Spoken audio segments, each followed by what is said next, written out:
a prayer to keep us ever by your side, an undying promise that we just might carry on in a song.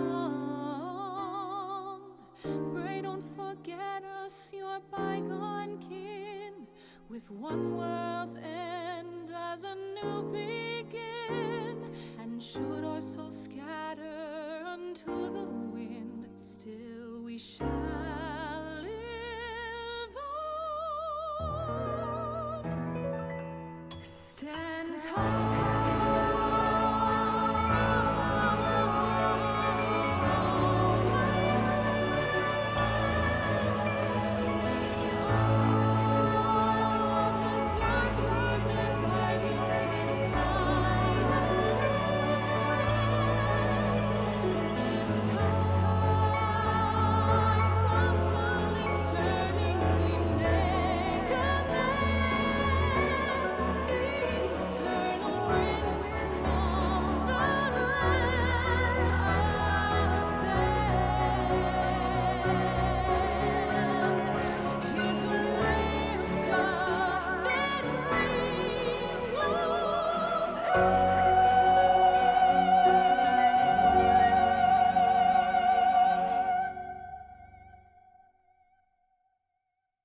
Hello and good morning. Happy freaking Monday. How are we all doing today? Oh, how fitting. The Crystarium music is playing. After that.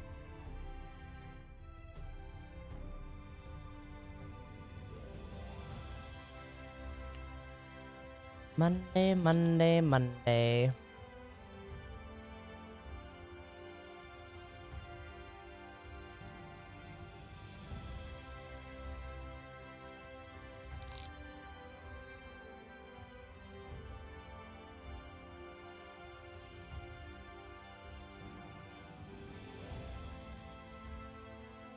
Monday is MSQ day. Monday is Final Fantasy day. There we go.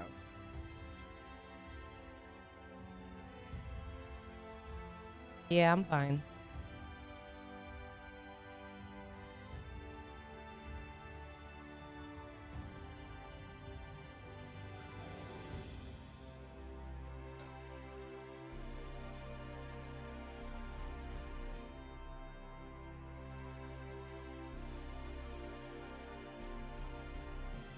So, not proud of it, but I brought up a bowl of chips for, snacking on throughout the day. And I ate all of it. So that was my breakfast, apparently.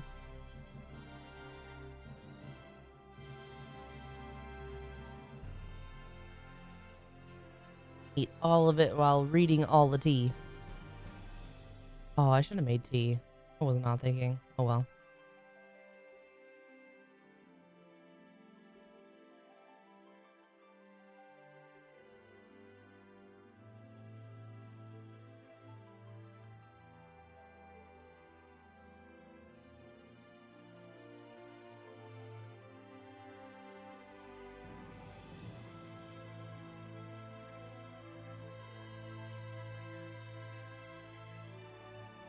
No, just that.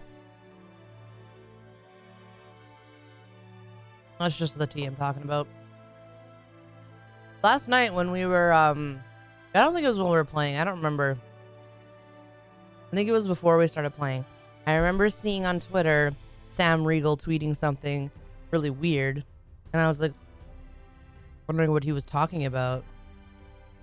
But I didn't put too much thought into it. So I was like, whatever. And then, this morning I saw a bunch of tweets. There's one woman was like, my man better be like a Will. And I'm like, what? I was so confused. I kept seeing tweets like this. So I was like, I was just going down the rabbit hole to see what was going on. I was reading up on all the tea, and then I found the video and I was like, wow. So I didn't agree with anything that happened in that video. On both sides. I mean, there was a portion of one thing that I agree with, but not fully, you know what I mean?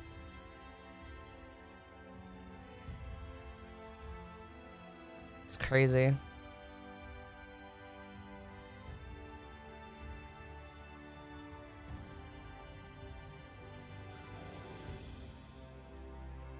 Just crazy.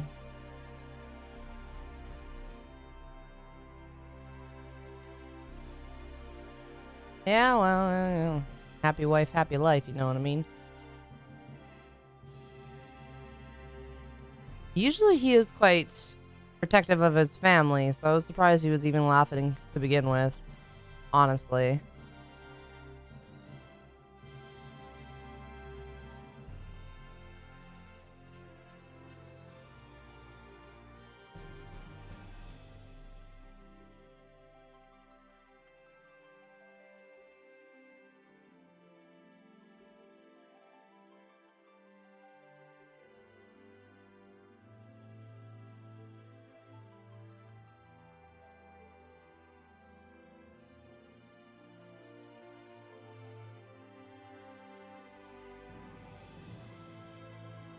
Today is one of my best friend's birthdays.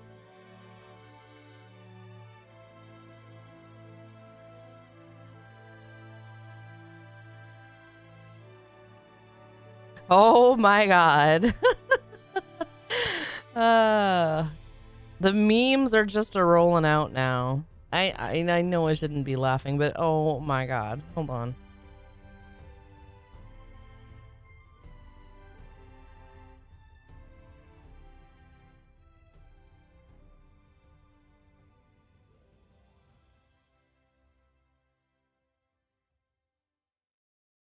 Goodness.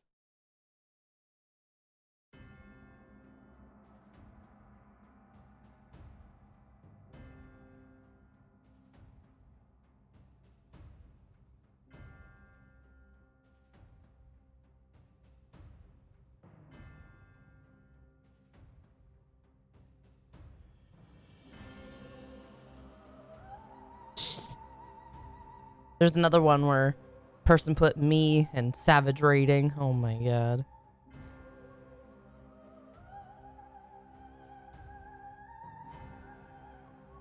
The pursuit of slappiness. Jesus, all the fucking memes. Like, it's crazy. It's crazy.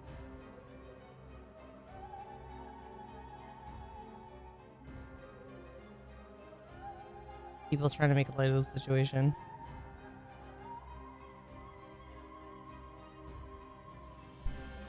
Probably not always the best. But anyways, I'm ready. I think.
I forgot to turn my music back on.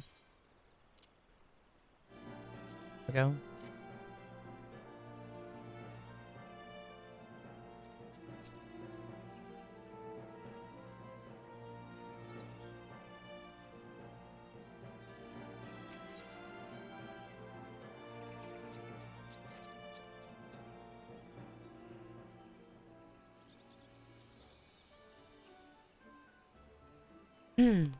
Hail, adventurer, I bid you welcome to the Adder's Nest. You seek to entwine your destiny with the Twin Adder. No. Morning, Commander. Sorry to disappoint you, but other business brings us here today. Ida and Papa Limo. Always a pleasure to see you two. My men tell me you quest in the name of the Scions of late. Quite so, Commander. A little bird told us that the Twin Adder was in need of our adventuring prowess. Hi, your little bird sings true. No doubt you've heard that we're investigating the Sylphs, a curious beast tribe that calls the depths of the Twelveswood home. The Sylphs are, for the most part, a peaceful bunch, most to the delight of the Elder Seedseer, who has no desire to see her people embroiled in yet another fruitless war. The Twin Adder is of the same mind, and 'tis precisely for this reason that the Sylphs' relation to the primal Ramu has raised a flag of warning amongst our ranks. Friendly as they may appear, beastmen will be beastmen. Should there be even a sliver of chance that the summoning of the primal might disturb the balance between Gridania and the Sylphic tribes, it is a possibility we cannot ignore. Better to be safe than sorry indeed. Do we strike at Ramu or leave the Sylphs to their own ways? That is the question, yet I find myself lacking ample knowledge to arrive at an answer. Opinions abound within Gridania, but to listen only to one's own is among the greatest mistakes a commander can make. I would hear from the other side the Sylphs themselves and seek an impartial party to serve as my liaison. That is where you Scions come in. The Sylphs of Little Solus remain untempered and have held many a productive dialogue with our people. I would hear their candid thoughts on their tempered brethren. That said, I urge you to exercise due caution. Sylphic tradition and etiquette bear little resemblance to our own. It would not do to have any cross-cultural faux pas get in the way of the productive parley. En route to Little Solace, you will come upon the Hawthorne Hut. Our officer station there can enlighten you as to how to win the Sylph's favor. May your expedition be a worthwhile one. So this is the first beast tribe, I'm assuming. I think I remember the little pixie things, right? Like it's the first one that we can unlock to do. A friendly palaver with the Sylphs. This should be a pleasant enough diversion. The Hawthorne Hut, was it? Why, I believe the ferry departing from West Shore Pier should take us straight there. Little Cabbage Patch Kids. I thought they were like Pixie-like. Well, I remember that they have like that tree that you can go up in the with a staircase and whatever. I just for some reason can't think of what they look like. But yeah, that's the first one that you can unlock, I believe.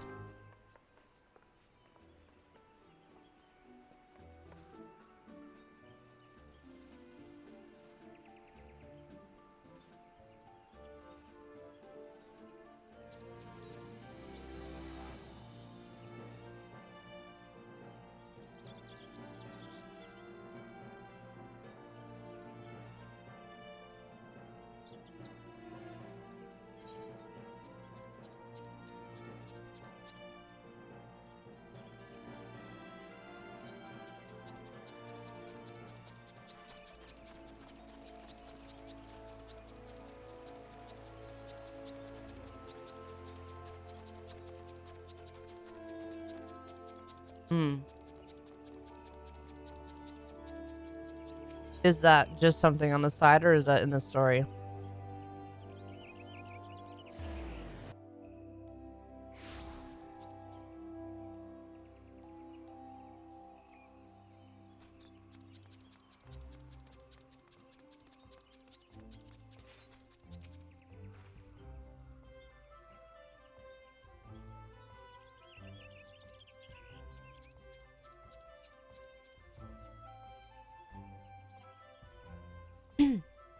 The ferry docked at the base of this hill will carry you across the lake to the East Shroud.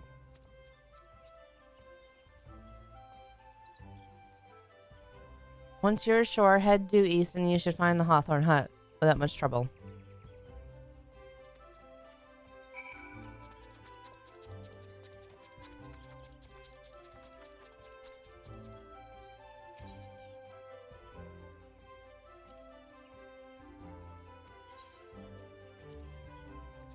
I see. I must have just did the Cabbage Patch Kids first, and so I'm thinking it was the first one.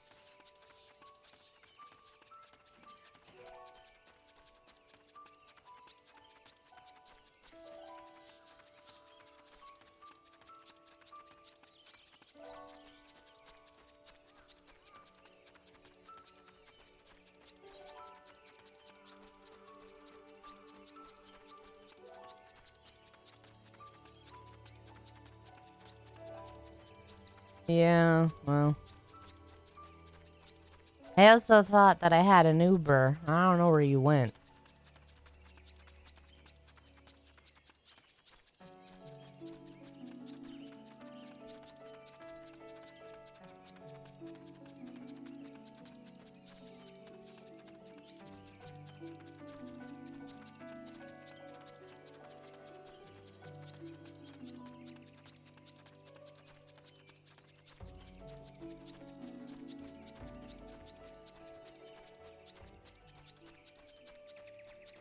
Yeah, but I read the dialogue. You would have caught up, no problem.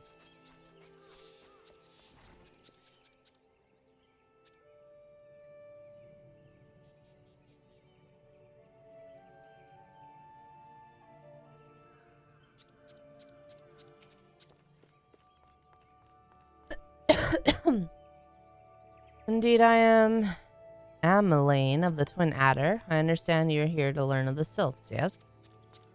For all their whimsy, they are a wary lot, particularly since the Empire has come to the Shroud.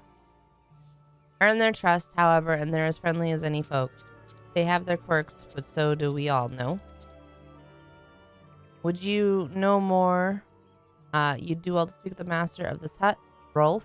He's forgotten more about the Sylphs than I'll ever know. Okay.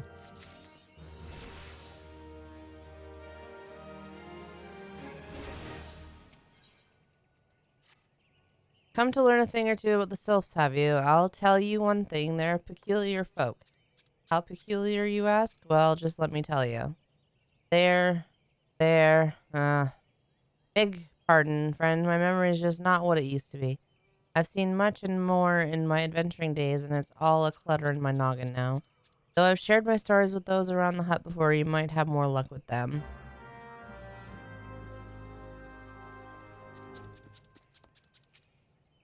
The sylphs, yes, father told me his stories plenty of times. What I've always found captivating is how their concept of etiquette is almost completely alien to our own. You'd do best not to underestimate them on account of their childlike looks, lest your face end up a mess of glyphs, squiggles, and chocobo scratches. Tee-hee. When can we unlock beast tribes?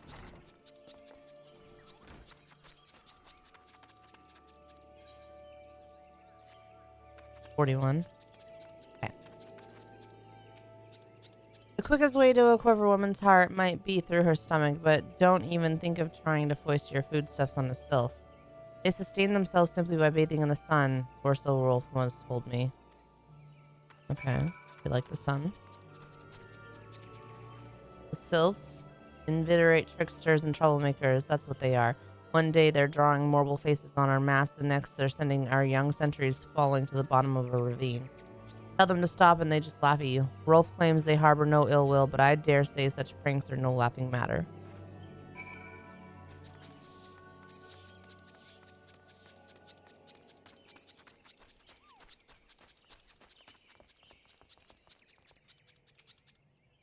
Oh, of course, of course. Hearing your stories, well, my stories, has brought the memories flooding back to me. I feel like dancing. Yes, nothing brings people together quite like a little toe tapping. The sylph told me long ago that dancing is time-honored greeting among their kind. You do well to remember this. It just may help win the favor of our forest friends. When do we unlock Gold Saucer?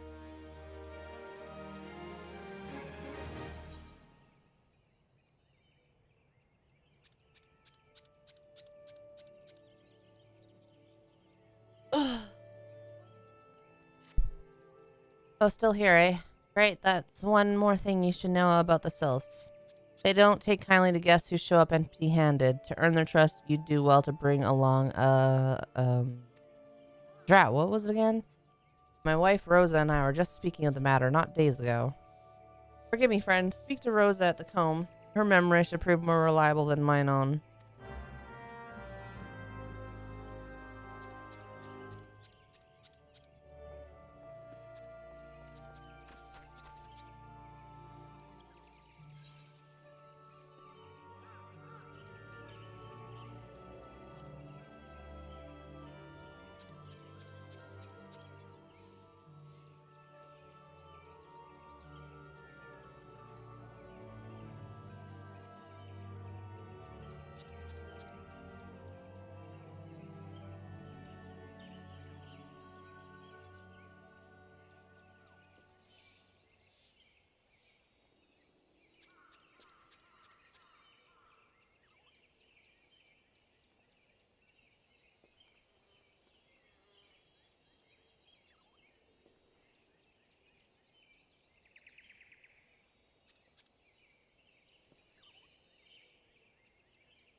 We can unlock it now?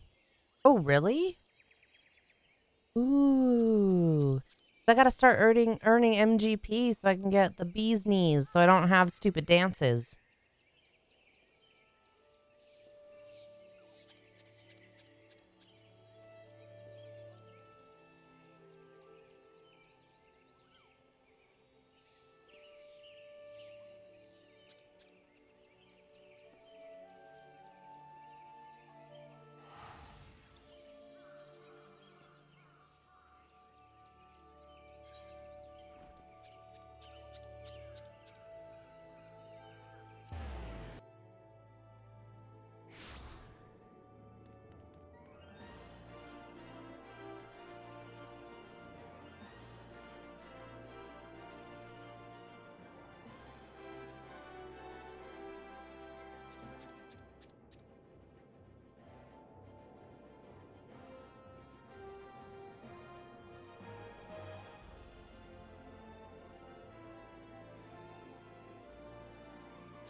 Alright, where are we going?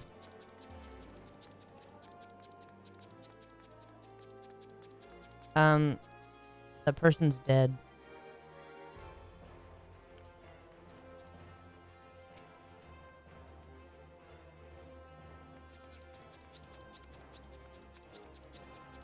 Walk into Ulda, find somebody that's dead. That's kind of sucks.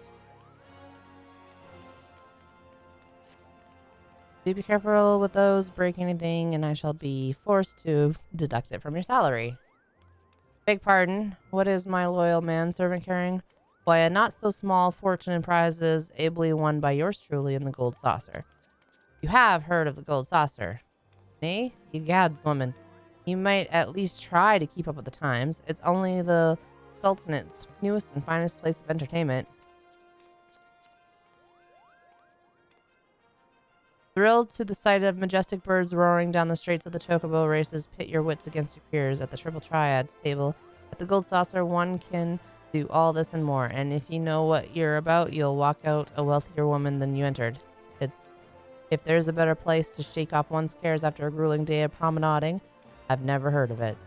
Did I mention the prizes? Ah, but I dare say you'd rather discover them for yourself. Yes, I'll wager you're wondering just how in Thal's good name you can experience the wonders of the Gold Saucer firsthand. Am I right or am I right? Ah, I thought as much. Well, since this has been my lucky day, I don't see why it shouldn't be yours too. I just so happen to have a spare golden airship ticket, you see. Consider it a gift from me to you, milady. Just show that ticket to the fine lady over at the landing and you'll have a seat on the next airship bound for revelry and riches. Be fairly warned, though. You may expect no mercy from me should our paths cross at the Triple Triad tables. Nay, not so much as an ounce. Ha ha. It could happen to you.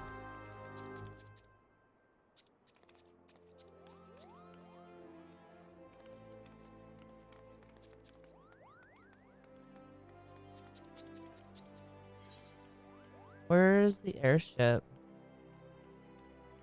How do I get there?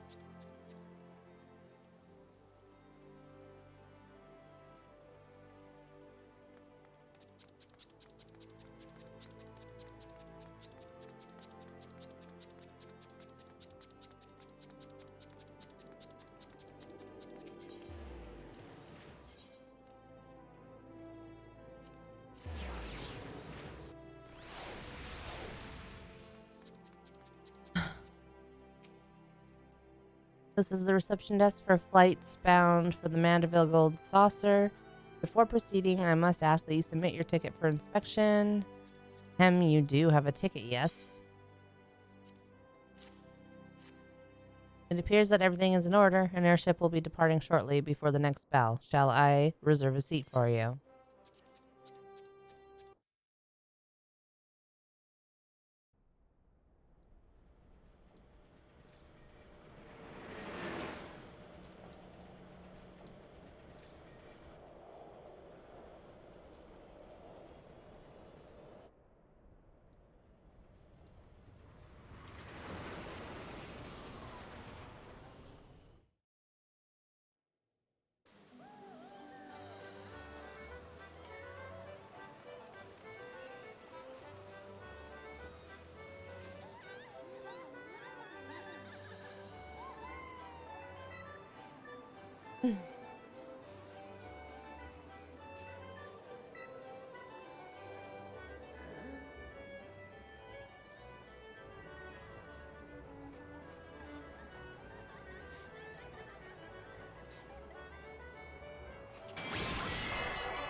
Hey.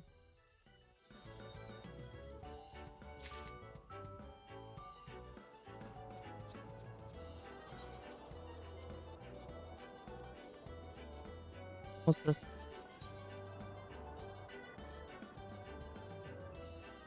Oh, okay. Welcome, honored guests, to the Mandeville Gold Saucer, where your wildest dreams are ever but a card or a chocobo's beak away from coming true. If this is your first visit, nothing would please us more than to give you a full tour of our establishment, that you might enjoy its wonders to the fullest. At the conclusion of the tour, it is our custom to offer our esteemed patrons a complimentary gift, straight from the vault of our illustrious proprietor himself. Consider it Lord Mandeville's way of personally thanking you for your patronage. Should you wish to take the tour, pray proceed to the main counter over there and speak to the receptionist. On behalf of the management, may I take this opportunity to thank you for choosing the Gold Saucer. Rest assured, my colleagues and I will spare no effort in seeing that your visit is a pleasant and profitable one. May fortune smile upon you.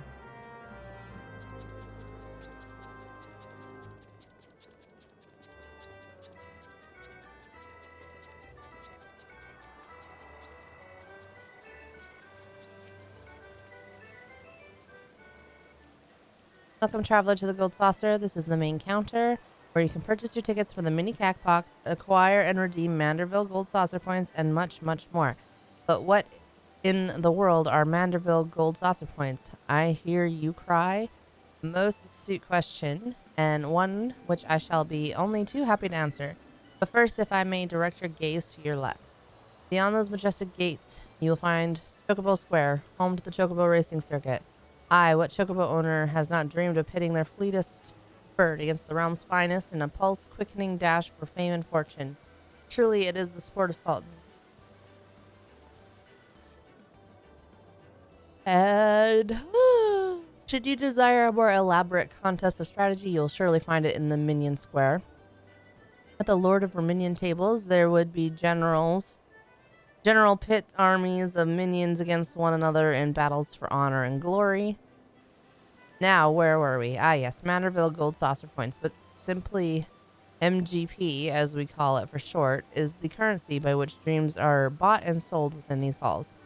But my associates here beside me can tell you more, including how to go about acquiring some MGP of your very own. Pray speak with him to continue your tour.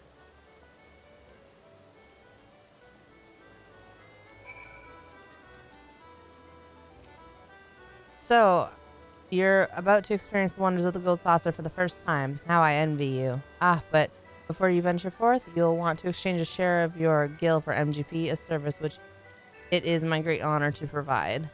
With MGP in your coin purse, you'll be able to enjoy all of the fabulous attractions we have to offer and all the wonderful games. If you play them with skill, you'll find your little stack of points increasing 10, 20, even 100-fold. Now that you know the fundamentals, you're ready to step out onto the floor of the Gold Saucer. Your tour will continue at Card Square, but the Southwest card trader there will be your guide. I would, of course, be happy to exchange some of your gil for MGP before you venture on.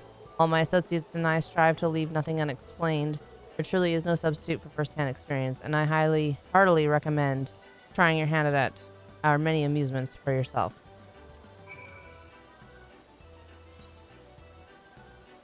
So it's 10 gil per 1 MGP. Okay.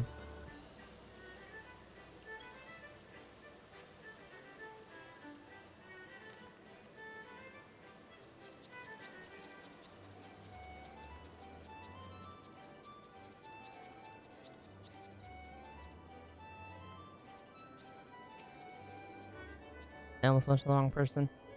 Well, aren't you just the sweetest thing? Welcome to Card Square, home of the Triple Triad tables. What's Triple Triad, you ask? Why, only the mind-bending, pulse-pounding, maddeningly Moorish card game that's taken the realm by storm. But don't take my word for it. Behold. Can you not feel the tension in the air? Form a hand of 5 cards and play the role of a field general, sending your bravest into battle. Should you wish to learn the rules and experience the excitement for yourself, you need only ask. Start today and we'll even throw in some complimentary cards to help you on your way. You can face off against a single opponent at any time, or if you crave an even greater test of your skills, take part in one of our regular tourneys. And believe me when I tell you, there's no feeling quite like standing triumphant on the battlefield after vanquishing all comers, Jesus. You really should try it. A minute to learn, a lifetime to master. That's triple triad. Ah, but I'm getting carried away. You have a tour to finish. Wonder Square is your next destination. Not that there's any hurry, of course. If you'd like to play a hand or two before you go, you need but say the word. Hydrate. Alright.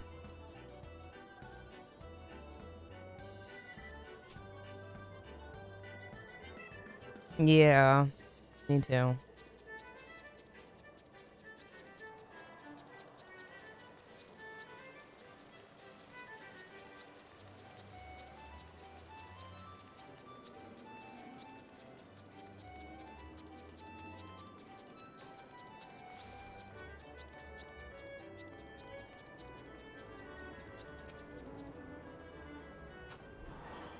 Okay. You look lost, honey. Why don't I show you around? It'll be nice to talk to a woman for a change. Feast your eyes on Wonder Square, from gripping games and awe-inspiring attractions to the finest in fine dining and the freshest of refreshments. There's no end to the wonders housed within these halls. And let's not forget the most wondrous of them all, El Colosso, as we lovingly call our mammoth cactuar mascot, is the star of some of our most popular events. Suffice it to say, you won't want to miss them. Now, I know what you're thinking. With everything going on at the Gold Saucer, how can I ever hope to keep up? But you needn't worry, my fellow gatekeepers and I will always be on hand to see that you don't miss a thing. For the continuation of your tour, I've been instructed to direct you into the waiting arms of my colleague Velveeta at the Cacpot board. She's one of our most popular girls, and once you meet her, I'm sure you'll understand why. Well, ta-ta for now. TTFN, ta-ta for now. Okay, where is it? Over here? Well, they don't have the quest up.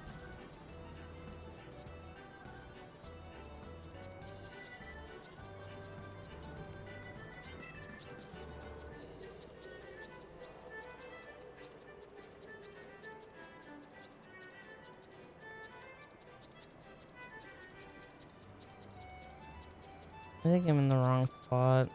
We gotta get these crystals, right?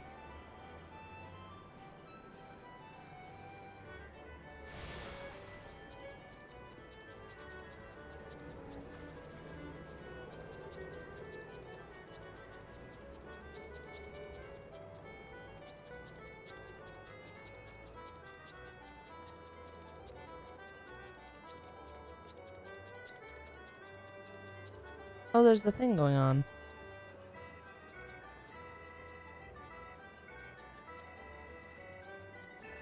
Is there a crystal down here?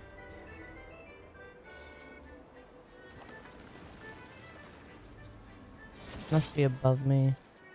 Is that the same one that I just did? No.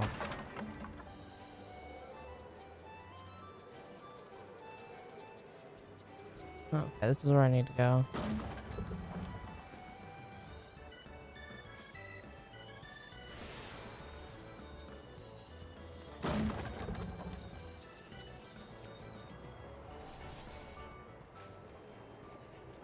Ah, there you are, my darling. I've been waiting for you. I'm Valida, and I'd like to personally welcome you to Event Square.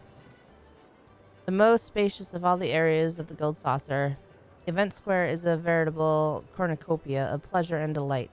Doubtless, the sizable stage in the middle of the square has caught your eye. Ugh. It's actually kind of perfect timing that that was happening when I came to this, and thank you.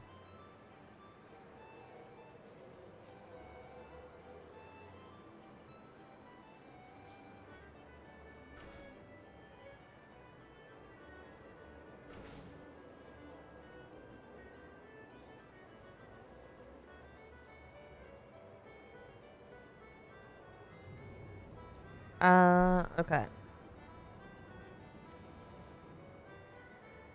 This is the theme of some of our most sensational attractions, so don't be shy about taking center stage. And after the curtain has fallen, why not try changing your life forever? At the Jumbo Cacpot, all you need is a handful of MGP and a head full of dreams. Just choose 4 numbers and cast your hopes to the heavens. You never know just when Nemea will smile down upon you. Now, as much as I've enjoyed getting to know you, I'm afraid it's time for us to part. The next and final leg of your tour takes you to Round Square. Don't think too hard about the name, my darling, even I'm not sure it's supposed to make sense.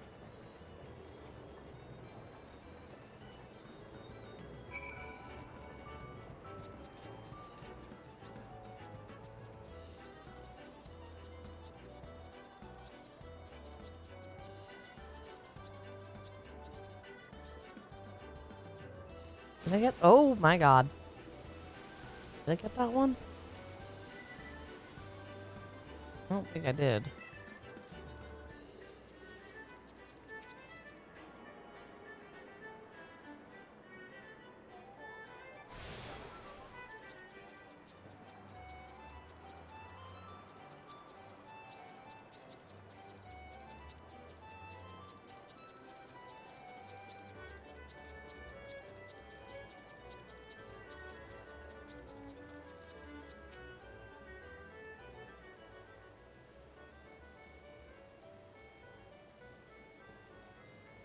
Are you the first time visitor I was told to expect?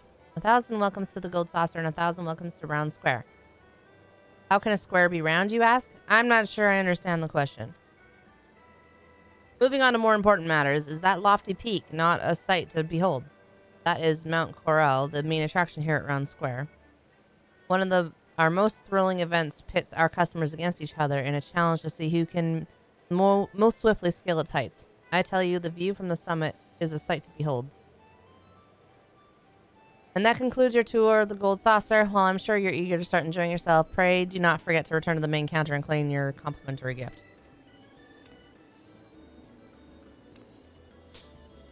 Stupid nose.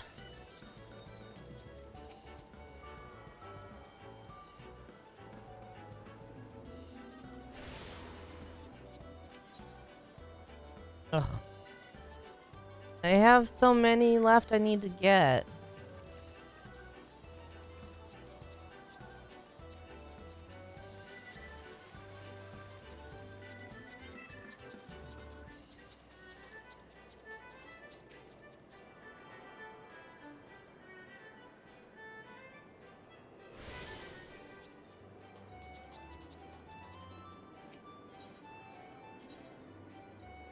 Entrance and card squares, west, and then Chocobo Square and Minion Square.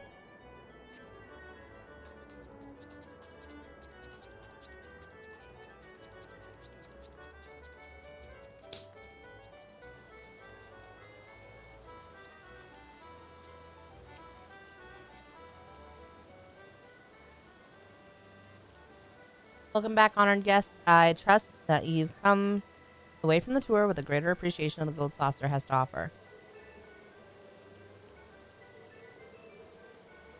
As a token of our appreciation for your patronage, it is my great pleasure to offer you a complimentary gift from the personal vault of our esteemed proprietor. Will knock me down with a chocobo's tail feather. Is that the new customer I see? Ha ha. I could hardly have picked a better time to drop in for an impromptu inspection.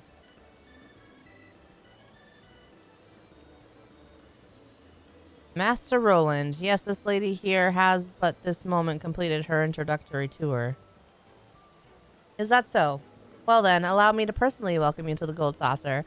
I am Roland, good madam, the fellow entrusted with overseeing the daily affairs of this fine establishment on behalf of our esteemed proprietor, a great man, if ever there was one. You are an adventurer, yes? Aye, your dress and bearing told me as much. I dare say, then, that on your travels you have seen firsthand the difficulties which yet plague our nation. Witness the struggle of Alamigo's displaced masses and those whose homes were consumed in the fires of the calamity. The Sultanate is not unsympathetic to their plight, of course, yet how can one begin to provide succor to such countless multitudes? One man had an answer. Godbert Mandeville had a dream of a house of untold wonders that would provide stable employment and lodgings to the displaced, mirth and merriment to the disconsolate, and prosperity and plenty to the Sultanate at large. To many of our patrons, the Gold Saucer is merely Eorzea's foremost entertainment venue, a place to forget about their cares for the day. To me, it is one of the founding stones upon which our realm will be rebuilt, a miracle wrought by the hand of the greatest man I have ever known. Something tells me you understand that which I have told you. That you, perchance, share a similar dream. But I shall keep you no longer. The gold saucer and all its wonders await you, friend. Pray enjoy them to your heart's content. Till we meet again, may the spinner's pull be ever kind.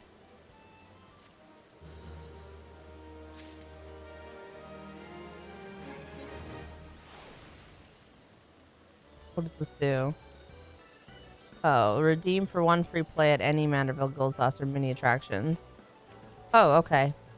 So I can do the mini cackpot. Wait, what is this? Welcome, welcome, fair traveler. Care to test your luck with a mini cackpot ticket? Yes. Splendid, miss. Now allow me to explain. Mini cackpot is a game of chance available to you thrice every day. Playing is simplicity itself. Just guess the value of the covered numbers to win it big. If Nemea's grace is with you, you'll be rewarded with Mandeville gold saucer points galore. So, miss, do you feel lucky? Yeah. Okay. I guess I could read this. Each mini cackpot ticket has 9 slots arranged in a 3x3 grid. Each slot is randomly assigned a number from 1 to 9. When you purchase a ticket, a single number will be revealed. To play, uncover any 3 other numbers. Based on that information, guess the sum of each line. Finally, select a single line. The payout of MGP will depend on the total of the sum of the line you have chosen.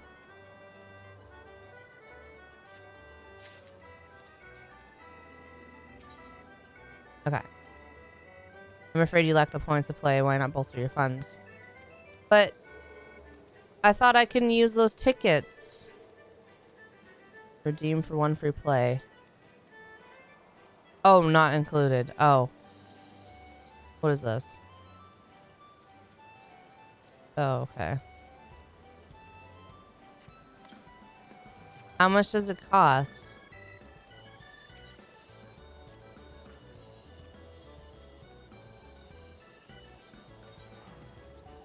Oof. Okay. All right.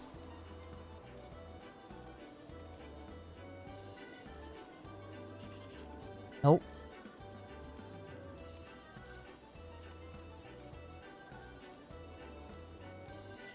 Nope. Pray. Damn it.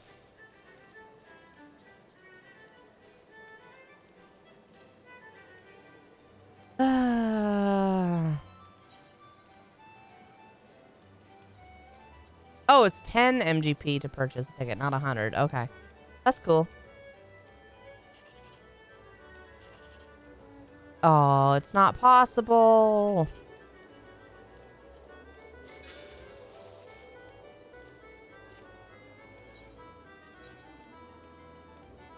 Three. Damn it.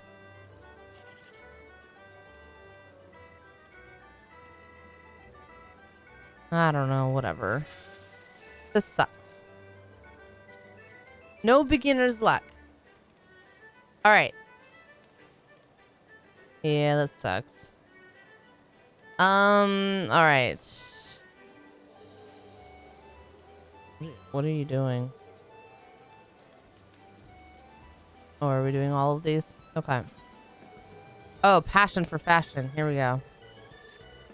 I dressed precisely as I was told to receive such a dreadful score, not to mention the humiliating criticism.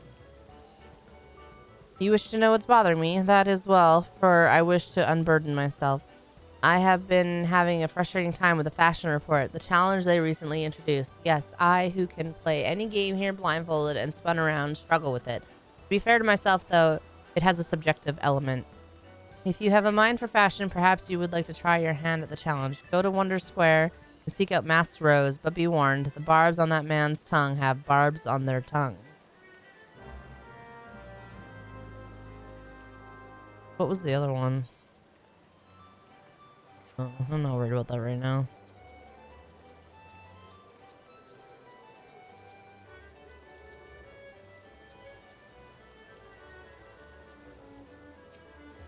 All right.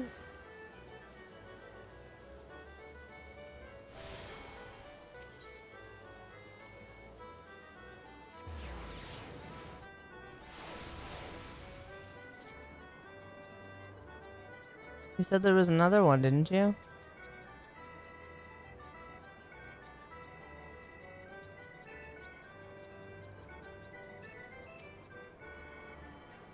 There you go.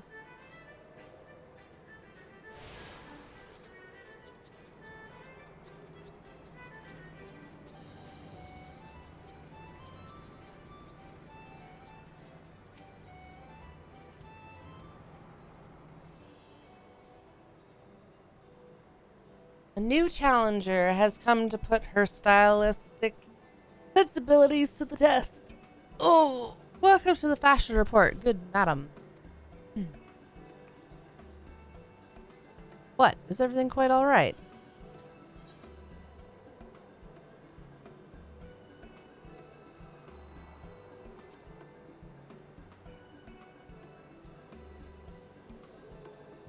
Excellent. Full glad am I to hear it.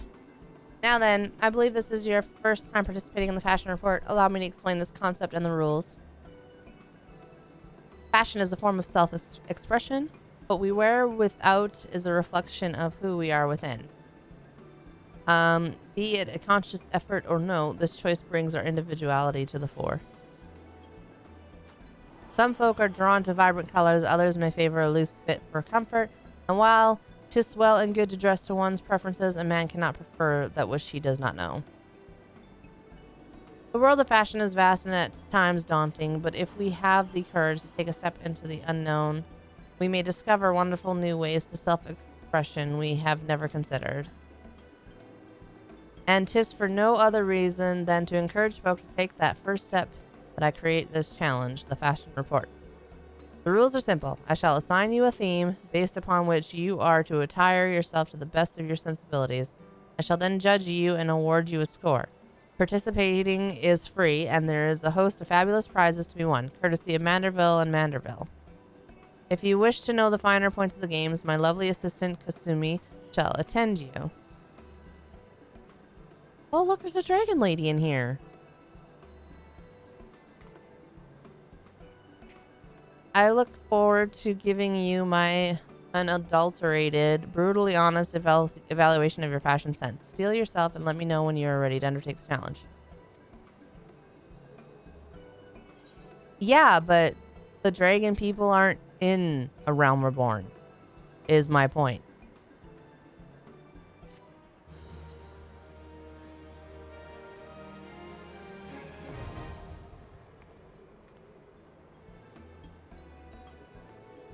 Fashion report is now available.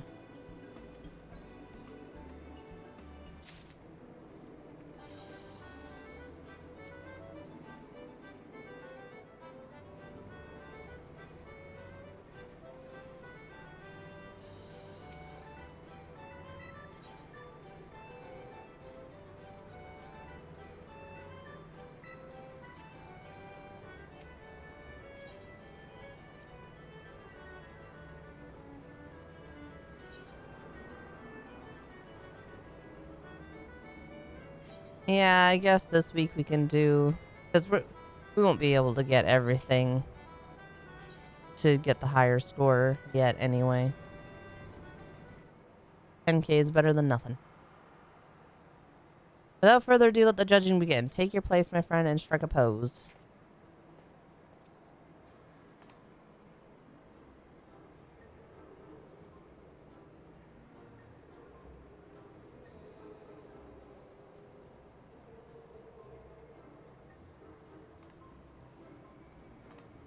It appears there are some adventurers who are exacting on their retainers' fashion as they are their own. I, for one, can appreciate the sentiment.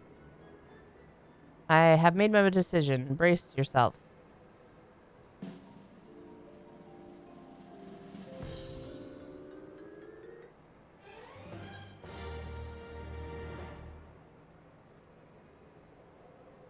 I got a 68. So near, yet so far. You were on the right track until you strayed into the wilderness. Though the overall look is adequate, it is quite rough around the edges. With some polishing, however, the stone beneath could be made to shine. Air Force One. Okay. Here are your prizes for participating. I hope this challenge has opened your mind to new possibilities in fashion. So are you satisfied with your showing? If you feel that you can do better, I encourage you to try again. Oh, I could present again? That's cool.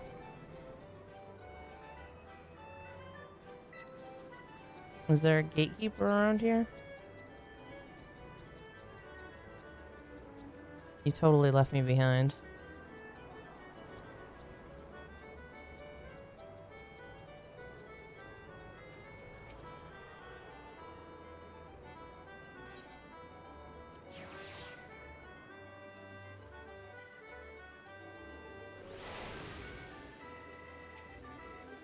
You look like you're a sharp eye. Character test your shooting skills aboard the Air Force. Once you're strapped in, all you need to do is break the targets to earn as many points as you can. You'll want to avoid the ruby bombs, though. Don't want to blow your chances at a high score.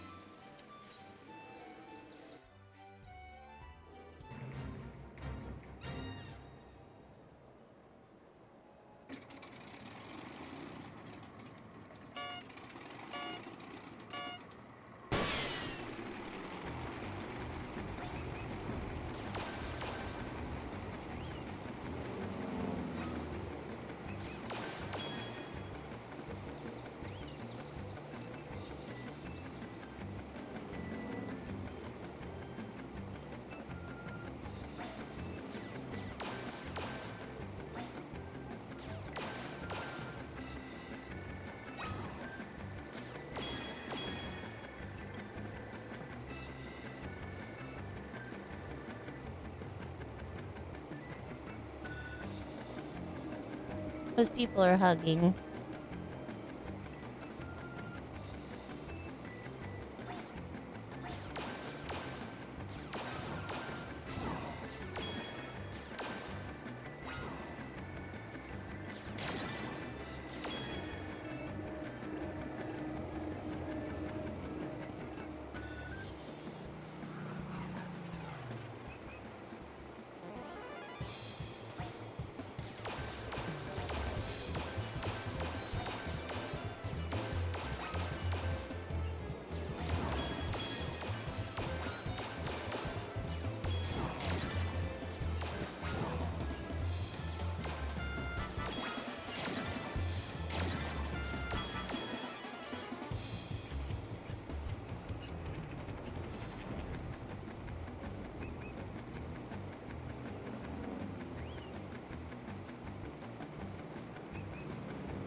Oh shit, that popped up as I shot. That's fucked up. That's unfortunate. 10 away from perfect. Or 20, sorry. That sucks. I had already hit the button to shoot and it popped up after. That's fucked up.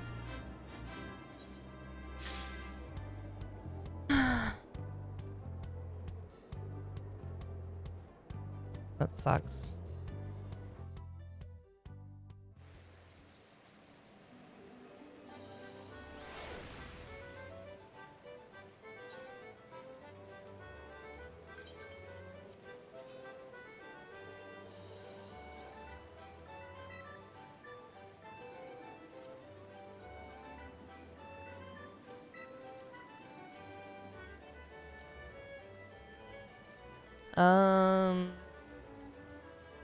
I guess let's go get our job stone and then we'll continue story.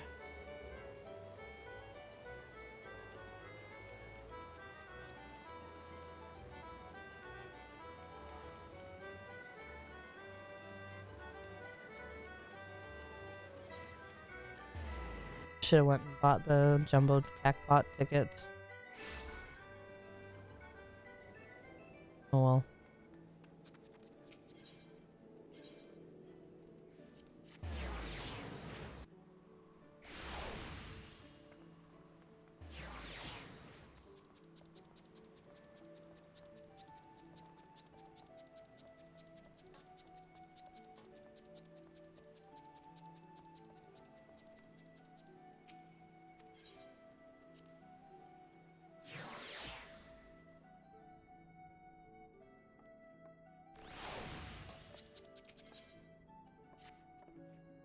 was wondering when you'd show up, Alenia, but bugger me if you don't look ready to mill an entire crew of sods by yourself. And Benny, that ER, maybe we finally uncovered some hard facts about that last treasure. Won't be long now before we cloy the win in peace and put the daft challenge to bed. Alright, I've gathered the other coves for a meeting, so let's get down to it.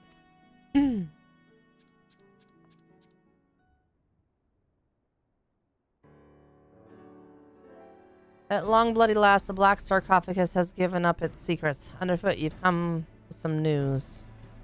Aye, Jack, I think half our trouble is woodland truth of it lay in calling this nasty thing a treasure. The black sarcophagus ain't no dimmer bauble. It's the Mark Lee L. I don't know, Magitech mine. A bleeding prototype explosion that was bitten from an Imperial transport vessel. And even though it ain't that big, maybe the size of a small cargo box, they say the blasted have enough kick to incinerate a bloody behemoth. Seems the Garleans meant to start production at their factory in Lenocia and distribute the mines through Castrum Marinum. Lucky some plucky privateer cloyed the prototype en route then, eh? An experimental weapon. What's 51? Oh, was that Roman numerals? Okay, that's why I was confused. That explains why the Thalassocracy was so bleeding eager to bid at that auction and so reluctant to share the details with us. Yeah. I didn't clue in that it was Roman numerals. At least now we know the what. There's still the questions of the where. The curs delivered their bitten goods. The reformists, not much is certain. What happened to the sarcophagus after that, though? We ain't so sure. There have been no reports of huge explosions or the like, so either the executioners still have the mine or they've peddled it to some other buyer. The reformist faction came together out of their shared hatred for the Admiral and her ways. I'm guessing they didn't cloy the bomb just to sell it.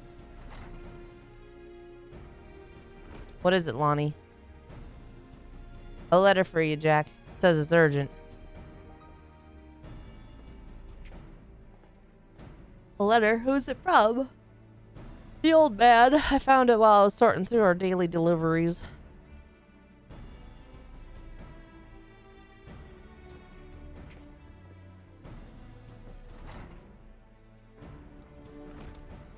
Let's see now. Come to Thalos. I have urgent news. I've never known the old man to summon a customer. No one's seen him at his usual haunts for a while, so do you reckon this is some rum morsel he's dug up for us? Could be. Alenia, you and me are headed to Thalos. Thalos. Underfoot and Vikeb, you're to take another stab at pinning down the location of the sarcophagus.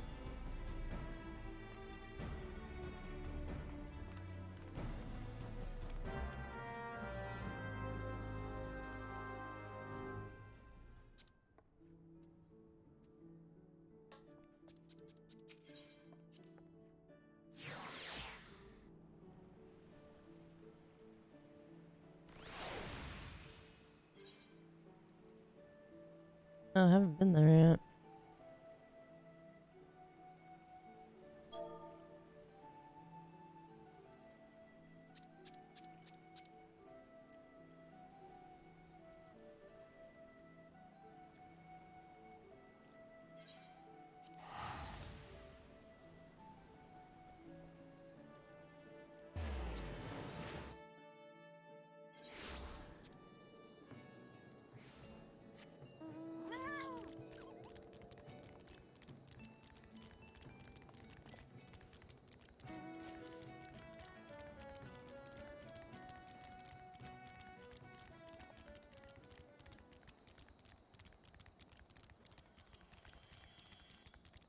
Or are you coming?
Oh, I don't remember how to do that.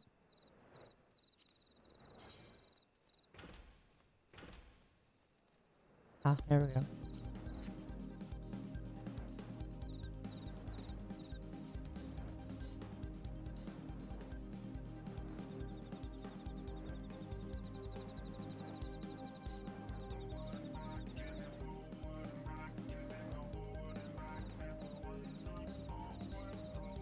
I think I'm supposed to be down. Oh, but I have to kill a couple of these things.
Ah, yeah, right here.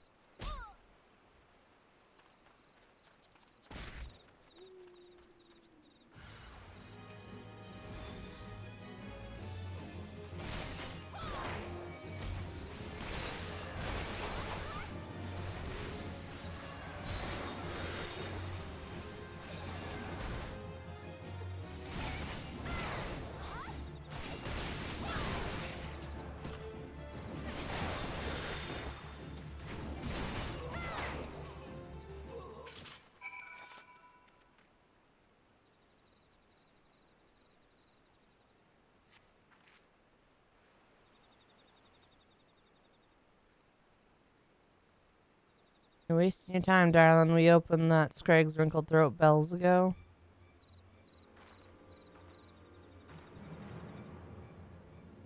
You cross the bloody executioners and you get what's coming to you. Did you like our message? We wasn't sure you'd fall for it, but a little mystery goes a long way, eh? Now don't be like that, darling. Me and my mates didn't have much choice. When the boss says go play with the rogues, then we gotta go play with the rogues. After all, we never asked you to come ruin our game now, did we? And don't give me no long-winded speech about your precious code. The reformist's vision stretches far beyond what them tired old rules is good for.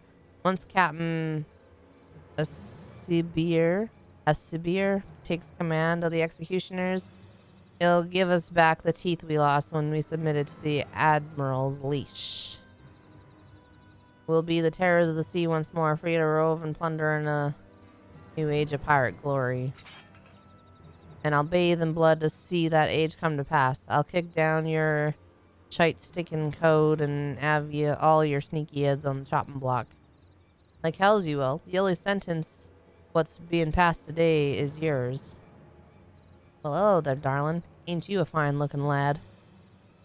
I've heard all this prattle before. Free to pillage and plunder, is it? Aye, it all sounds grand, but you don't think of the price. That shite stinking code is the only thing that keeps you bloody coves from milling one another. Without it, without limps to limits to call home, you'd be adrift in an ocean of quarrons. But if you're so keen to keep company with the dead, I'll be sodden happy to oblige. You were prettier with your gob shut, but I can see I'm out of my depth here. As much as I'd like to lop off your noggins, I'll have to be satisfied with dragging the two of you out into the wilds. Kept you well out of the way, haven't I? Out with it, then. Ain't it obvious? You stubborn scrags is looking to swipe our new toy, and my job is to stall you.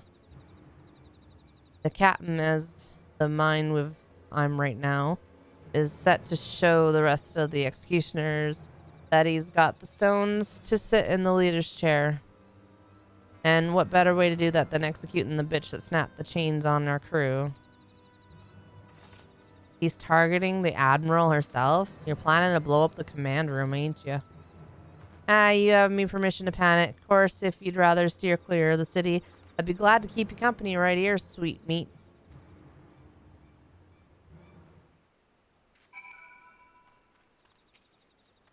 We've got this mad Mort at our mercy, but she seems to be enjoying herself. I'd better drag her back to the guild and see what other information she'll spill.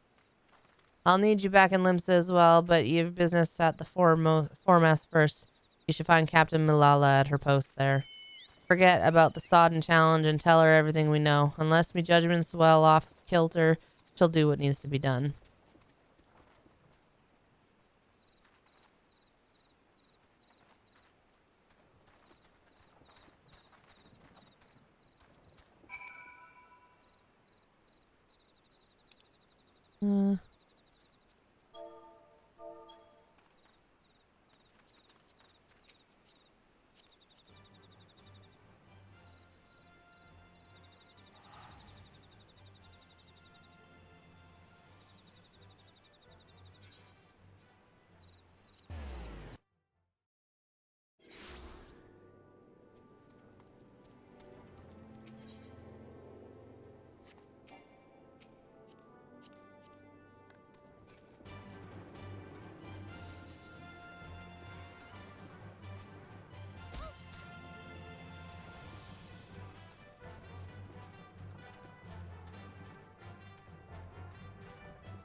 That's thoughtful. Thank you. I appreciate it.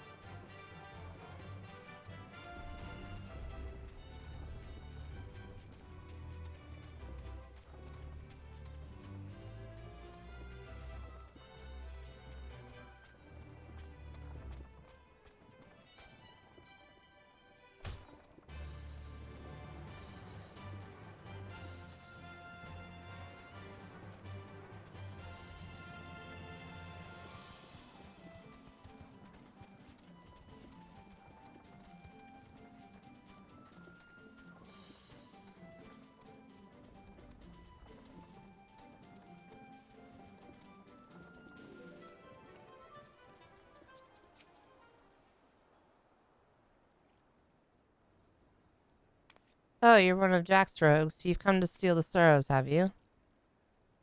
Well, you shan't have them. As you can see, they're safely clasped upon my very own. You're not here for the earrings? The Admiral, you say? And you're sure these fiends are in possession of the sarcophagus? I must deploy more sentries at once. Do not think this voids our challenge, rogue. And you can relay as much to your impudent guildmaster. I suppose you can thank him for the warning as well.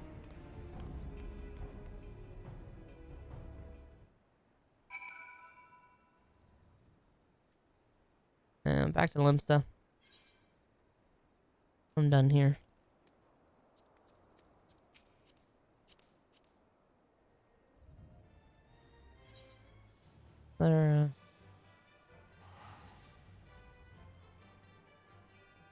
Here, I thought we were close. We could just walk in.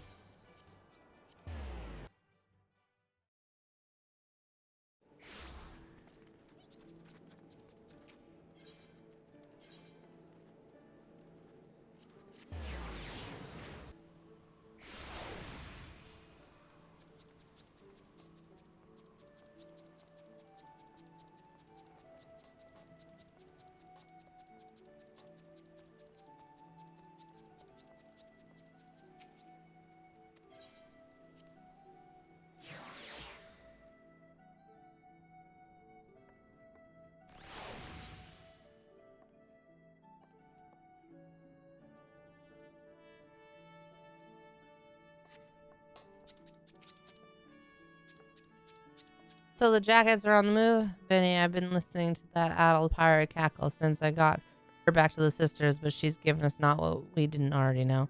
And we know more than enough. I say we rally the rogues and go after that mine before it blows up in our muns.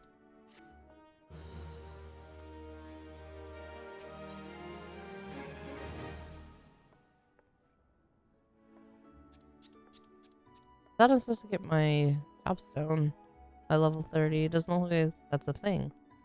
If the leaders of the reformists, this Captain Icebeer at Icebeer is planning on milling the Admiral with a bang, then my guess is he'll be aiming to demolish the entire command room. You know the Mizzenat, yeah?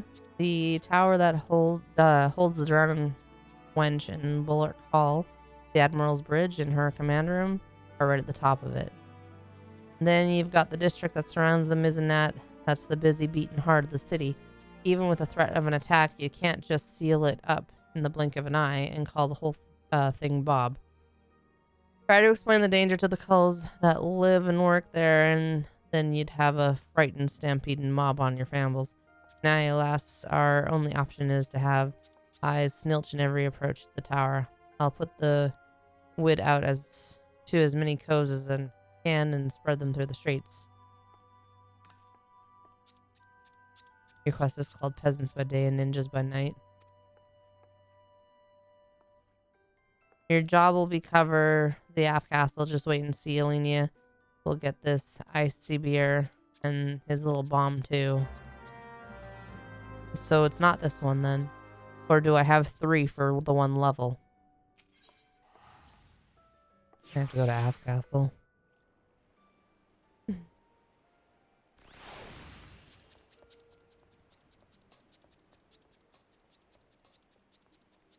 Okay.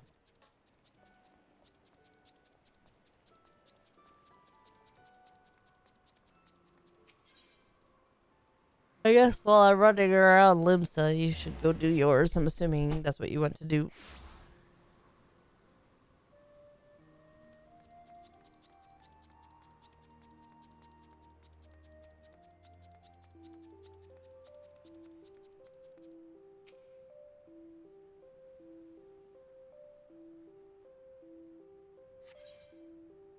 Hmm.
Ugh, the fog picked a grand night to roll in thick. This'll make things interesting.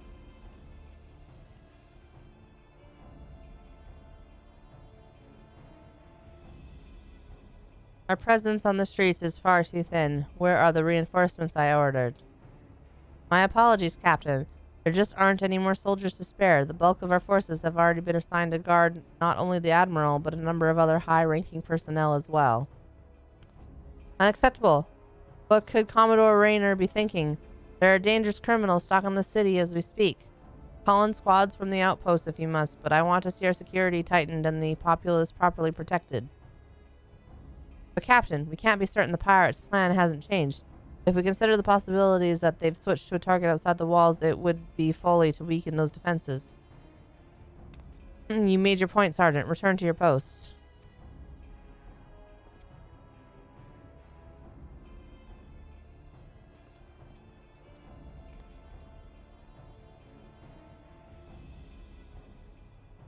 Once all is lost, it is far too late to question what one should have done.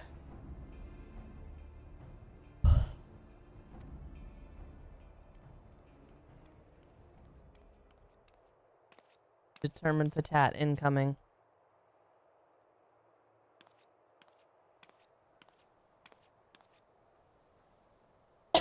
You seem troubled, sir. Perhaps I can be of assist.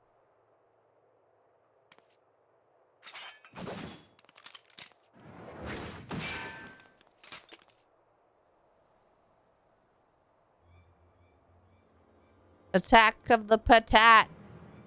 I've been dying to meet you, lass.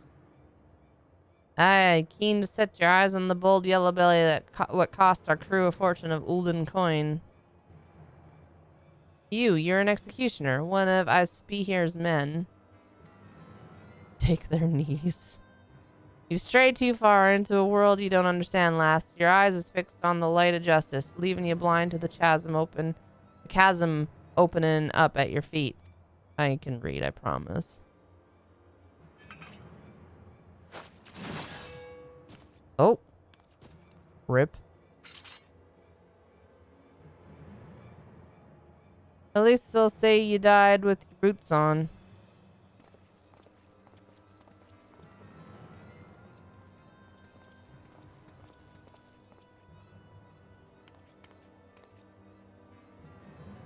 The yellow belly won't be bothering us no more, Captain. As for the mine, the lads will have it primed in front of the wench by the time you get there. Good. Not long now before we drag that bitch admiral, her pretty tower, and all her simpering curs down to the bottom of the sea. Then I'll raise our flag on the ruins of the mizzenmast, and lead our brethren in a return to the old ways of blood and plunder. Blood and plunder. I don't know. Food. Rip Justice Lala. Rip Justice Lala indeed.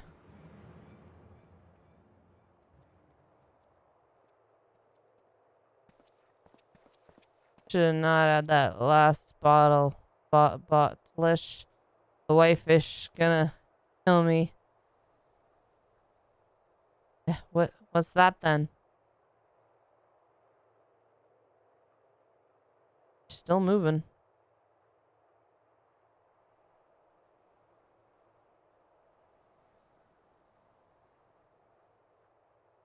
Not after the command room. They mean to bring down the entire tower. If the mizzen mast falls, the bridge will follow. Half the city will.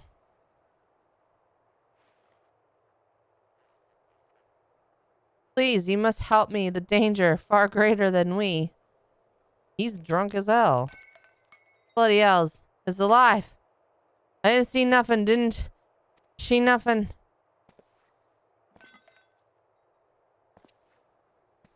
Please, you must send word.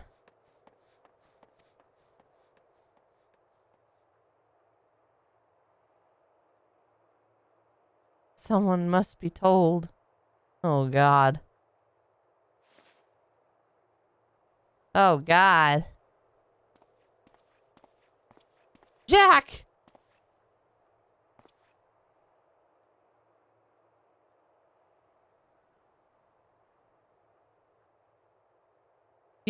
How did you? Your valiant and forthright weapon. You could hear that single pistol shot from miles away. Weren't hard to guess what happened.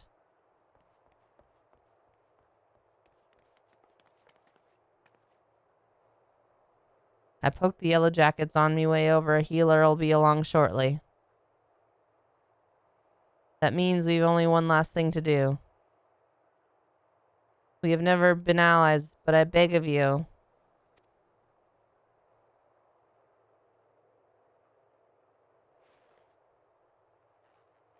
You must stop them. Save the city. Alas, you know you don't need to ask. Taking down mad coves and biting back. What has bitten is our job. What was bitten is our job.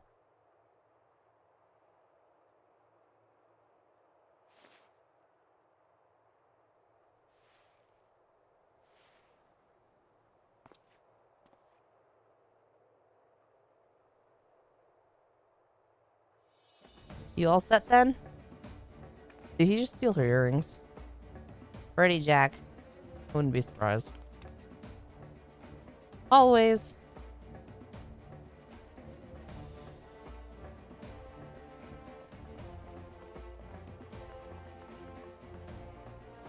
Then let's go cloy that sarcophagus and fit Isobir for a new coffin.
What?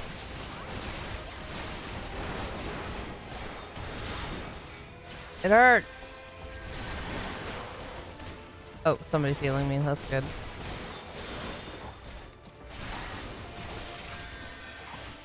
He's called Curious George. That's funny.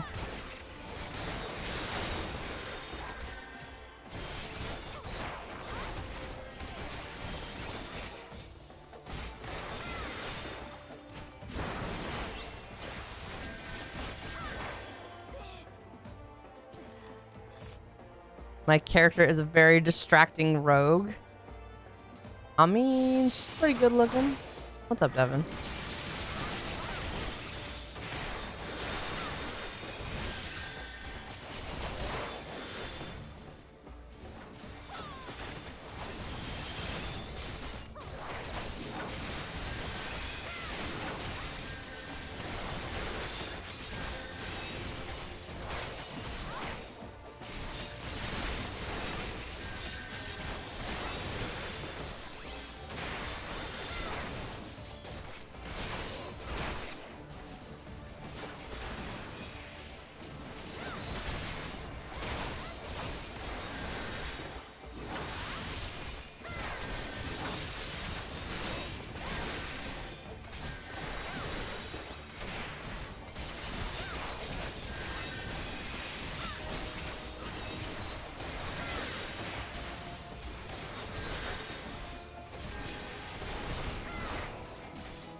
Oh.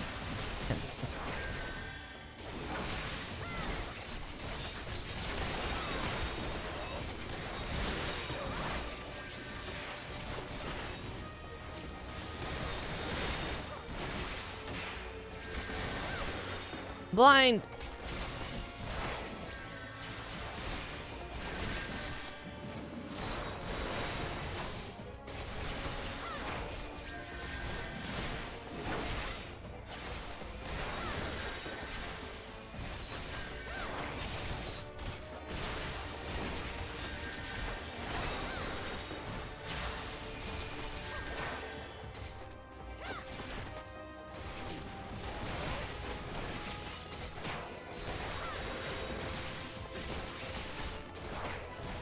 Oh God.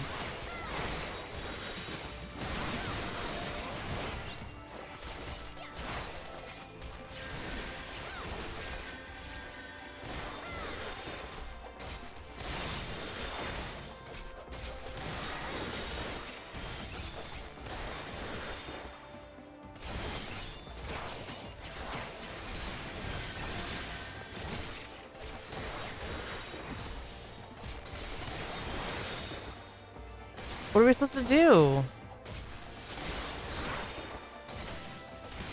I don't know what I'm supposed to do. It's detonating, but I can't do anything.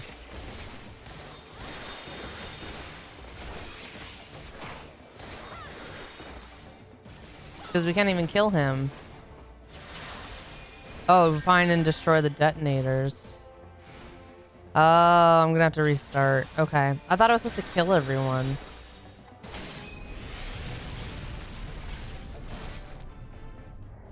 Yeah, okay.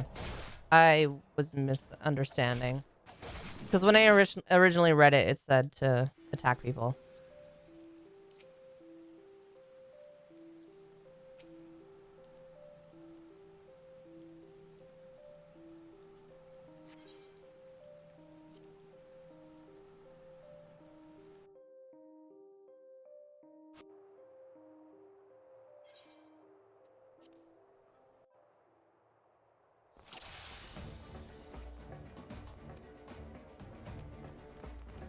Yes, you originally defeat the reformists.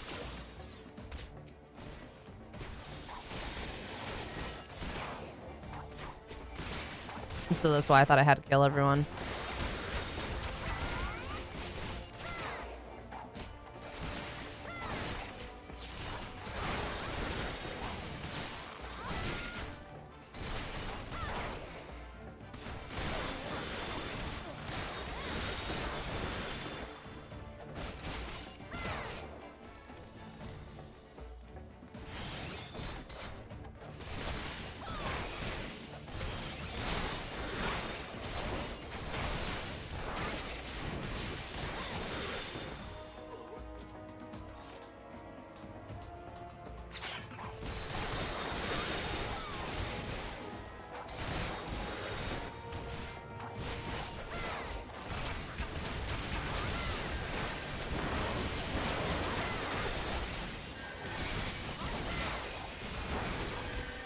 Who's healing? Where's my mouse? There it is.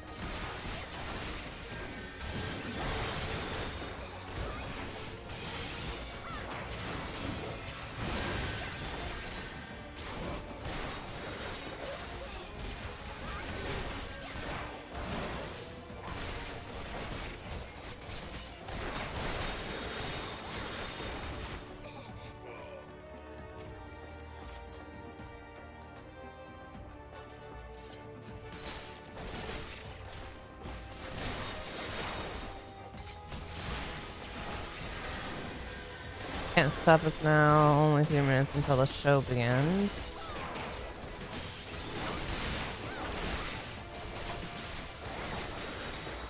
Check the ramp. It's going up and going down. Alright. Let's go see what we can find. Detonator.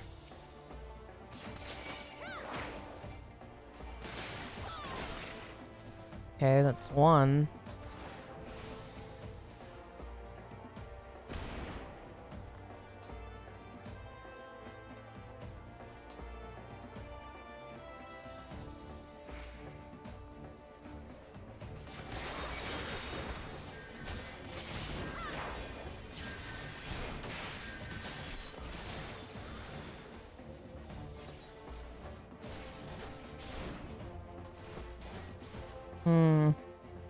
Okay.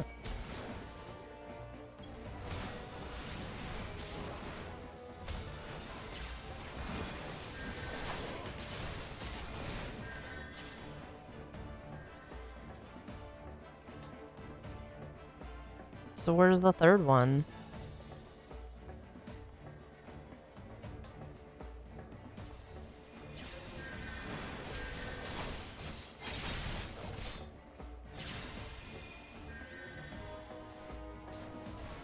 Ah, over here. Okay.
Hey, there we go. Did it properly that time.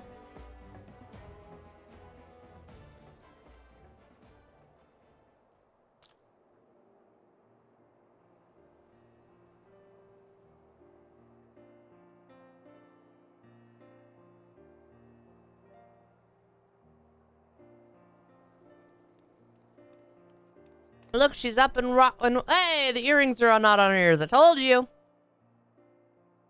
Milala. Status report. The mine has been disabled, and the engineer should soon have it safely removed.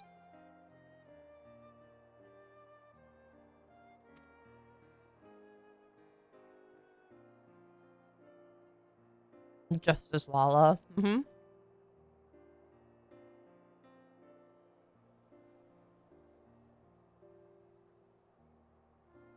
Our soldiers sustained some injuries in the battle with the reformists, but none were fatal. Also, the Admiral sends her sincerest gratitude. Look, there she is. That's Captain Milala, the hero of Limsa Lominsa.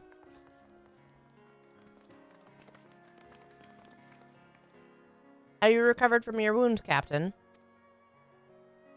We heard how you nearly lost your life stopping the horde of pirates from blowing up the mizzen mast. 3 cheers for the Yellow Jackets. Our city'd be lost without you. But wait, that's not how it... Sergeant, what of the rogues? Did they survive the battle? I don't rightly know, Captain. All we found near the sarcophagus were reformists, either dead or strung from the rafters. Alive, then. 'Twould seem we are deeply in their debt. Ah, Captain, might I have the silver sorrows from you now? We've been ordered to hand them over to the Commodore along with the black sarcophagus. Why, of course, they're right here. The earrings! I could have sworn I was still... He wouldn't have. He stole them from me while I lay dying? Ah, he knew you were going to be fine. That cad! I knew he was not to be trusted. Keep an eye on them. Indeed, I should have known.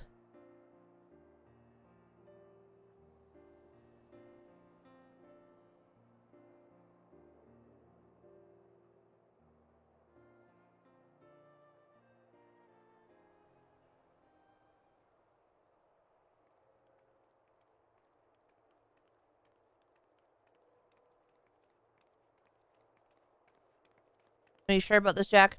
We should have cleared the sarcophagus as well. Yeah, I think she's earned it, don't you? If it bothers you that much, think of it as a trade. If you ask me, they look a bit daft.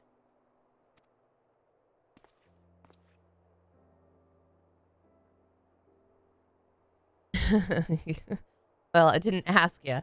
So the jackets ended up with mine and we got the diamond and the earrings, which means victory belongs to the Rogues Guild.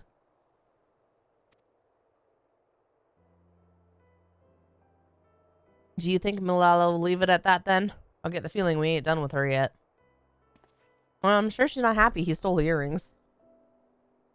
I'd say we're done with her challenge, but you never know when our paths will cross again. We'll just have to see what Limsa's underbelly spits up next. The city ain't ever quiet for long. Well, it's been a pleasure working with you, Alenia. If I ever need a trusty pair of stabbers by me side, I'll know who to ask. Goodbye, my little patat friend. I'm off as well. Blood and starving I am. Don't forget to offle a bite when you can, eh, Alenia? Make sure that Jack guy doesn't eat your food. We'd best head back to the sisters too before the shrew decides she'd rather hear us cry cockles.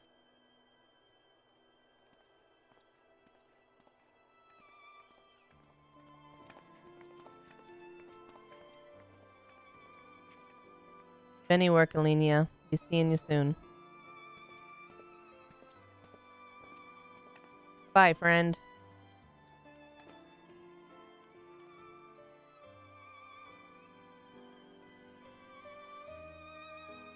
Look, we won the game. Well, that was fun. I had a good time doing MSQ with you guys.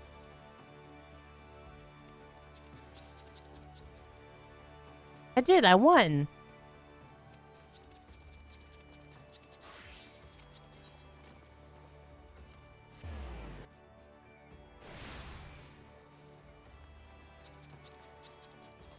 They really shortened the amount of quests. Yep.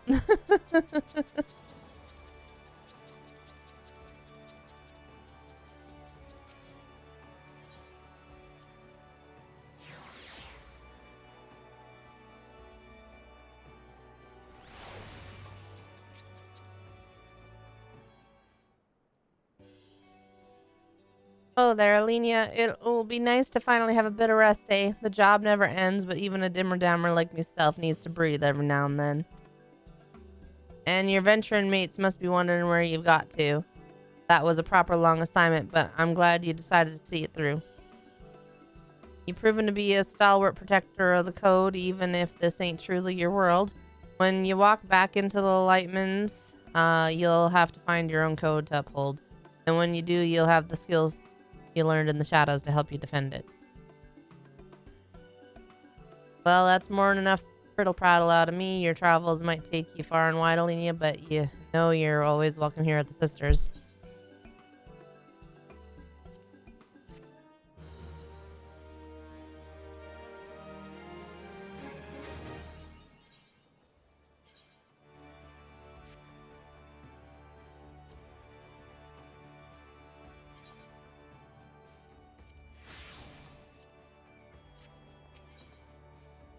Ah, yes. Here we go. Ew.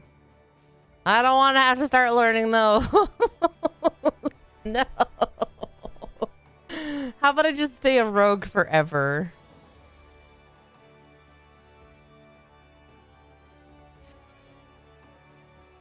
Alenia, keeping your stabber sharpened, I hope, because I've got a job to be done, and I reckon the dimmer dammer was what put the executioners on the chopping block is just the one to do the doing.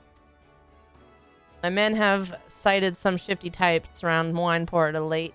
Not code-breaking curs so far as I know, and that's the rub. We don't know half as much about them as I'd like. They claim to be simple peasants, refugees from some far-flung realm, but I don't know how many peasants what skulk about in the Darkmans as much as they've been doing. So long as they're not breaking the code, they do as they please. But being who we are, it falls to us to look into the matter and make sure that's all's Bob. As my gut tells me, this may be a two-rogue job. I've sent Underfoot on ahead. So pull on your best beater cases, head to Wineport and meet him there. To Wineport. Where's that at? I don't want to learn.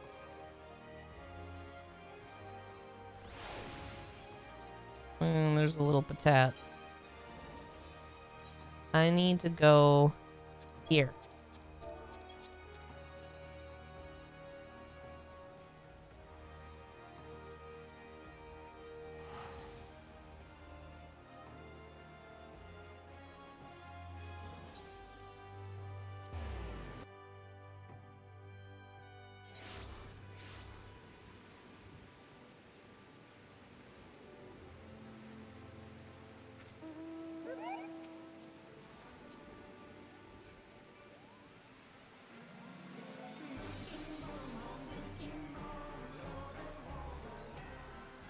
I didn't have to go very far.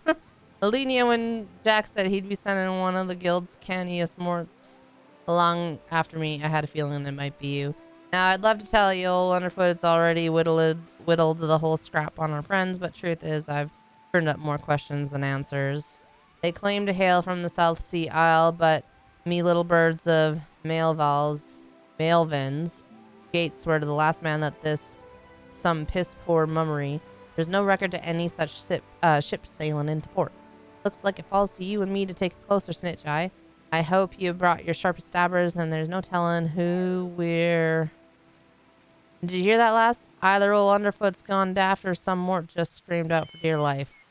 Something tells me our little task is about to take a turn really interesting. What say we go and see what's what?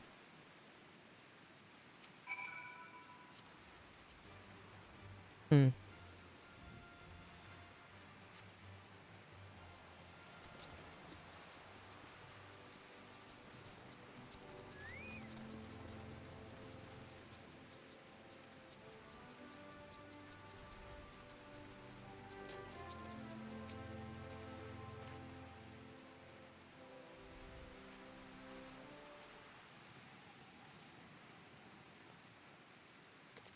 Have mercy, I am but a simple milkmaid, with not a single guilt in my name.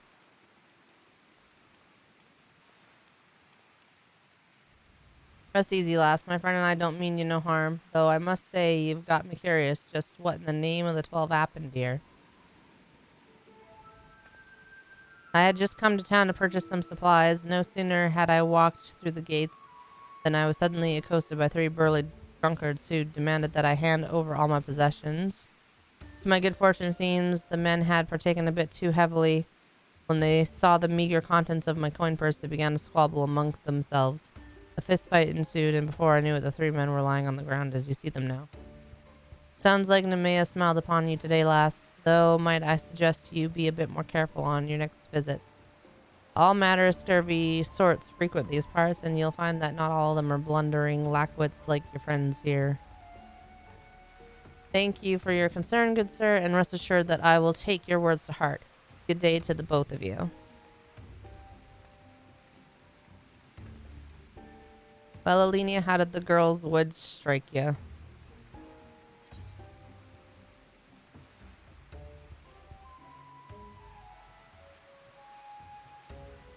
You too? I was thinking the very same. Squabbling amongst themselves? Just look, there's barely a scratch on any of these louts. I'd wager there's more to the rum doxy than she's letting on. Come, let's go on the drag and see what she might be hiding. GG on becoming a warrior. I don't want to be a ninja. I just want to be a rogue.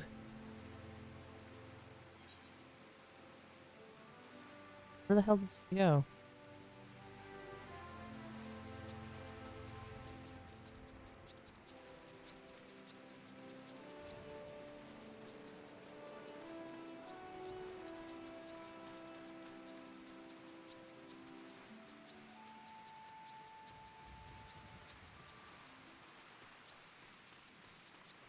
Go, Namazu, go. Here we go.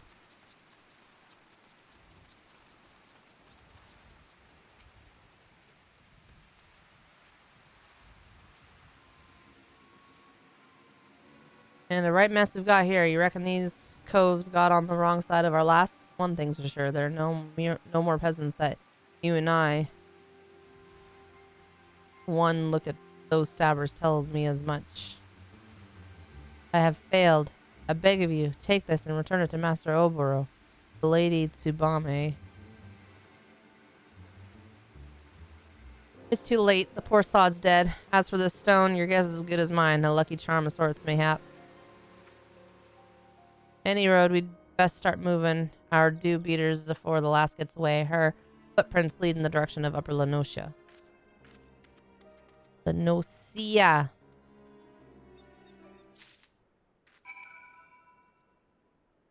Not what I meant to do. I need to go over here.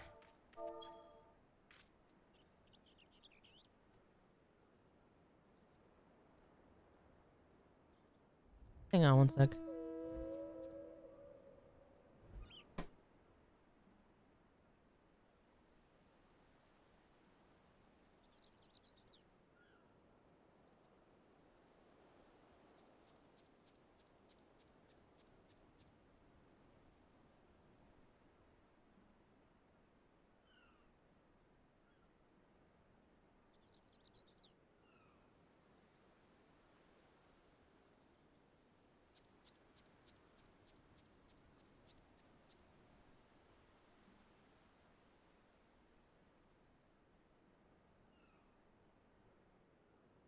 thought my child was up already because I seen her bathroom door close earlier. I realized that it was still closed and I thought it was kind of weird. It's been a while. And I could hear scratching coming from the door. It was just one of my dumb cats locked himself in there.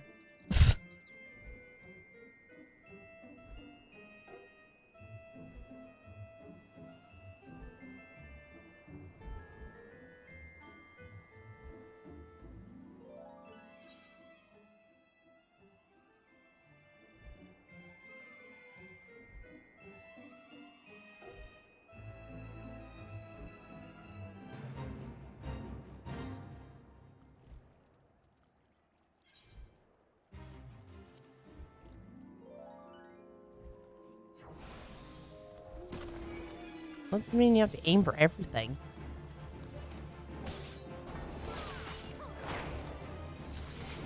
You could have avoided them.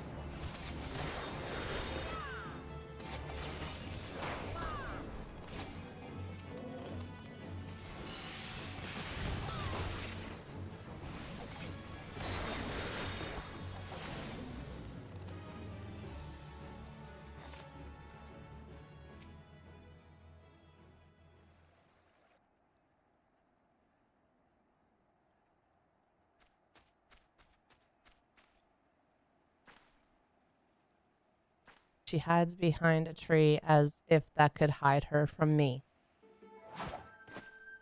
Oh.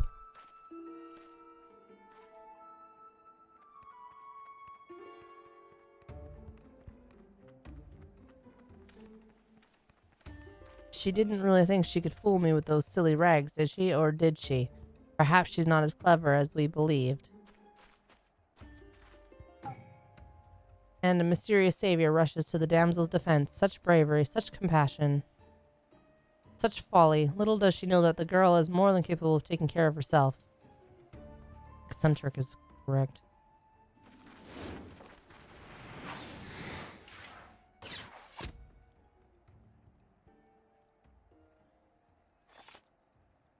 And right on cue, Oboro the dim leaps onto the scene to save his dear little swallow in the most unsurprising surprise attack the realm has ever seen.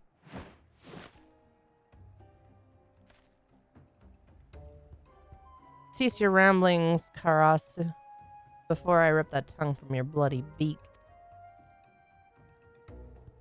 Yow, our hero is wounded, a stab through the heart. His childhood friends stand before him, blades drawn and hate in their eyes. Oh, the tragedy of it all. The audience sobs. And what's this? A couple of bit players who have forgotten to leave the stage. Did no one tell them their part in the play is long since over?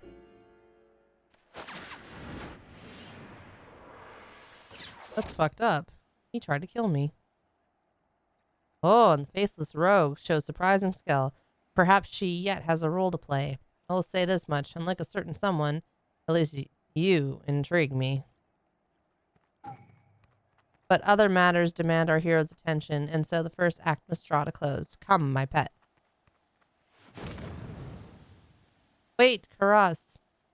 Ever quick to retreat, that one. The two from Wineport. Did you follow me here? Beg pardon, miss. My friend and I are on behalf of the dutiful sisters, and you, sister, have some questions to answer. I've lived on the underbelly of society long enough to recognize when a man's more than he seems. So make this easy for us, lass. Just who exactly are you, and what are you doing here? And here's hoping for both your sakes that it doesn't involve breaking no code. So you are the rogues of whom I've heard so much. Forgive me, we were remiss in not seeking you out sooner. Very well, you shall know all there is to know. My name is Oboro, and she is Tsubame. We hail from a village in Doma. What the hell did you do? Stop fighting things! So perhaps you have no word for what we are. In our own tongue, one might call us shinobi. Doma, the imperial province. The same, though it did not have to be so. Our countrymen fought with honor against the might of Garlemald. What we lacked in number, we made up for with martial prowess. It was a battle we could have won had we not been betrayed by one of our own. Our every secret, our every move known to our foe, the tide of battle turned on the morrow. Thousands of our countrymen were slaughtered, and at a day's end, Doma remained under the imperial yoke. The traitorous Kur joined the imperial ranks as chief of their covert operatives, or so they say. That is the man you just met, Karas, though I am loath to call him a man. To this day, he whispers in the ears of the Garleans, making a mockery of those who once called him friend and brother. But no longer. We have come to Eorzea at our village elder's behest to see that Karas pay for his crimes with his life. Come to mill a treacherous rook who blew the gab on his comrades. You sound like a right benny cove, considerable underfoot and pressed. Forgive me, this lad and its tongue are still new to us. Nonetheless, we were able to lure Karas here, but more than a few of our comrades gave their lives an effort, and now this was their sacrifice for naught.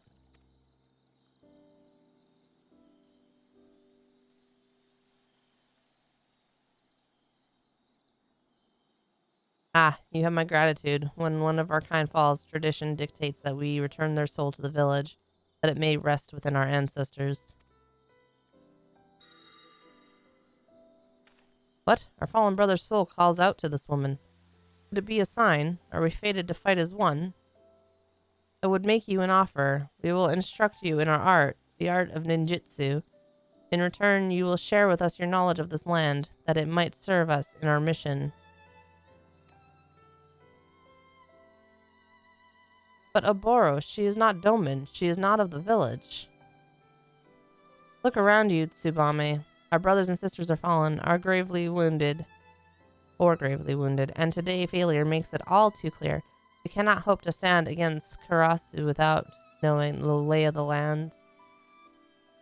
Can't say I'm thrilled at the prospect of losing a dimmer-dammer like yourself, but hells, in my younger days, I'd been keen to try my fams at some of those techniques myself. And the more my waddle's taken, the more these two strike me as Benner and Benner folks. If you're keen to lend them your daddles, I'll not be the one to stand in your way.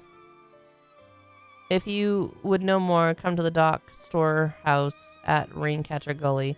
We shall await you there.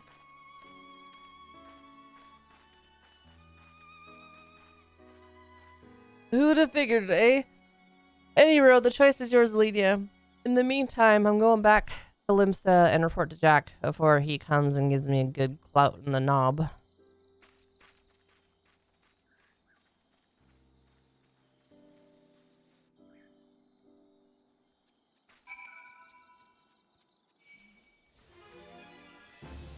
The fuck? Dude, I just got here. What is your problem?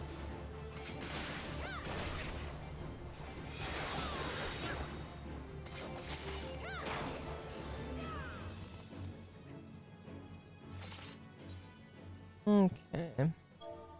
I need to go here.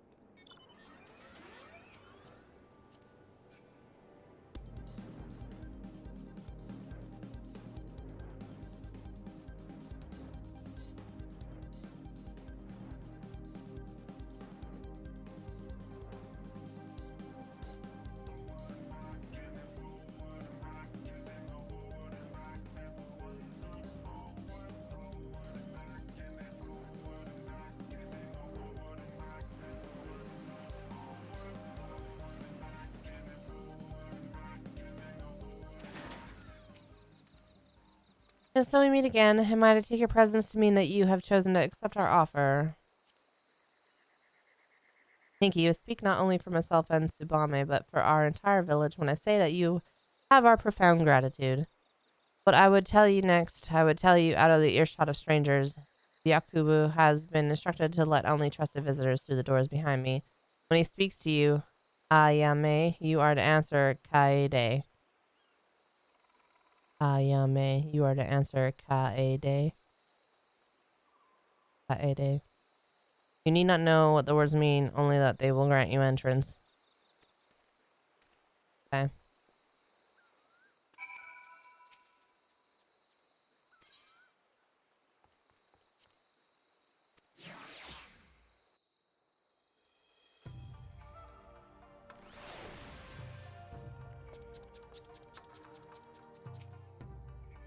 Welcome, Alenia. You stand within the provisional base of operations my people have established in your land of Eorzea.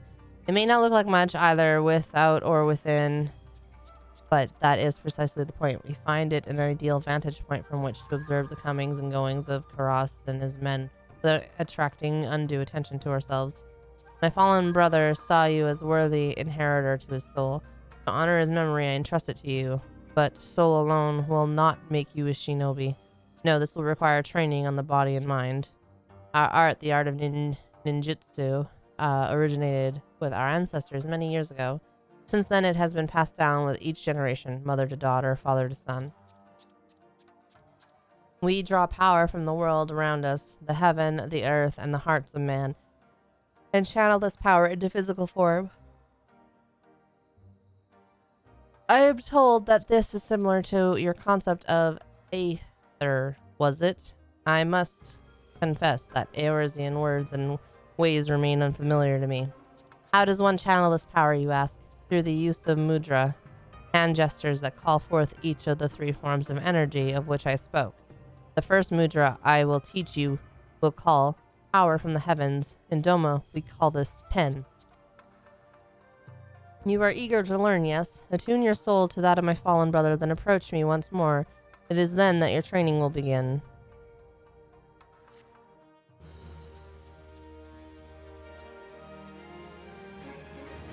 Goodness.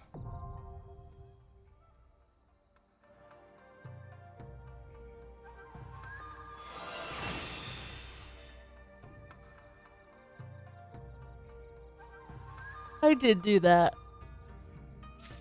I want to go back to Rogue.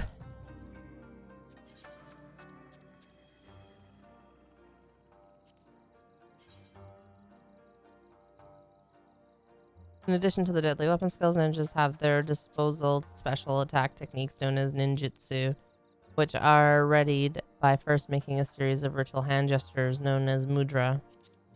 Ninjutsu can be executed after combining one or more of the following three mudra in a predetermined order: Ten, Chi, and Jin.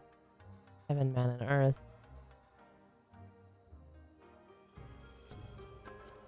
You will learn new mudra as you progress through the ninja storyline. Learning new mudra will open the door to more complex ninjutsu techniques. Once you have obtained a new ninjutsu technique, you can confirm the proper mudra order required to execute it by selecting its icon in the actions and traits interface.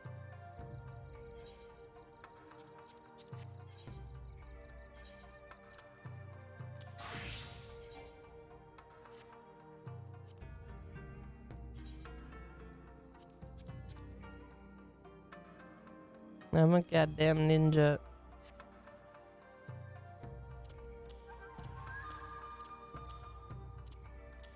They rearranged all my stuff.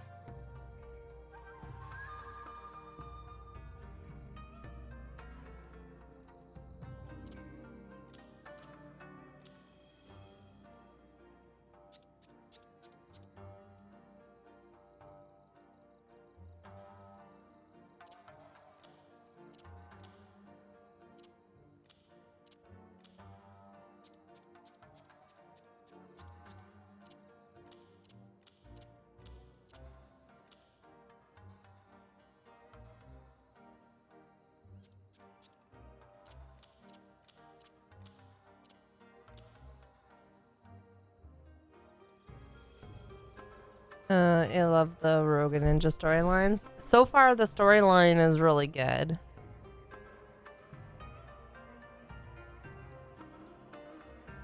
Yeah, sorry to hear that work is sucking.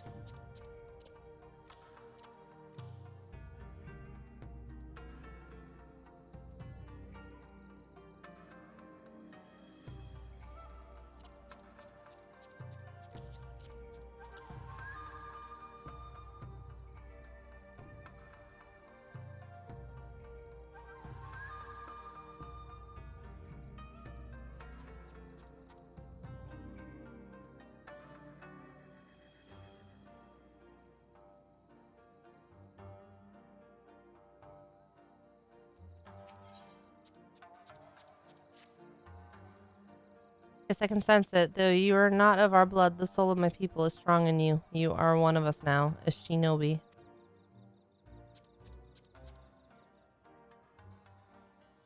A shinobi.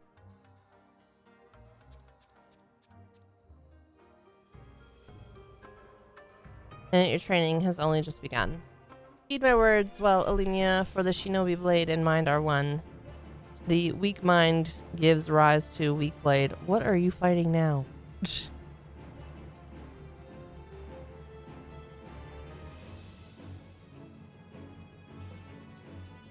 The false mind gives rise to a false blade, but the mind that is strong and true, that blade will know no equal.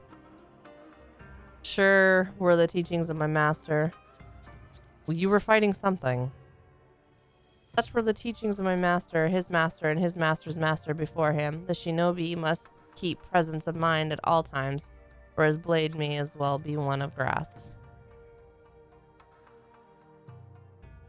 That is the lesson of the mind. Now we shall begin the lesson of the body. You will recall that the art of ninjutsu involves using hand gestures called Mudra to summon the energies of heaven, earth, and man, ten, chi, and jin in the doman tongue. Myriad techniques can be unleashed depending on the mudra you combine and the order in which you do so, but perhaps I am getting ahead of myself. A child must learn to walk before he can run.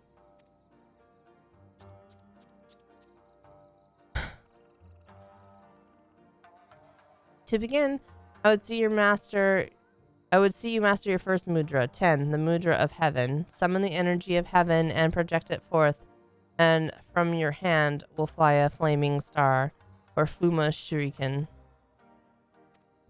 Outside of the storehouse, you'll find a mokujin, a wooden man of the sort traditionally used in Doma for training. Do as I have told you and strike it with a Fuma Shuriken. I will observe your technique from a distance.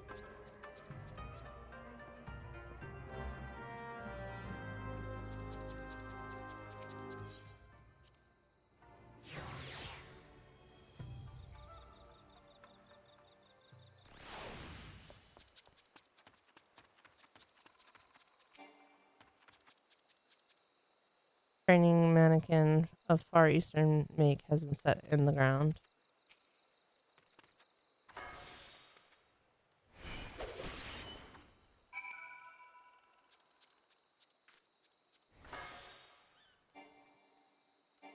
Oh, I can't do it again. Yes, that will do, Alenia. Clearly, we did not misjudge your potential. Perhaps you have also felt your body becoming lighter. This is but another benefit of your training. You may find yourself able to dance through the air with your blades drawn, but be mindful the true shinobi sees that no movement is wasted. You demonstrated your skills well against the wooden man, but wood does not strike back. Your next opponent will not be so docile. Prepare yourself. Oh, God.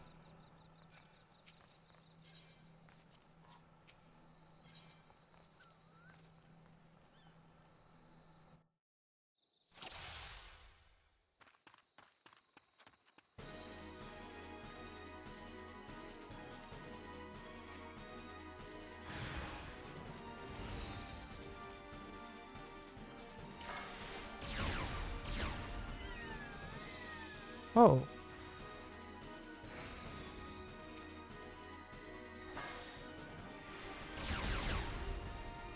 Ow. So wait, that's an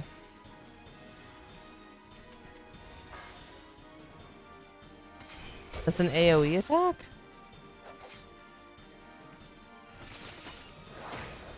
I'm confused.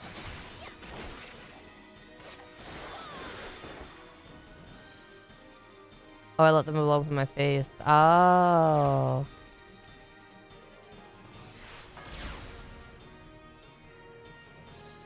How do I hit them then?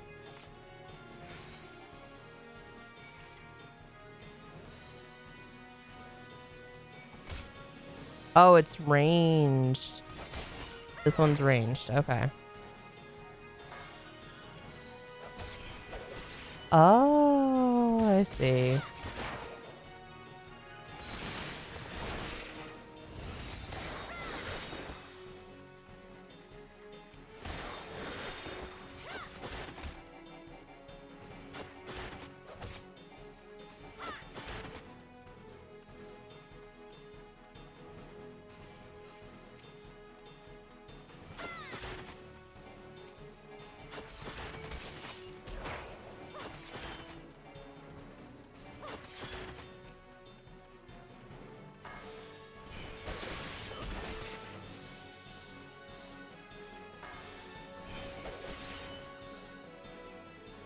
Okay. So that one's ranged. I got you. They were just blowing up. Okay.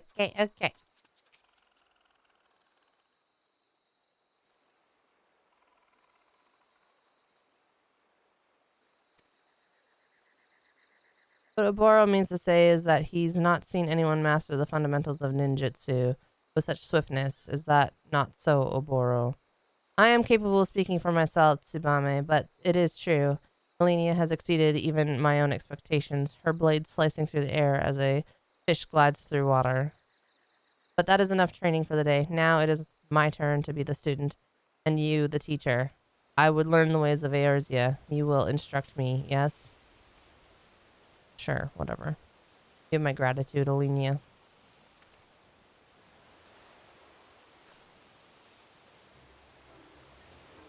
First, I would better know the terrain of Lenoche. Is something amusing?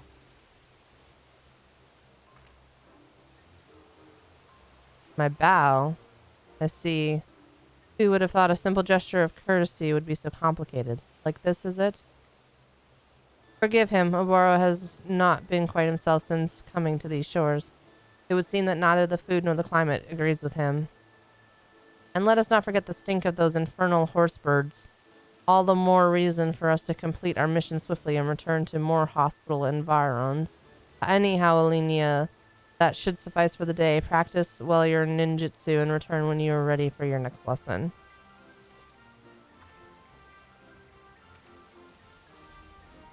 How often am I supposed to use my ninjutsu?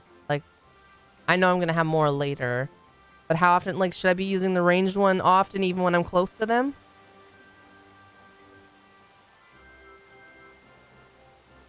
All the time. It would seem you have some practicing to do as well. Okay. Obviously, as I get more, then I just determine which one would be more beneficial for the situation that I'm in. But right now, like, with just the one that I have, I just use it as often as I can.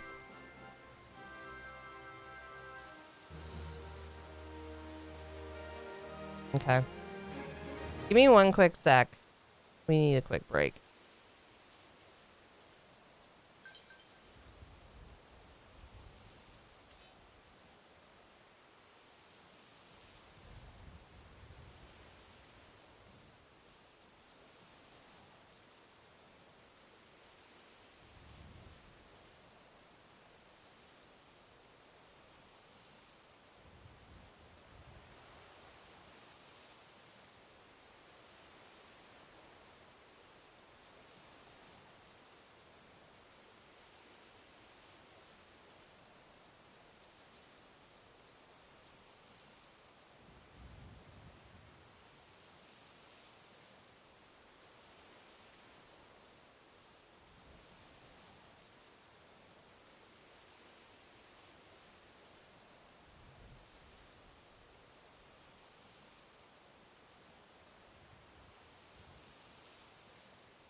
Alright.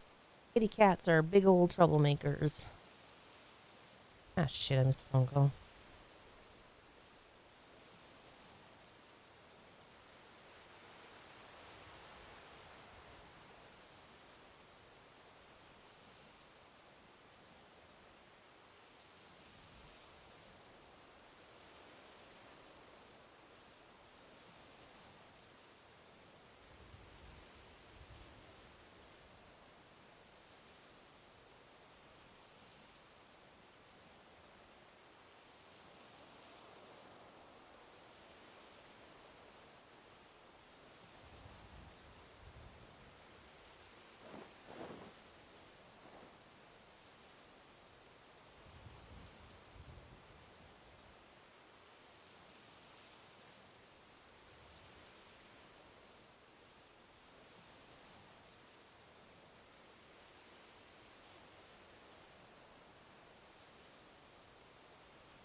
Alright.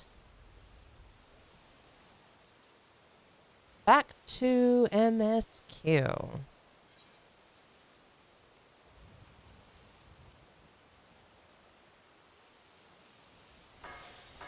Funny.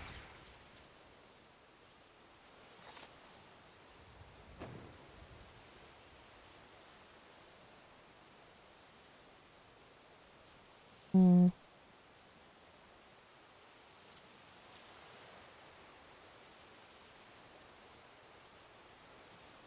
Let me put that.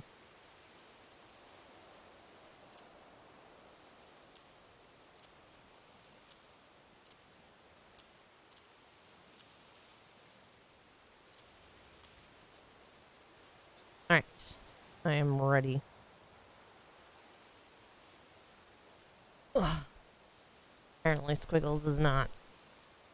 Ooh, we could go buy the cacpot, the jumbo cacpot tickets while we're waiting.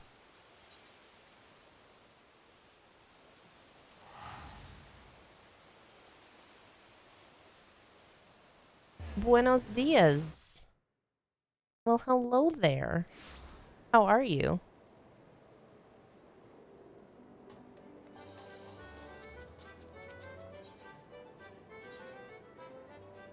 Why meh? What's wrong?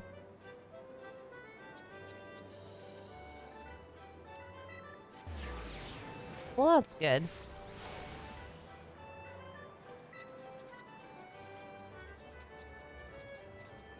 I am officially a ninja now.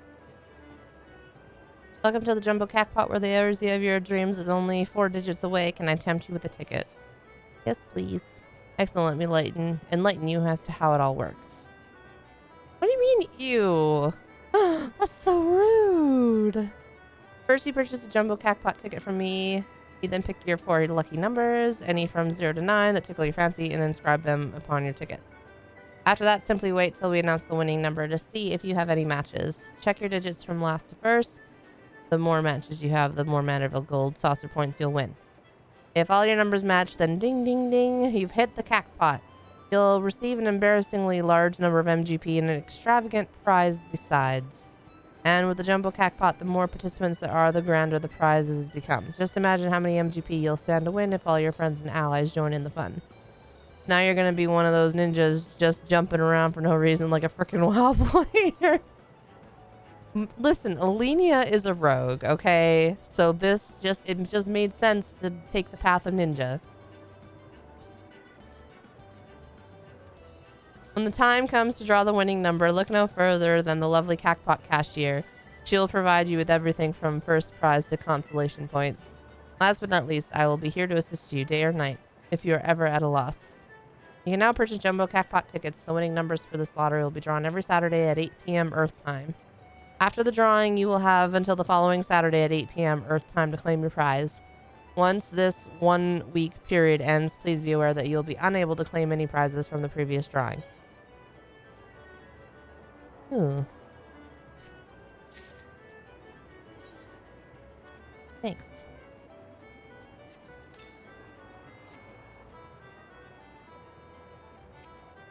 Welcome to the drawing number 447 on the Jumbo Cackpot. Can I interest you in a ticket to fame and fortune?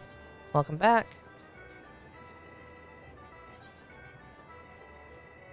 So, can numbers be used more than once? Like, do they ever get drawn like that? Is kind of what I'm asking. Now that's all that is left. Left is to select a 4-digit number. The winning number will be selected at a later date.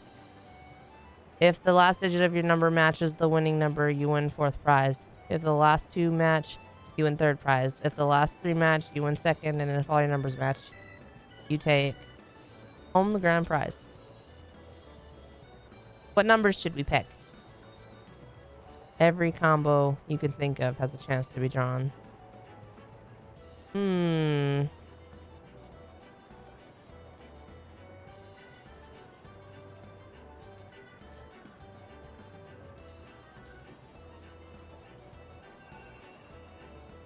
8340. Okay. Oop, hello, Luke.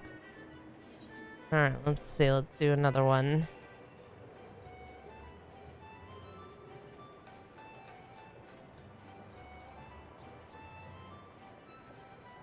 I'm surprised you didn't do 3689.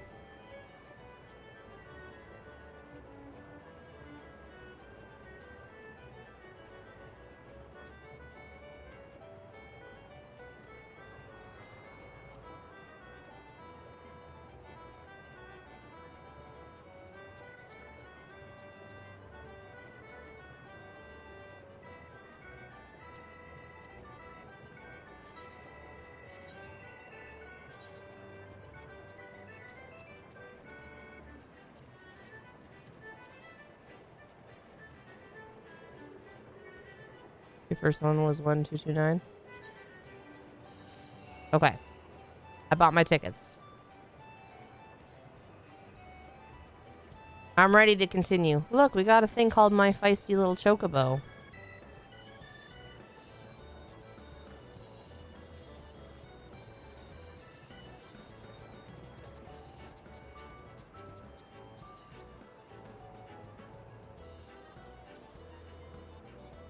Companions. Wow. What's that supposed to mean? It's messed up.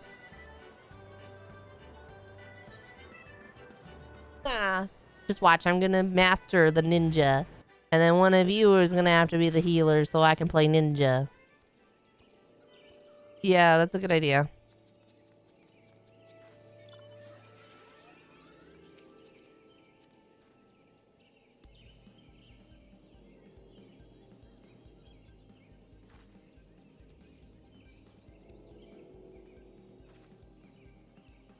Luke jumped up here, so I'm giving him all the smooches. You see that now, but you're not going to give up healer. I guess it's going to depend on if I enjoy ninja or not.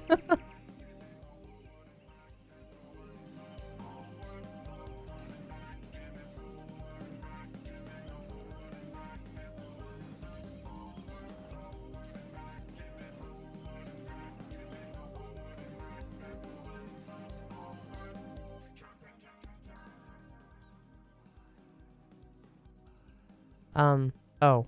I was like, what the? Where are we?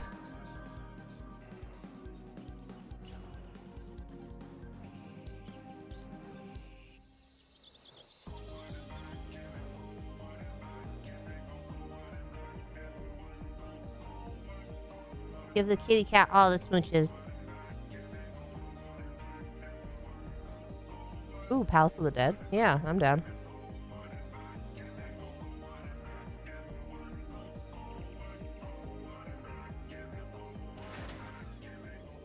It's definitely taking us a while to get through story, but that's okay. I am here for the journey.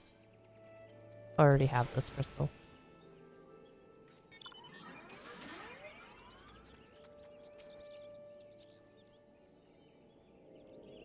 Yeah, he's good for tonight. Devin said he might be a little late, but I mean, that's fine. Because if we need to do a P1 clear, it's not a big deal. The party finder or P1. I don't know how late he's going to be. He just said he might be. Oh, wait, no. That would have been Sunday. He's not late tonight. If we were going to play Sunday, he said he might have been late. We should be good.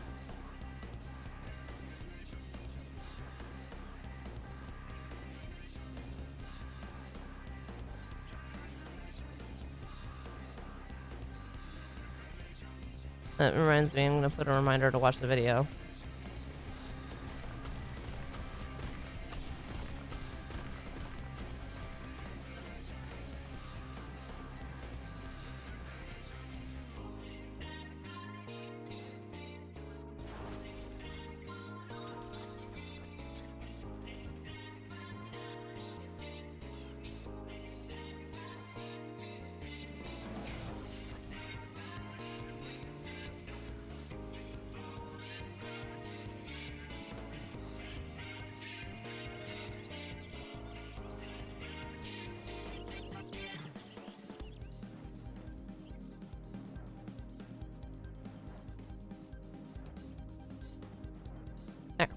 Okay.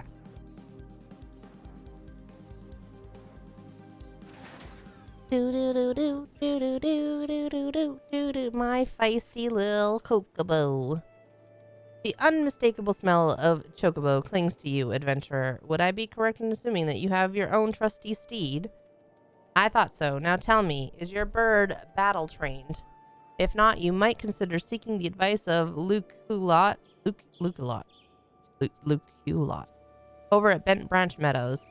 The Ishgardian native is something of a prodigy in all matters concerning your fine feathered friends. He should be able to help you attain greater affinity with your bird.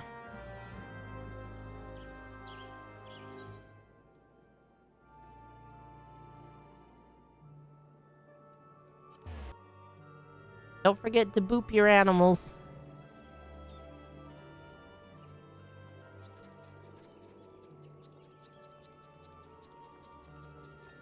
Or loved ones. Or hell, boop yourself.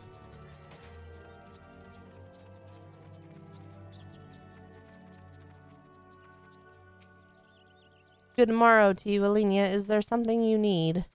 You wish to have your chocobo trained in combat. This is no small request you make. Riding your bird is one thing. Asking it to take hurts in your name is quite another. I will help you train your chocobo, but on the promise that you will never unduly expose it to danger. Do I have your word? Very well. To begin, we will need a bunch of gyashal greens. You have my leave to pick one from the field yonder. Return here when you have it. Okie dokie. I mean, I have one. Do I have to? I already have one. I have 100 of them.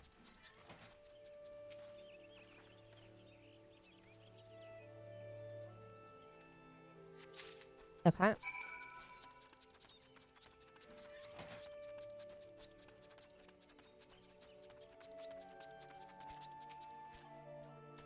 Have you acquired the greens? I indeed have gotten them, indubitably. I don't know. Superb. Then we shall get straight to it. Doubtless you already know this, but chocobos are highly fond of gyshal greens. They love the leafy... Oh, you got yours a different outfit already? They love the leafy vegetables so much, in fact, that they will completely forget their fears in the face of danger. Thus, by feeding your bird the greens, you can prevail upon it to fight beside you, and then once called, it will be up to you to direct its actions as you see fit. You'll find that your chocobo innately responds to a number of general commands. Give your bird an order, and it will act accordingly and to the best of its ability. This simple yet effective methodology was developed by the Four Temps family, one of the foremost houses in Ishgard. And that concludes your lesson. Of course, it is not enough to merely hear about a practice. One must venture forth and attempt it oneself. Summon your chocobo with a bunch of gyshal greens, and together make your way to Sorrel Haven.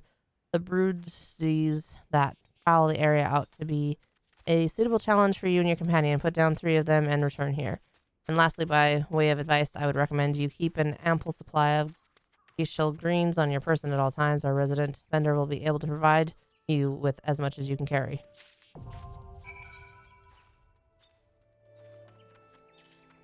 Oh, I want to dye my kookaboo.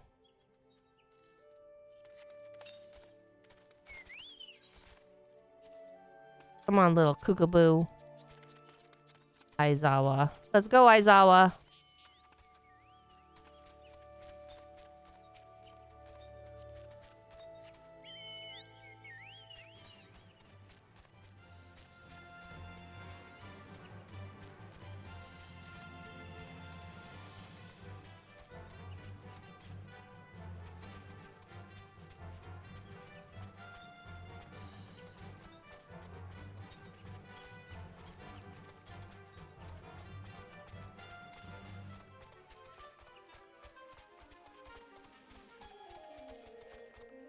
I have the whatchamacallit barding because somebody left an extra one in the armory chest.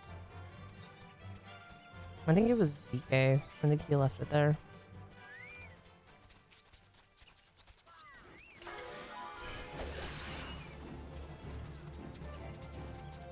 Don't take it too far.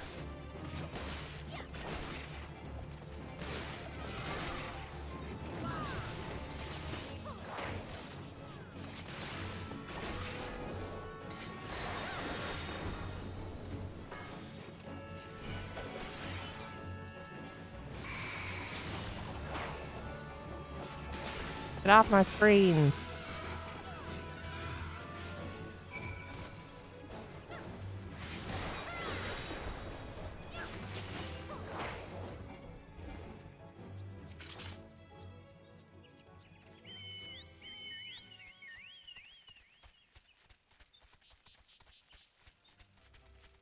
You know what? Maybe instead of making Aizawa purple, I should make him blue.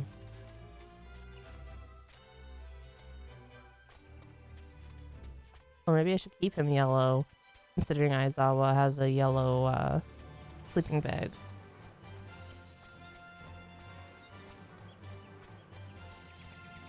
I gotta look at those colors again. Although I bought the stuff already to make him purple.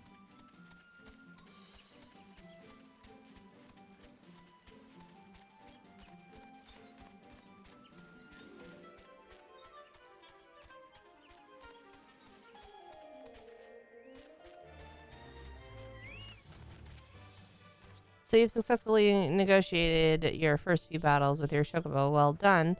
Tell me, how did it feel? Was it not supremely reassuring fighting with your feathered companion? Your chocobo can make up for your shortcomings or build upon your strengths. Indeed, there are countless ways the two of you might complement one another, though some experimentation you will come to find the approach that serves you best. Yeah, I posted the video in Discord this morning and was talking about it.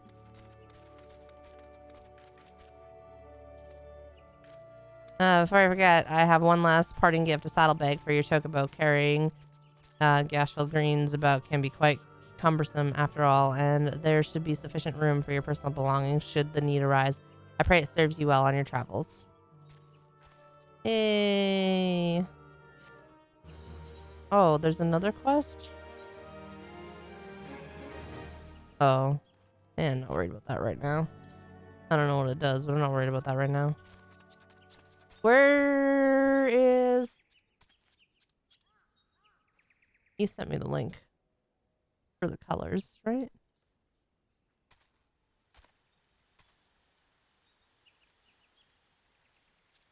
There it is.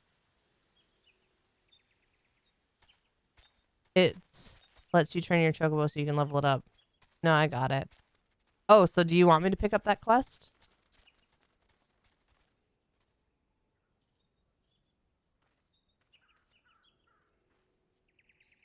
What kind of a yellow or desert yellow? This is what it looks like normally.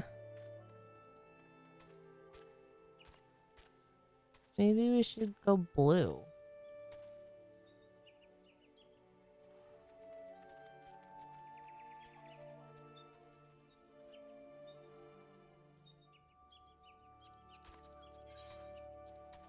I need 2 more dolmen plums.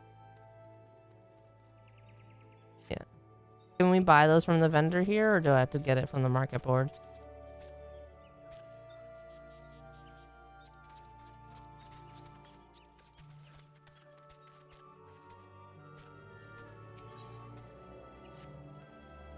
Greetings, madam. Tell me, how goes the training on your Evane mount? I could not help but notice that there is some bias towards real-life combat. All battle and no bonding makes for a less noble bird. I see that you already have a fine residence of your own. Why not build a stable for your chocobo? Closeness leads to fondness, and there are other perks. Indeed, I could tell you of those and more if you wish. We of Ishgard have a knack for chocobo husbandry. We have forgotten more than Gridania will ever know, I fear. One Ishgardian knack is to stable chocobos. Can you check for me? One Ishgardian knack is a stable chocobos at one's residence that makes it possible to train and feed the birds. Second knack is to keep the stable meticulously clean and picked up. Chocobos are cleanly creatures and easily distressed by slovenly housekeeping. Shall we get straight to it? Pick up every vegetable scrap littering the stable, if you please.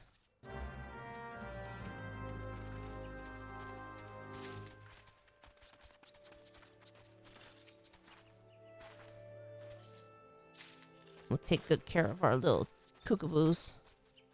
My little Aizawa.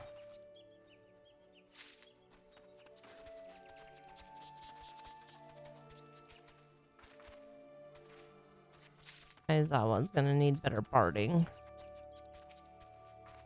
Better than the Bosjan army barding. Have you collected all the vegetable scraps? Very good. I will take those. Here you go.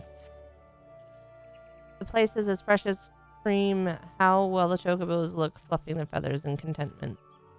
You would do well to lay in a magic broom. You shall need to use those for proper cleaning. So that is for another time. There is more to stable care than simple cleaning. And that brings us to the third Ishgardian knack. Fresh feed. I am not the aptest tutor for this craft, however.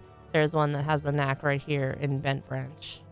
That would be Mistress Margalt, the resident botanist. She is in charge of all cultivars maintained here for the chocobos. Go to her and beg a few greens and information from her. She will not stint you on either. Who's the person that sells stuff here? Because they said we could buy greens from a vendor here. Who was it? Little Leia. Hi, Leia.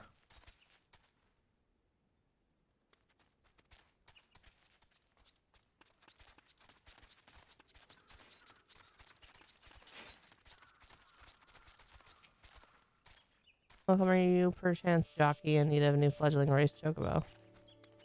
No, I don't need a race chocobo.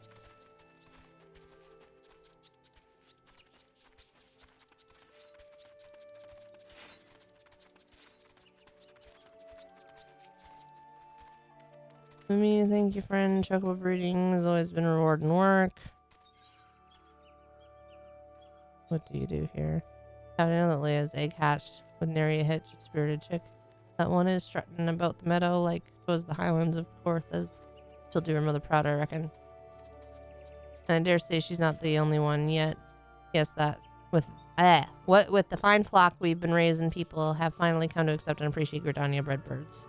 It's not easy work, but with every cheerful quay here, I know there's no place I'd rather be. This is my calling. I'll see it through till we're breeding the happiest, hardiest birds the realm has ever seen. Okay. I don't know. I thought they said we could buy greens from a vendor here. All right, whatever. Let's go.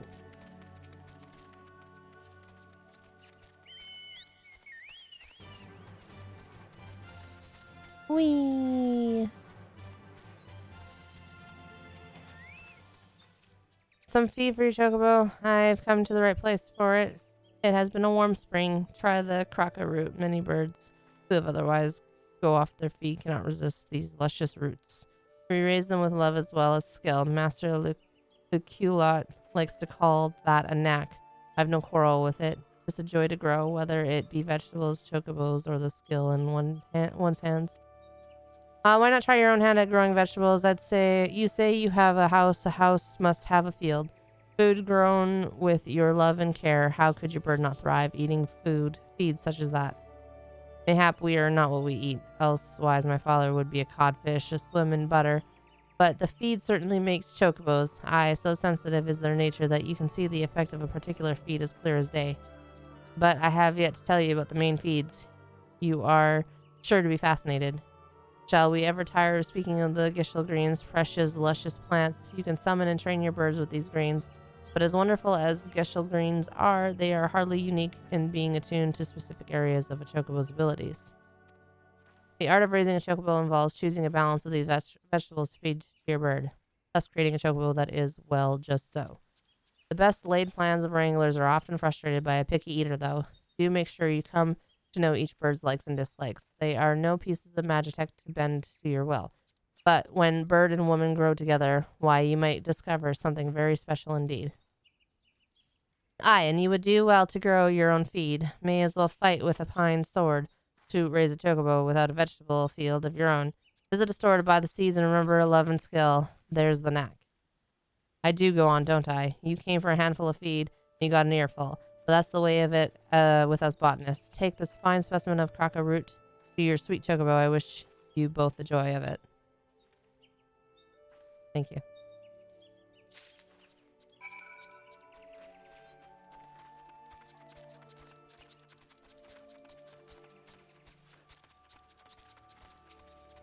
Ah, were you able to collect some chocobo feed? Margalt is never stingy with her vegetables. As fine a crocca root as ever. I have seen a magnificent specimen. This will make the training all the more effective, I believe. We come to the fourth knack of chocobo husbandry, Alenia. Training. I hear head wrangler Keitha about her work. There's a thought. Go and speak with her. She will tell you much more about training chocobos.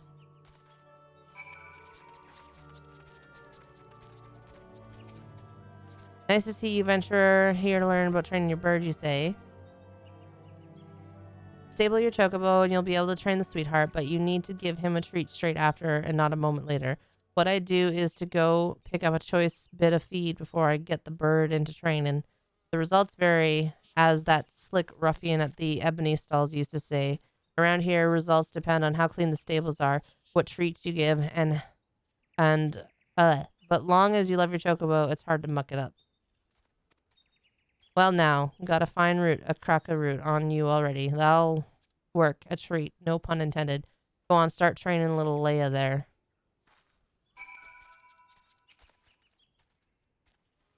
Leia, can you be trained? Where's Leia? Hey, good job, Leia. You feed little Leia the gigantic crocca root after her training. Aw, cute. That was sweetly done, venturer. You've got some skill at this, I reckon. Some are made to train just that one bird, so you can handle any chocobo. Some venturers share a stable, you know. Might be you could care for birds other than your own. You muck out the stables, that means you're helping raise the other venturers' birds as well as your own. Don't matter who did the mucking out, really. Those birds have been cared for, you see. I was standing in front of her and she kicked the shit out of me. Well, you know, patats be evil. That ought to hold you for a while. I no use pouring too much wine into a cup. You'd best return to Luculate, or his guardian Brinky starts imagining the worst.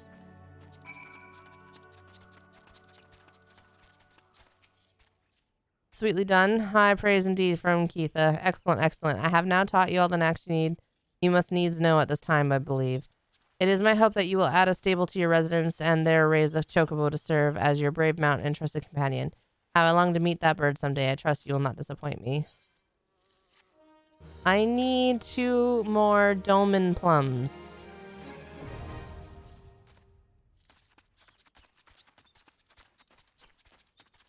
Can I buy stuff from the botanist over here?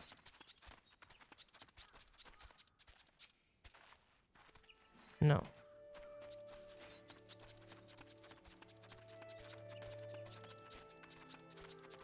Alright, well I'm going back to the house because I want to feed my kookaboo.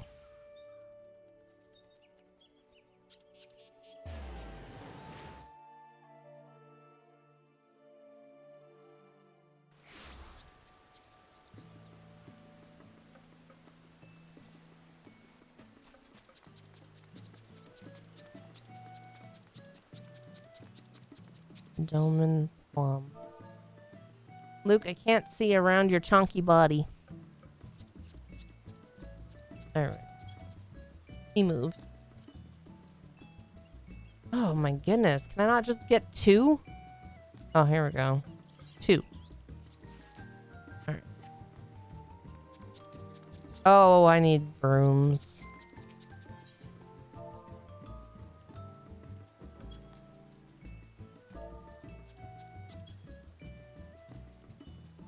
What are they called? Oh, here.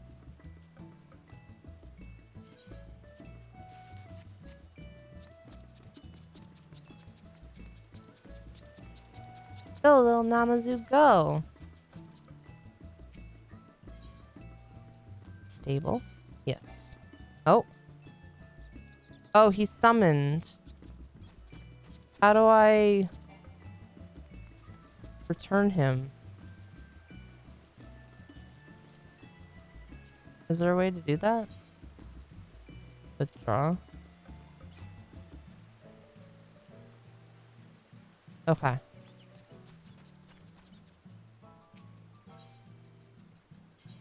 Yes. Okay, now clean stable. What, you had to wait for me to put mine in first? Rude. There we go. It's clean. Does that mean they're happy now? Tend to my chocobo. Feed. Alright. You're right. I was here first. 1, 2, 3, 4, 5, 6, 7, 8, 9.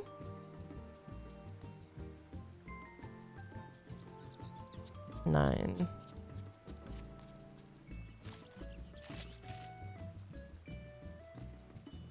One.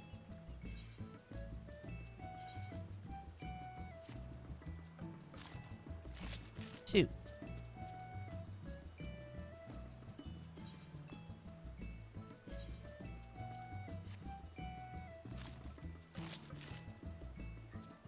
Three.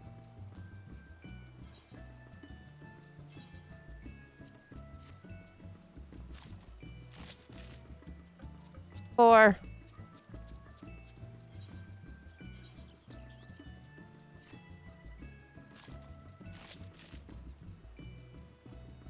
Five.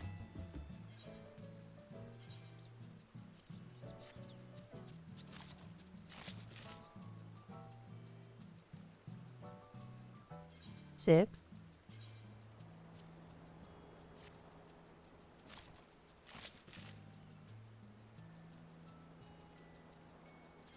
Seven.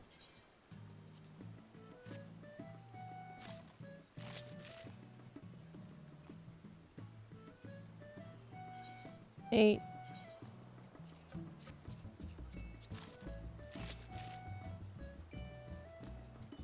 All right, 9.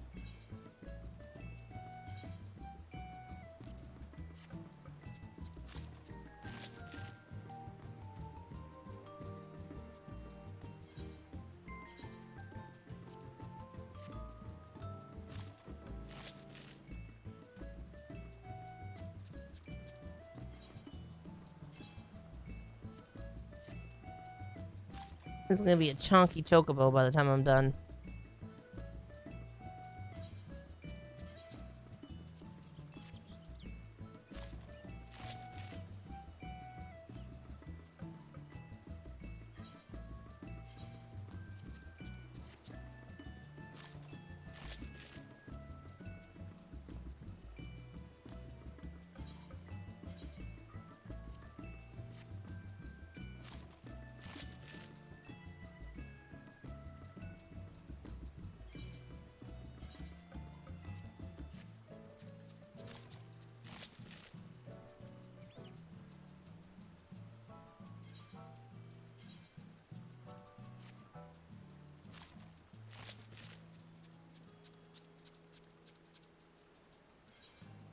Let's go see what kind of barding they're selling.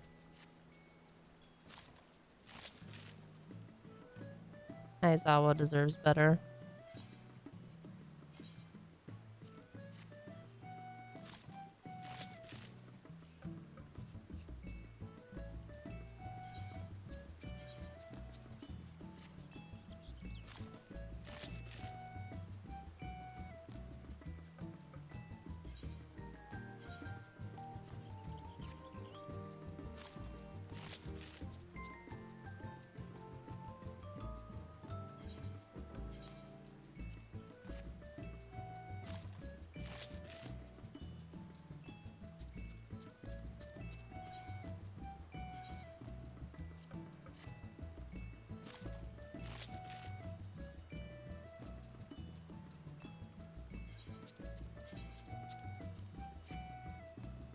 All right.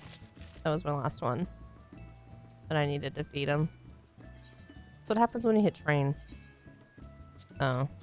No, we'll leave that for now.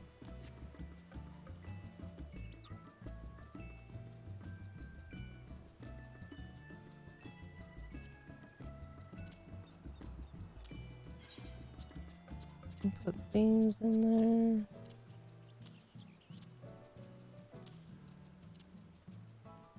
Yeah, leave that on me.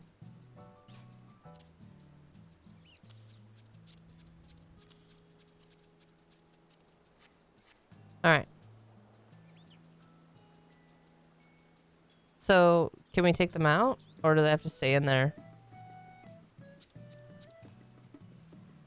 I'm gonna go and look at what they have for barding.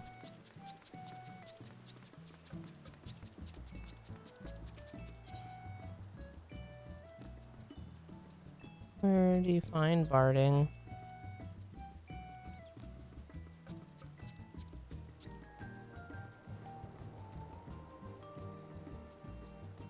I guess I just type in barding.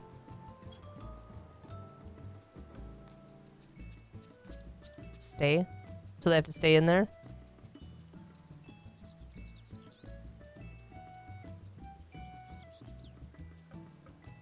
Bismarck.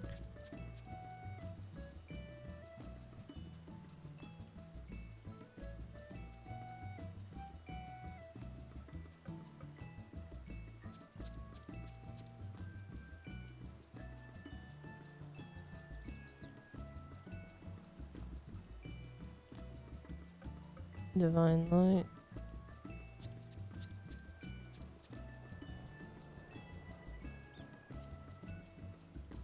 Hmm.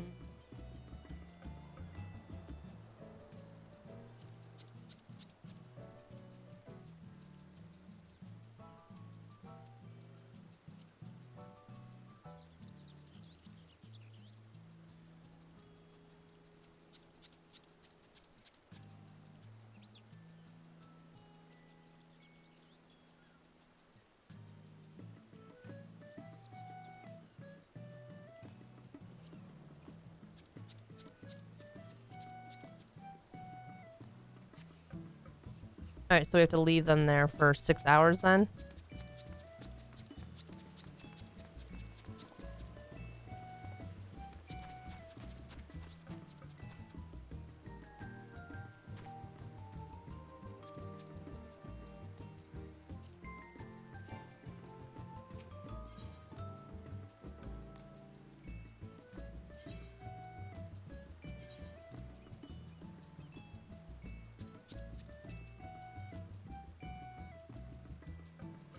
Okay. Alright, well, let's go.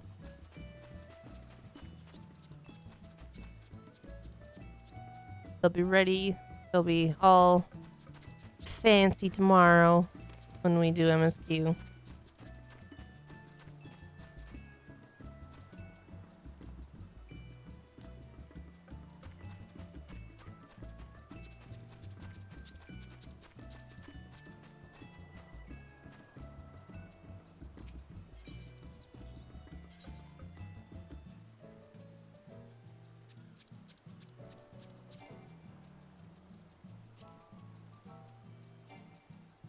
Oh, right.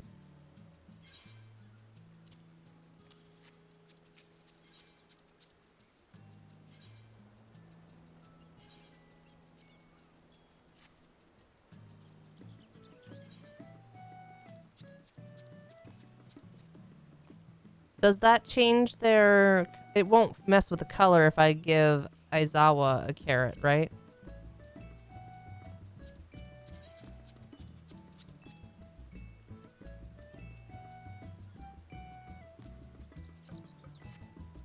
Okay.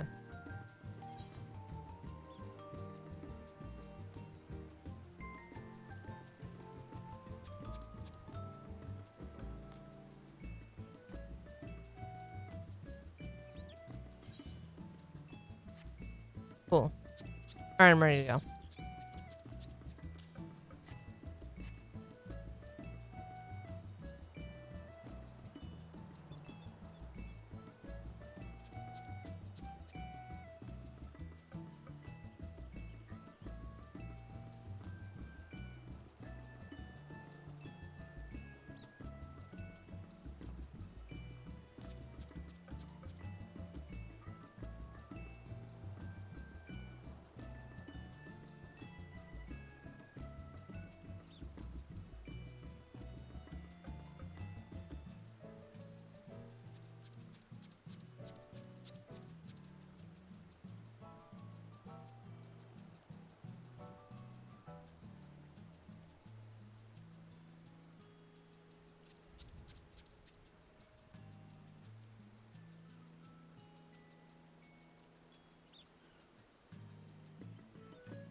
Oh, you're finally ready? I went to heat up some food while I was waiting.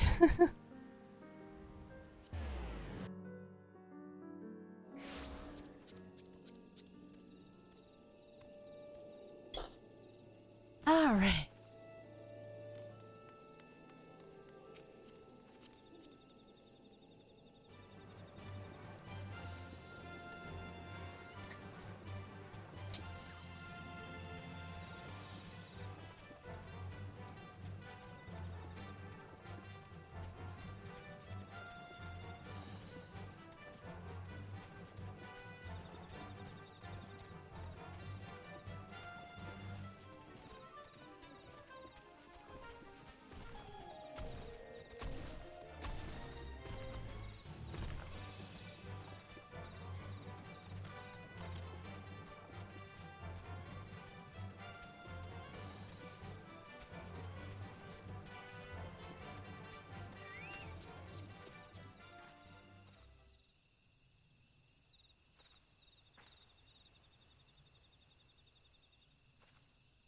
Oh, I was talking and I had myself muted. I was saying I hadn't put my headset back on yet, but I got it on now. Peace offering for the sylphs. Were it anyone else, I'd recommend a jar of honey, but I fear that wouldn't get you past their front doorstep, dear. No, their tastes run more to the unusual. Are you perchance familiar with milk root? That's what we call the root of that most fiendish seedkin, the ochu. When chewed, it exudes a cloudy liquid that's said to induce curious visions in the imbiber. You'd not catch me dead trying the stuff, but the sylphs seem to enjoy it to no end.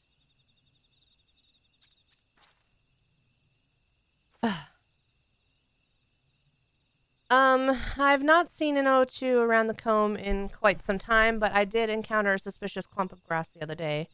Were you to stimulate it somehow with some of this amber syrup, for example, you might be surprised at what comes out.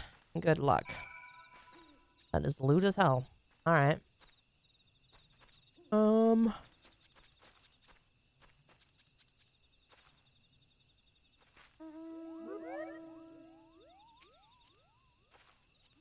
Did she give us the amber? Oh, yeah. Okay.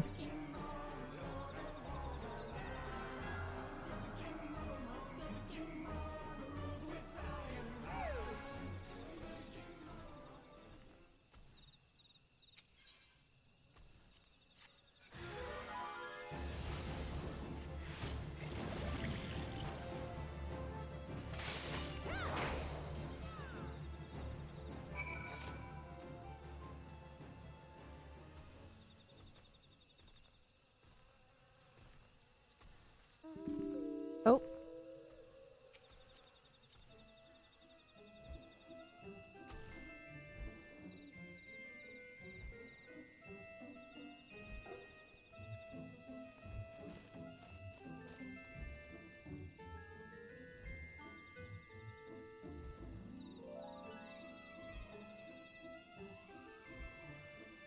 Wine and dine on the whale ride.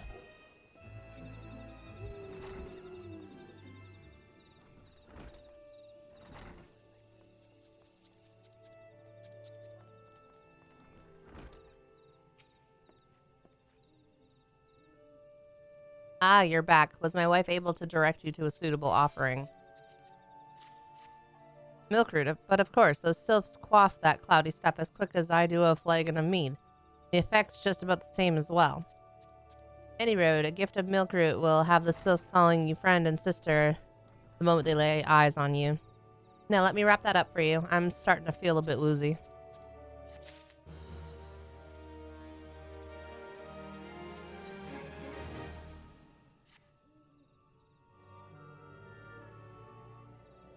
I've taken the liberty of wrapping your milk root well and good. This should keep it nice and fresh, not to mention spare you from the god's awful stench.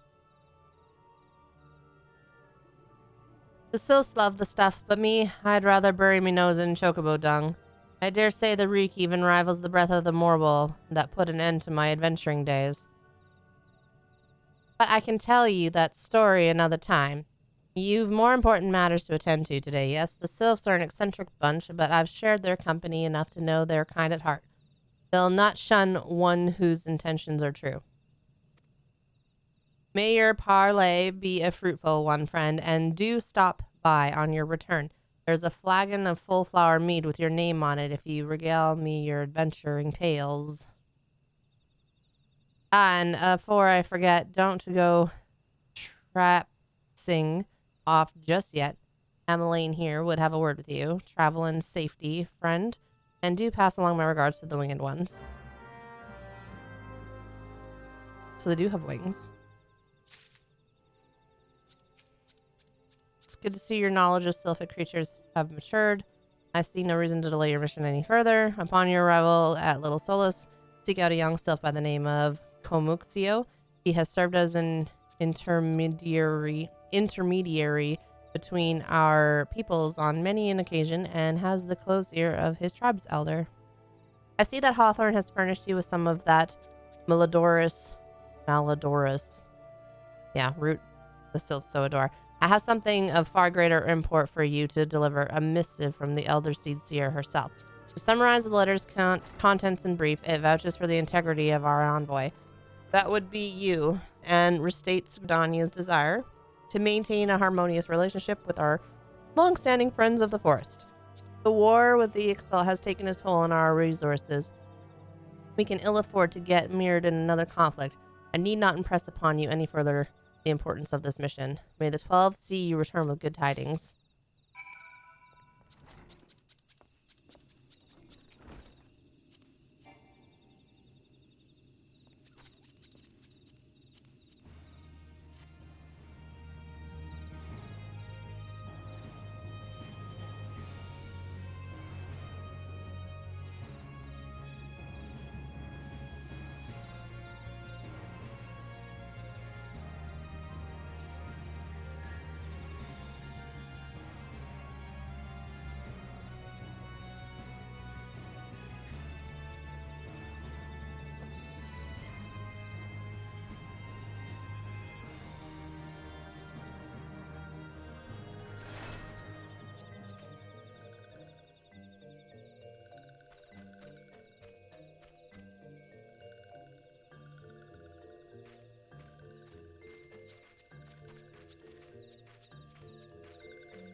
Yeah, see?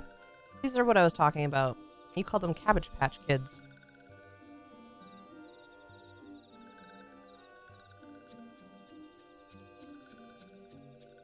Oh, hang on, I'm getting a phone call.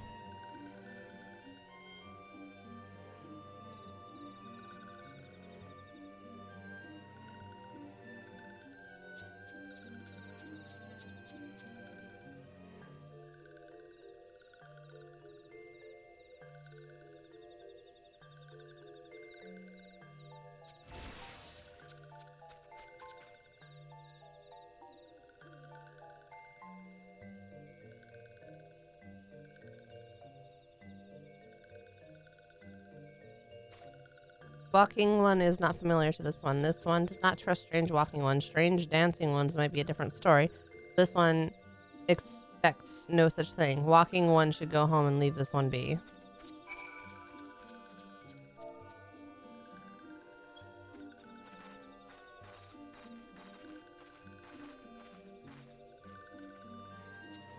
This one would welcome walking one who moves like these ones. If walking one would walk to this one will answer. This one is busy one, so walking one should speak with quick tongue. Walking one would bring gift to this one. Walking one is most kind. Walking one brings milkroot. Milkroot fills this one with great joy. This one gives thanks, gives many, many thanks.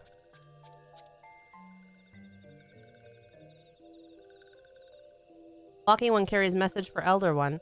This one will deliver the message to Elder One. Walking one should not worry.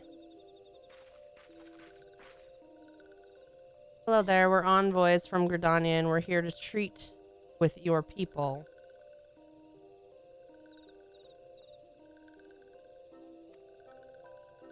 We come to pay our respects to your elder and to learn from him more of your Lord Ramu. Who are these ones? These walking ones come from Gridania?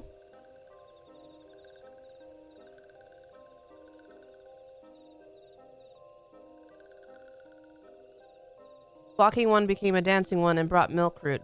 The walking one tricks this one. This one does not like tricks. This one will speak no more. Elder one is busy. Walking ones should go home. Go home, you say? The sylphs of Little Solus have always welcomed Gridanian envoys with open wings. The letter carried by Alenia here is an oath of peace penned by our elder seedseer herself. Still you would refuse us. This one's reasons are no business of walking ones. Elder one has no words for Gridania. Walking ones waste everyone's time. Well, I never. Turned away at the gates. Whatever did we do to deserve such a rude welcome? Was Alenia's jig insufficiently jiggy? No, I was fine until you two showed up. I'm as baffled as you, but something tells me recent events have our erstwhile fluttery friends feeling uncommonly wary. It would seem we've no choice but to ask around and see how we might earn their trust.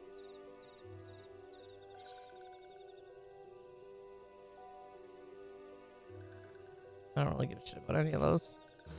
It needs more jiggle. Wow. Say,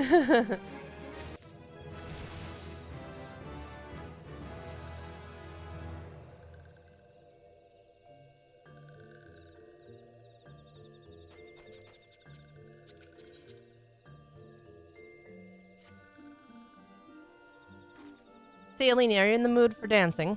That's right, dancing. You went through all that trouble to learn the sylph's traditional greeting, but you've greeted hardly any of them. Why, if I were a sylph, I'd be beside myself with delight to see an adventurer expressing an interest in my culture. Me? Of course I'd be happy to join.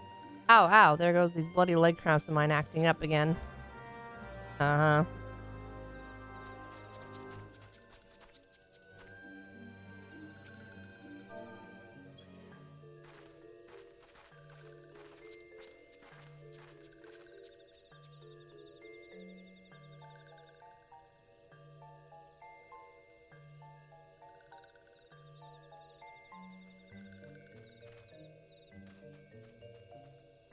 Oh, walking one knows jolly dance. Jolly dance fills this one with good cheer. Let these two be friends.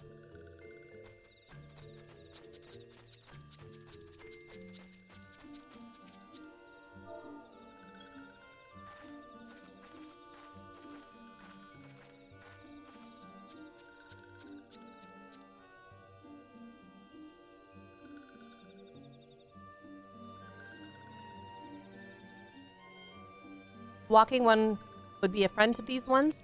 This one is overjoyed. This one keeps the ways of weaving a secret, even if walking one learned the secret. Walking one could not weave in the same way.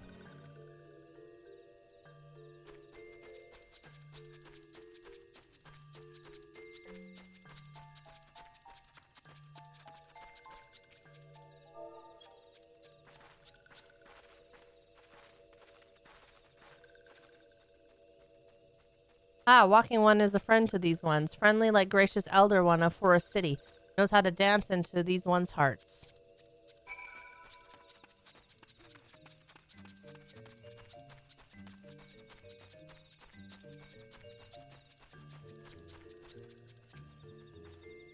Alenia, would you like to hear the good news or the better news? The good news is that your lovely dancing has brought smiles and high spirits to all the Little Solace. The better news, why, I've thoroughly recovered from those accursed leg cramps. Onward to our next adventure. God. An Ida.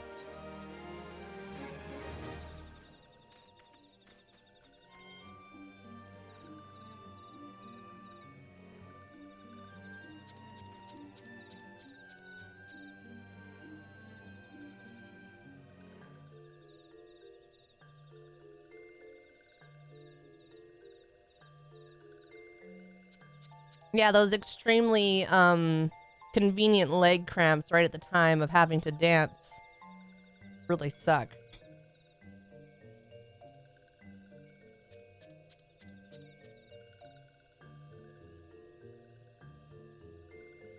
Wait, who is jiggling what now? I was coming in on the awkward step. Yeah. I was dancing a jig and apparently I needed more jiggle.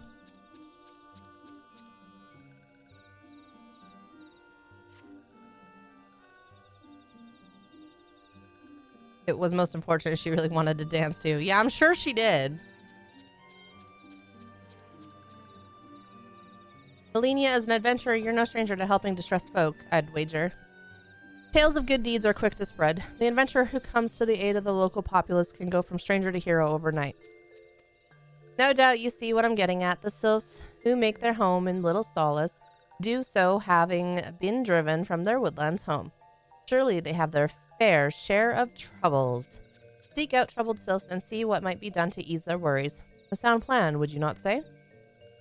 That said, the sylphs are not known to share their worries with outsiders. You would be better off inquiring with your immediate, of the Gridanians who resides here. She is most like to be privy to the sylph's troubles. I mean, it was enough jiggle, but this one likes more jiggle from dancing. Oh my god. Praise be to the elementals. I cannot express how happy I am to see an adventurer with a truly gentle heart. The sylphs of Little Solace are sorely in need of aid. Pray hear me out. Being a temporary settlement, Little Solace wants for amenities, not least a stout set of defenses. Consequently, beasts from mounds around are free to wander in and terrorize the hapless residents. The Z's, Gorlins, and all nuts that roam these parts are especially troublesome. But slaying one of each should serve as a warning to the rest. Okay, I'm waiting for Luke to get comfortable because he keeps knocking my microphone. Furthermore, perhaps you could gather 3 brownie brushes as well. They play an important role in sylphic culture. I do not claim to know the details, and what with such feral beasts prowling the forest, they are not easily come by. When you are done with the deed, seek out Komuxio. He is slow to warm to outsiders, but your good intentions will not be lost on him. My own experience speaks to this. Keep your butt off my keyboard. Posture check. I mean, I'll do the best I can with a cat on me. I got my shoulders pulled back, so. Alright. Let's go, Squiggles.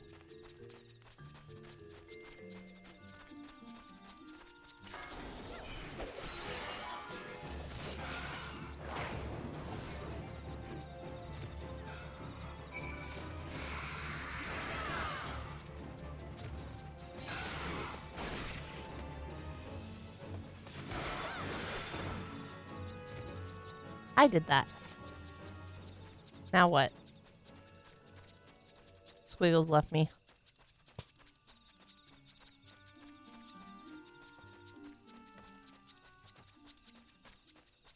Oh, brownie bush.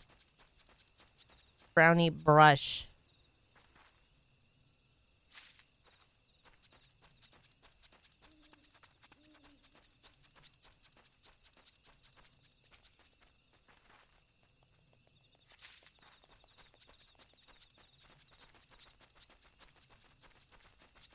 Where are we going?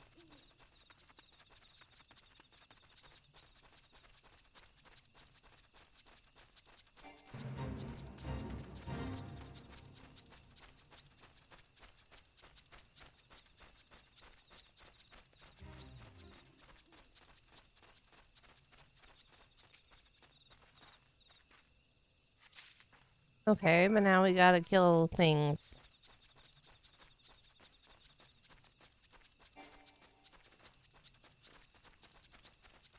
These things.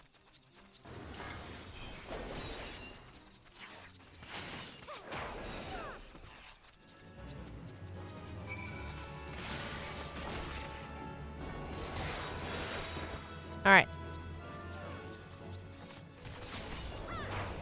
We can go back.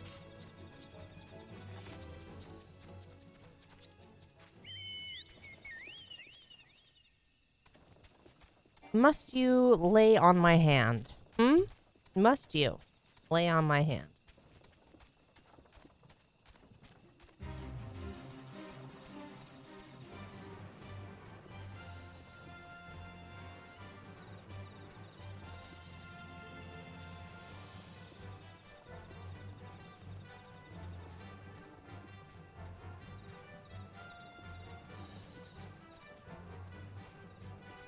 Do do do do do do Do, do, do, do. Dancing one is still here. Dancing one can dance all night. This one's trust is not so easily earned. Dancing one brings brownie brushes for this one. This one can dye thread once more. This one is pleased. Dancing one kills bitey buzzy one. This one hates bitey buzzy ones. Dancing one is kind, too kind. Many walking ones come to see these one's abode, but few are friendly like dancing one. Perhaps this one was wrong not to trust dancing one after all.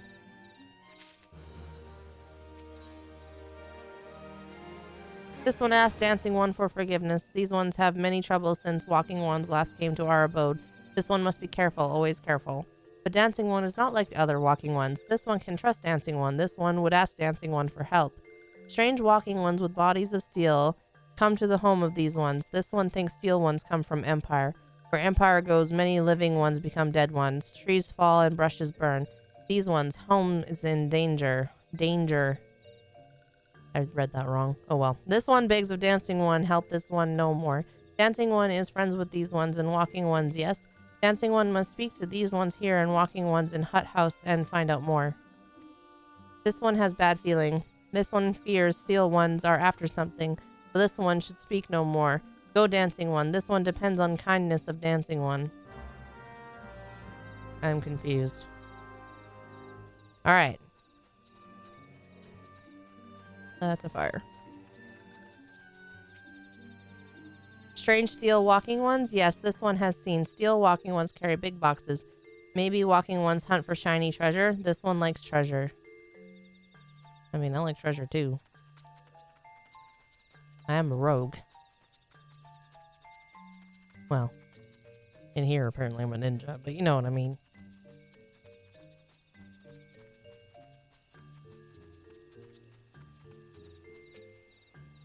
Shush, shush, this one says steel walking ones are scary like touched ones. This one hates scary and scary ones have scary friends.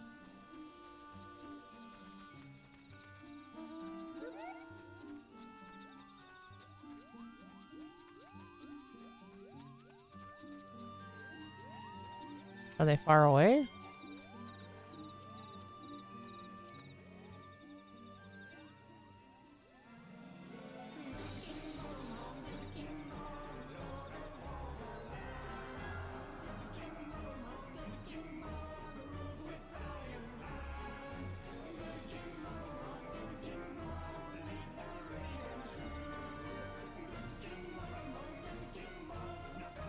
Oh. Do we have the crystal?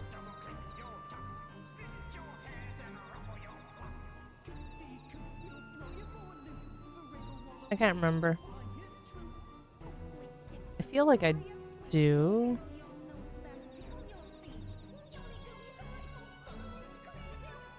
We do? Okay. Oh.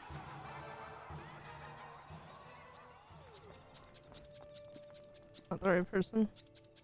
Victor. Fearsome types clad, head to toe in steel, you say. Imperial soldiers, no doubt. I could tell you what they're plotting, but I'm sure it's nothing good. Couldn't tell you. Couldn't probably is what I should have read. Hello. And now we're still good.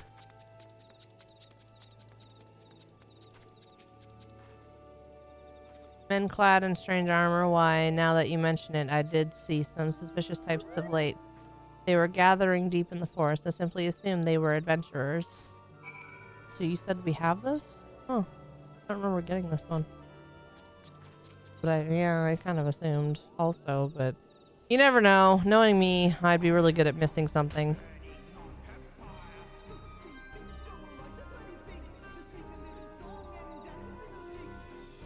Dance a little jig.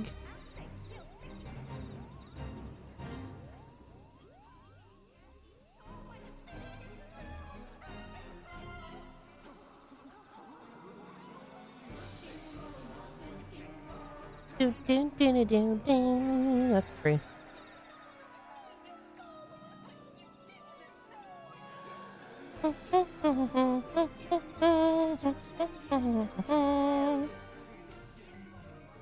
This one is happy to see Dancing One return. What did Dancing One learn?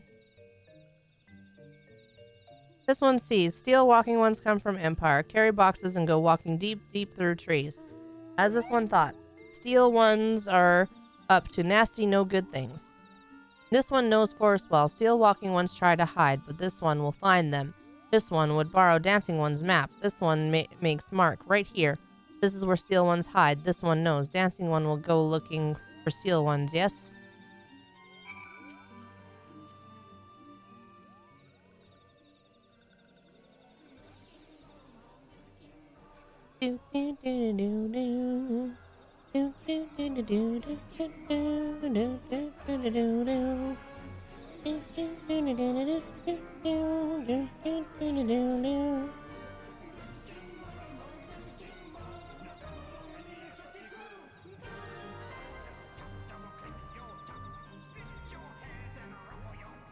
You want to annoy your cat? Just play with their tail. Oops. Rabbit! I double hit that thing by accident.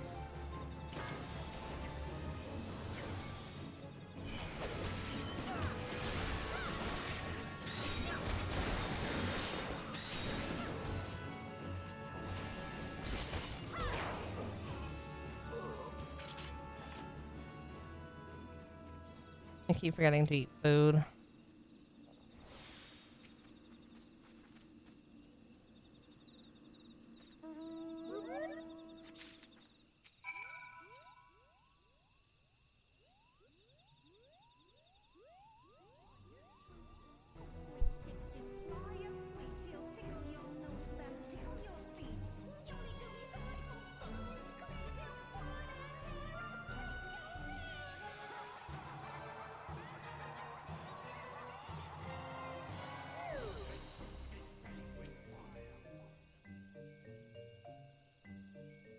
Dancing One is back. This one breathed a sigh of relief. This one was worried. Dancing One found something. Dancing One found paper inside a box. This is message from Empire. This one can read Walking One symbols. Message paper has names of food and rocks. Food and rocks were inside box. This one knows. But this one does not understand. Food and rocks mentioned all come from homes of these ones. How do steel walking ones know to find them? Is there sneaky one hiding behind this one's wings, snooping one selling secrets to steel walking ones? This one fears for this one's homes, but Dancing One has helped this one much today. Dancing One must promise to always be friend to these ones.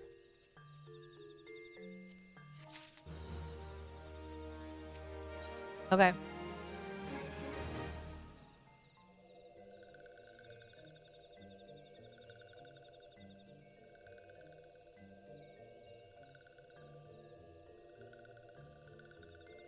Helpful one arrives at a good time. This one needs helpful one's help. One of these ones named Claxio ventured outside Little Solus alone. Alone is unsafe. Helpful one must find Claxio. Claxio struck west after leaving the settlement. Hurry before Claxio ends up in the belly of a beastly one.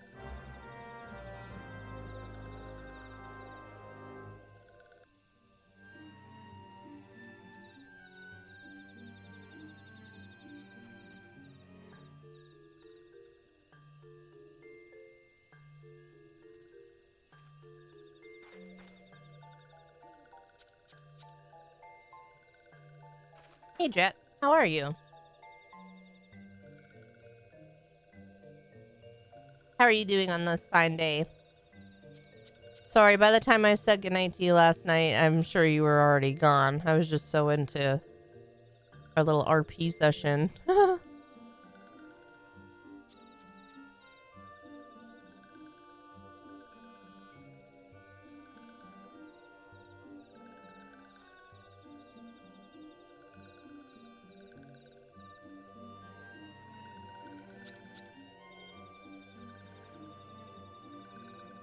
Doing great. You have your new chair today? No more squeaks. Hell yeah. I got a new chair for Christmas and it already squeaks. Not a lot, but it squeaks a little bit. And it's because I I put my feet up and then I like push back in it a lot, so it doesn't surprise me.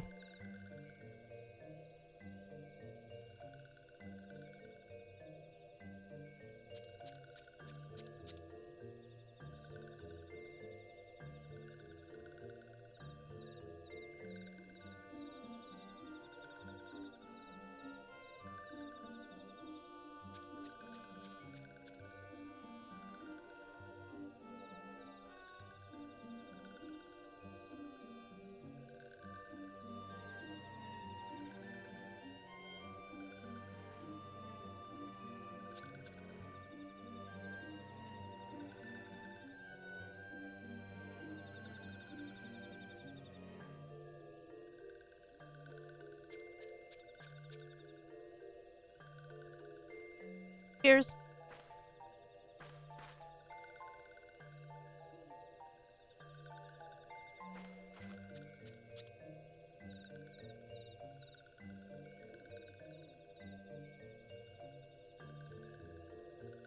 We gotta remember to have our daily dose of rum, otherwise we go cuckoo.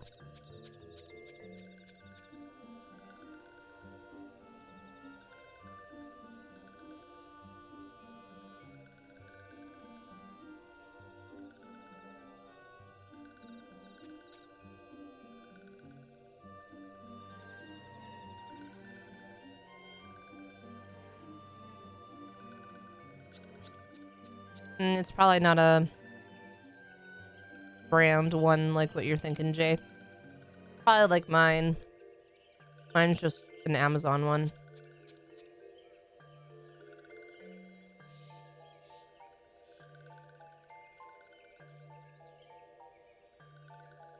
I look forward to seeing it.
Look at his tiny little war axe.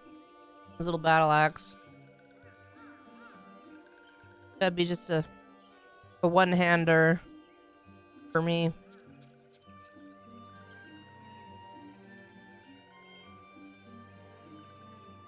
Are you talking to Jay yet?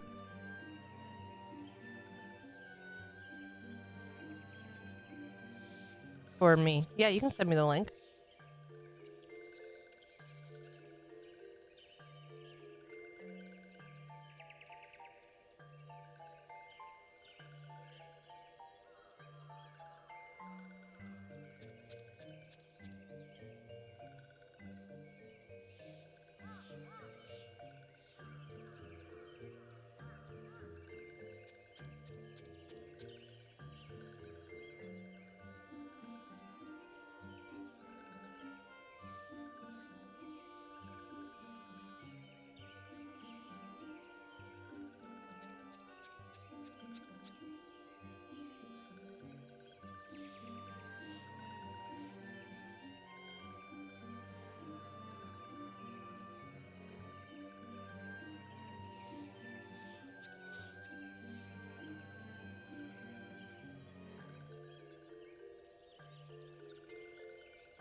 Eh, whatever's easiest for you, Jet.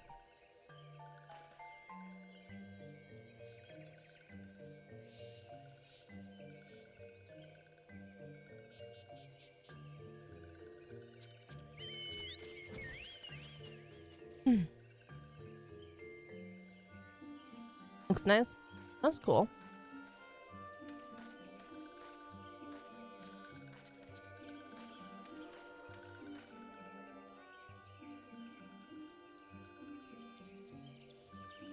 Ah, yes, it is Amazon. Oh, that is nice. That is a nice looking chair, sir.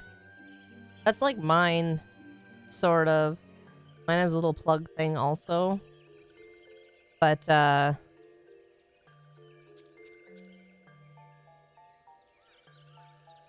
one looks nicer. Well, I don't know, it's hard to tell. Mine came with the pillows and whatever and the footrest, but it's similar.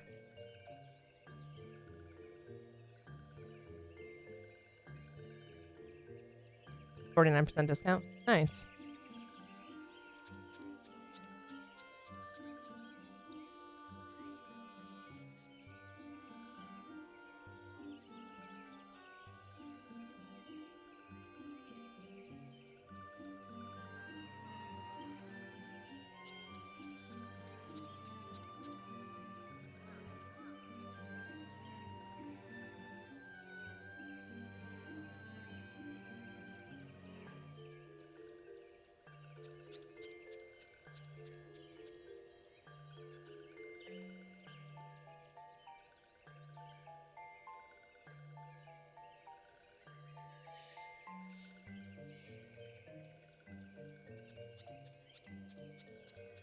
Gaming, reading, resting. Yeah. This other one looks kind of like mine. Yeah, I know. I don't blame you.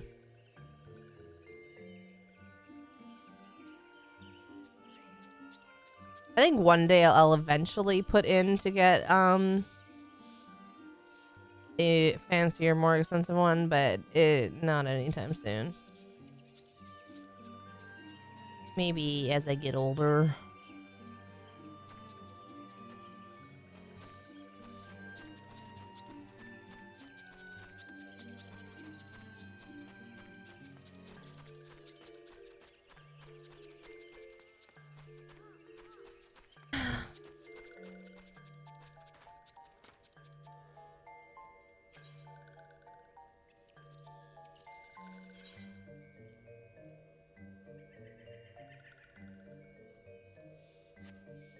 Welcome back. Let's get going.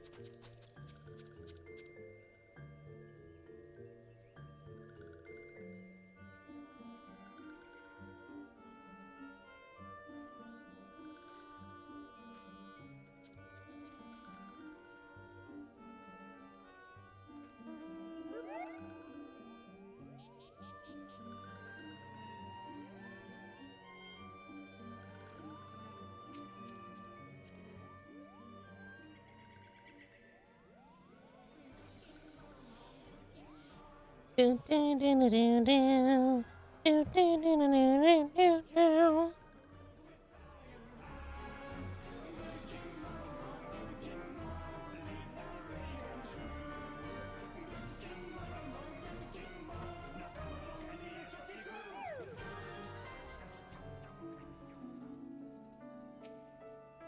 What? Walking One wants this one to return to Little Solace? Don't make this one laugh. This one is weary of living with those who are not these ones. This one wants to be alone. These ones rely on Walking Ones for everything. No better than those ones that summoned a Primal One. Small One wonders this one chose to leave. No. Small wonder this one chose to leave. This one thought this is a likely place to build a home, but then Meddling One arrives, forces this one to go deeper into the forest. Meddling One is forbidden from following this one. Away with Meddling One.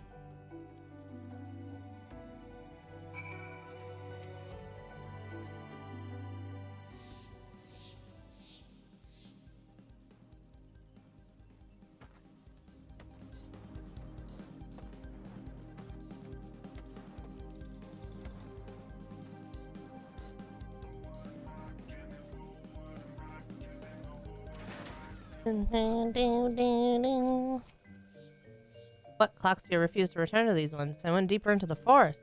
This one saw touched ones lurking in the forest. Helpful One must hurry. Hurry and find Claxio. Helpful One should search for spools of thread on the forest floor. Those things will lead Helpful One to Claxio. But hurry, hurry before touched ones take Claxio away.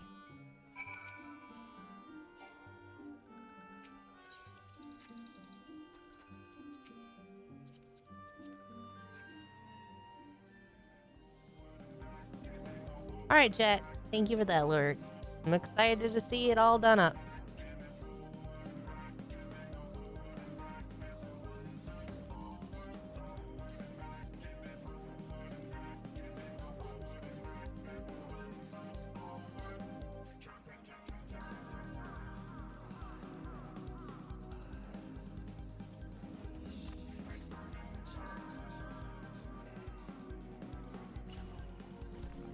Wild boar.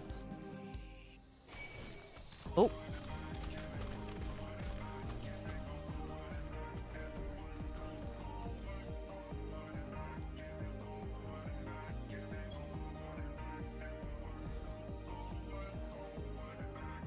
Claxio! Don't be stupid!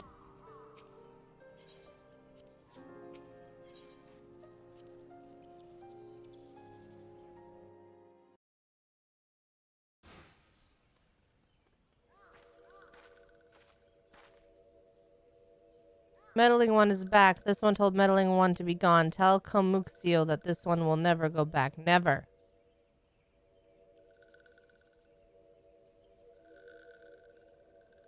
Touched ones should go away too. This one is good one. Everyone should just leave this one alone.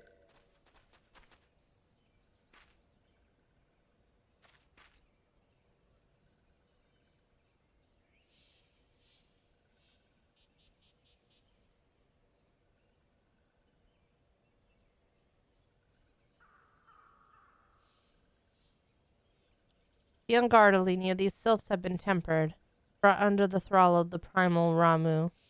Akin to the Amalja tempered by Ifrit, these sylphs exist only to serve their deity. They'll not answer to words, only steal. I take no pleasure in this, but it must be done.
Where are you going?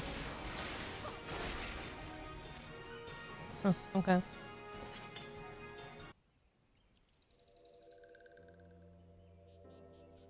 This one is safe. This one was so scared. Claxio, this one has been worried, so very worried. Is Claxio unharmed, still in possession of wits? Komuxio, and Meddling One as well. Why are these two here? These two came to rescue Claxio. That Claxio is safe fills this one with joy. Komuxio, forgive this one. This one did not mean to run away from Little Solace. This one was just afraid. These ones who live at Little Solace were changing, becoming friendly with other ones. This one feared that these ones were forgetting who these ones are, like touched ones did. But this one was wrong. This one can see that now. Meddling helpful one. This one is grateful. This one will return to Little Solace to be with Komuxio and friendly ones.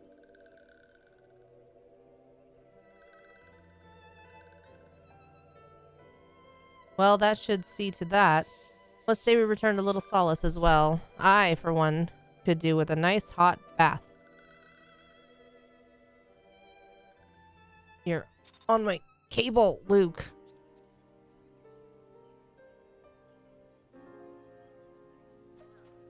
Sit down.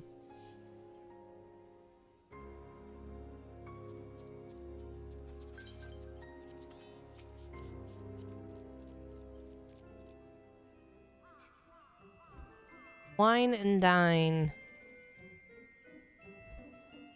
Air whale.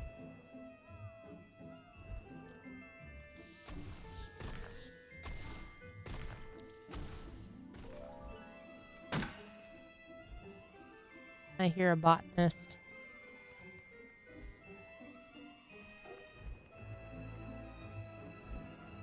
OG Uber. Well, this in the Moogle.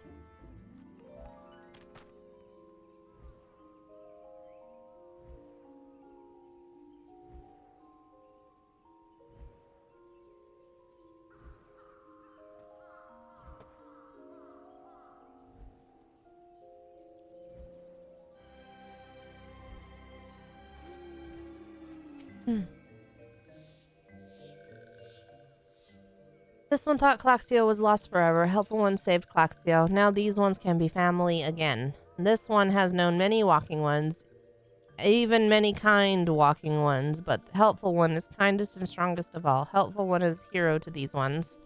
Helpful one will bring these ones and walking ones closer together. This one knows. This one would take helpful one to see elder one.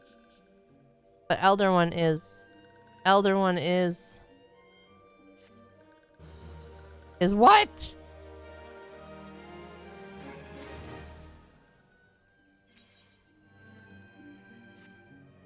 This one must ask kind one's forgiveness. This one made promise to take kind one to see elder one. Yes, but this one cannot. This one cannot because elder one is not here. Elder one is not anywhere. Elder one went into forest yesterday but has not come back. This one is worried. Elder one often goes into forest but never for this long. Kind one will help find elder one, yes?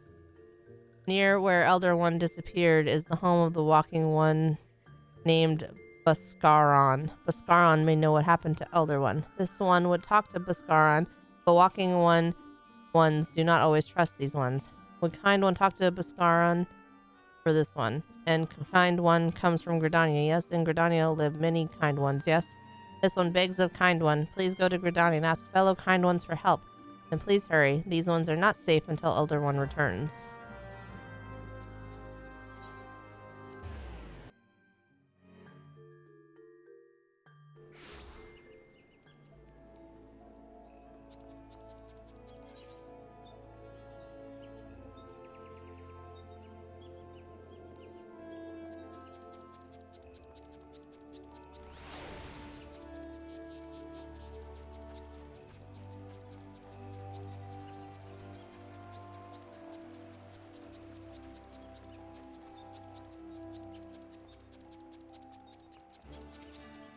Well, if it isn't our intrepid ambassador, how fare your diplomatic efforts with the Sylph tribes?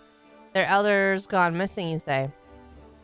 Why, if he were to end up in the hands of the tempered ones, we'd have a crisis on our hands. You can assure the Sylphs that my sharpest-eyed serpents will be on the lookout night and day. No stone must be left unturned. I would ask you to call upon Guillemolco at Bent Branch Meadows and deliver the message that the wood whalers are needed in search effort.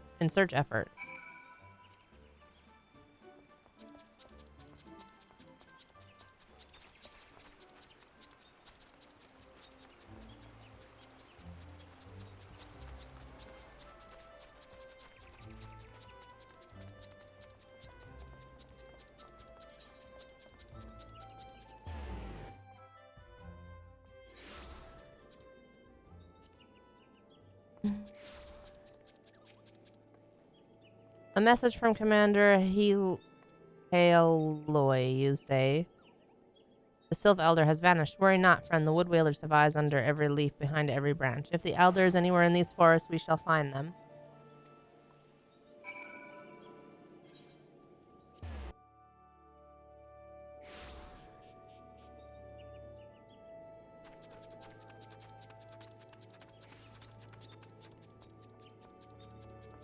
I don't know where I'm supposed to be going.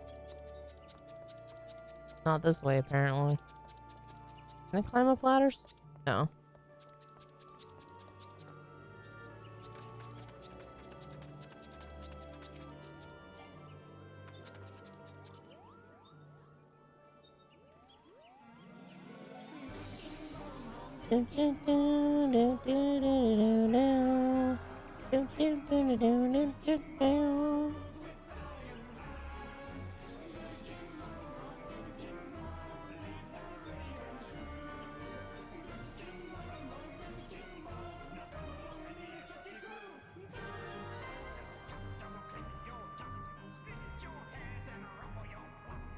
Ruffle your fluff.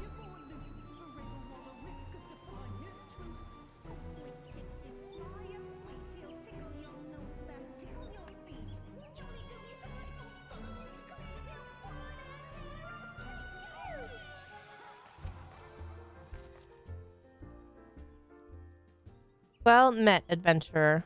We have the finest grog and grub this side of it. Not here to fill your belly, then. Ah, a hunger for news, is it? Aye. Well, there's been talk of a sylph lurking hereabouts, but I couldn't rightly say if it be the elder you seek.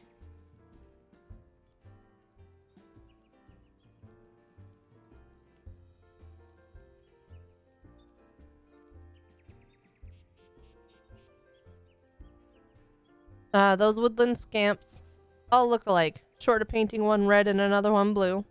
Most folk would struggle to tell two of them apart. That's messed up.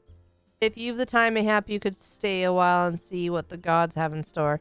You never know, you might even stumble across this sylph elder yourself. Oh, spirited away.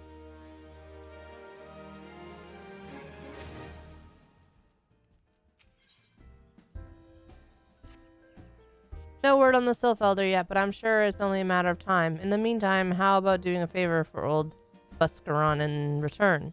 Right then, let's put you to work. There's a customer outside who's spoiling for a fight, and I need you to cool him off for me. No need to go cracking any skulls, though. Just take this tub of cold water and douse the drunkard. Tends to do the trick. Yeah, next dungeon is 24.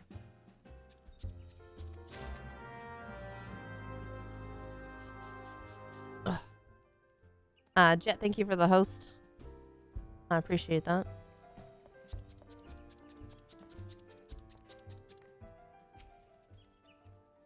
What are you staring at? You want to keep them eyes in your face?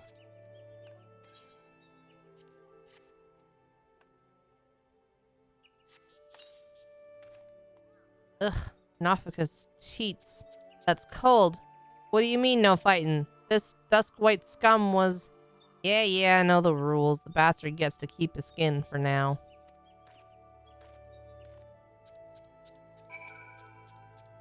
I did that.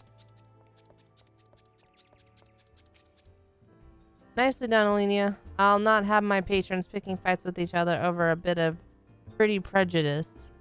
Petty prejudice, not pretty. In case you didn't see, the bloke who caught the brunt of that outburst is a dusk white Elizan. There are people who shun cities to live in the wilds, making them no better than brigands in my eyes of many. V, thank you for the host. What's up, Moogle?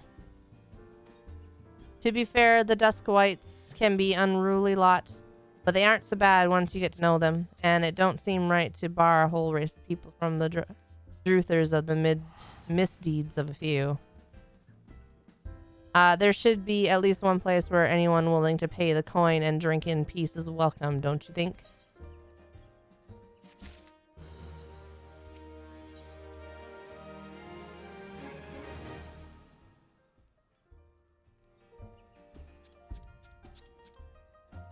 I don't need it. I appreciate all the good you've done for our patrons. If you aren't disinclined, I have a favor of my own to ask you. Speaking of Jay never being here, Jay, you missed out on the new Devour map last night.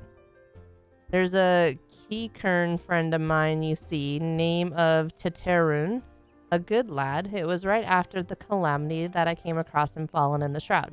He nearly died in all the havoc, so I took him in and nursed him back to health best I could. He worked here at my druthers for a spell after that. Got to talking about striking out on his own, he did. And not long after, cast his lot with a merchant bound for Lenocia. Well, it just so happens I got to cleaning up around here and came across something of his, this scarlet earring. I know he was fond of the thing, but he must have just forgotten it when he left. I'd like to see that it gets to him. Can't say for sure where he ended up, but might be a friend of mine, Ken. A Rogadan fellow named Bane Singh. You can find him on Hawker's Alley in Limsa Laminsa. He knows everything of the comings and goings of the merchants there. Man, they're definitely sending me all over the place. It was good. I enjoyed it. It was fun. It was spoopy. No spiders. They have, like, ghosts.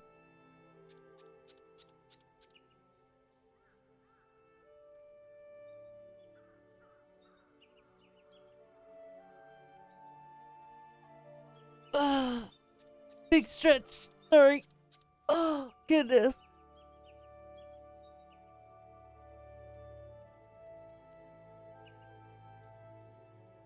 Alright. So, V's apparently gonna have to catch up. Oh, wait, we need to go to Limsa. I knew that.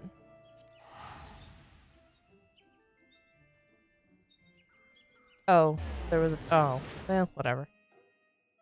Whatever, Jet. Why am I being called out? Hawker's Alley is Af Castle, right?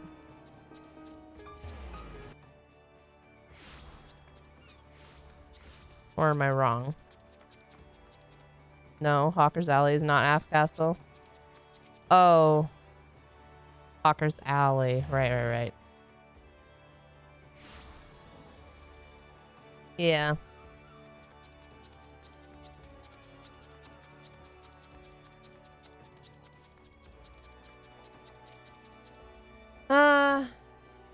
You found your way to Hawker's Alley, friend. Keep hearing that worked at the Druther's Eye. You speak of Teterun. Related to that Kyokyo rune bloke just over there by some blood or another. Two of them put in together and we're making good coin. But old Teterun up and left Limsa not long ago. Couldn't say as to why or where. You're better off asking Kyokyo rune himself. He can be tight-lipped though, I warn ya. Best to take this chicken egg with you. Little bastard loves the bloody things. Good to hear about old Busk, though. Sounds as though he ain't changed a bit. Just like him to send a venturer along. Too shy to come to his own self. Gods, I miss drinking with that fool. I know. I saw. I posted a little emote afterwards. It looks good, Jet. It looks good.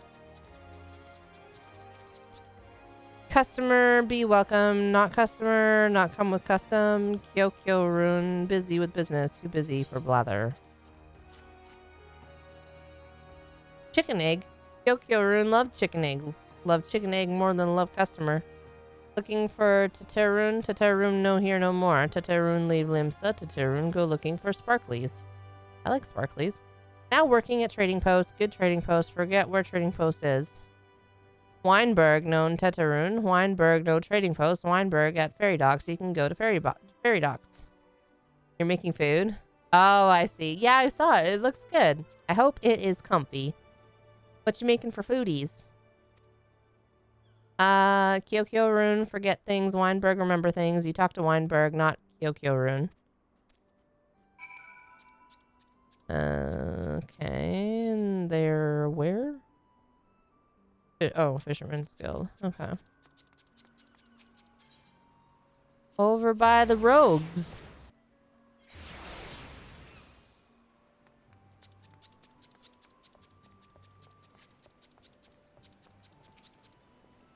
Teterun, I seen him. That is to say, I saw him. He was headed somewhere up north by way of the ferry to Aleport. Might as well head there and see what you can suss out. The skipper here can take you there. When you arrive, I'd start by asking Aldfote. He's an old hand, but knows a great deal about a great many things. Sausage and bacon and eggs. I'm down for the sausage, and I'm down for the bacon, not so down for the eggs. Where am I going? Aleport? Aleport. Yes, please. Enjoy your brekkie fest. Brekkie fest.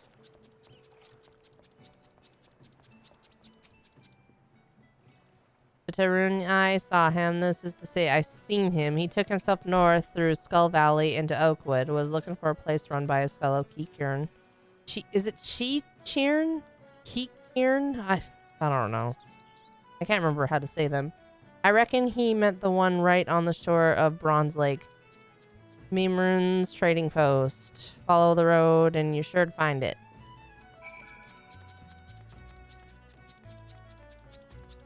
Wait, where am I going?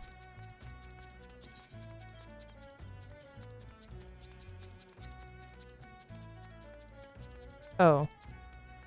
I want to go to... Will the ferry take me there? I'm assuming so.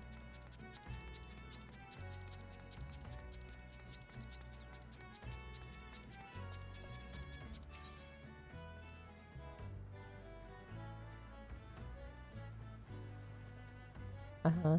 Maybe?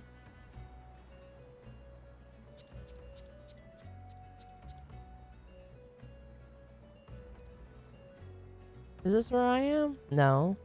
Where am I?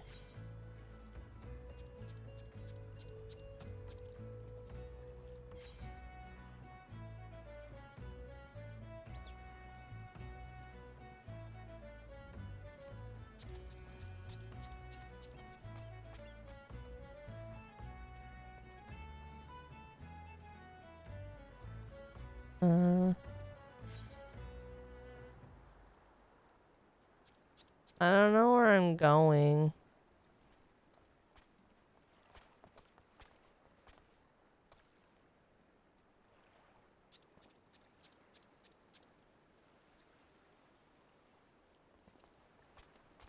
We're gonna go over there and see if that'll take us anywhere else. Oh, it won't let me. How do I get there?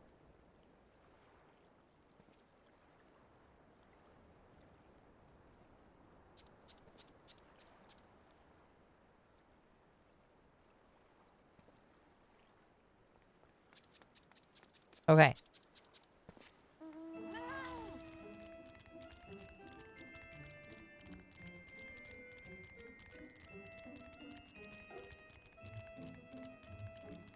Go chunky boy, go with the cute little ribbons on the feeties.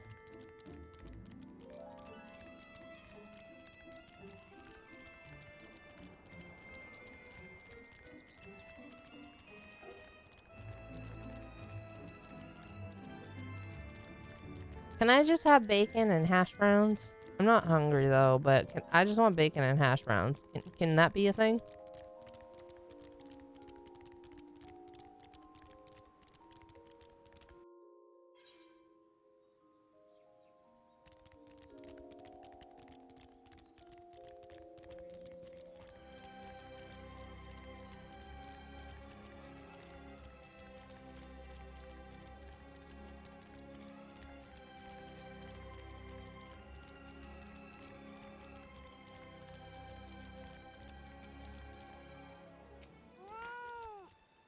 Customer be welcome, not customer, not come with custom. Bring something for Tetarun. There you go.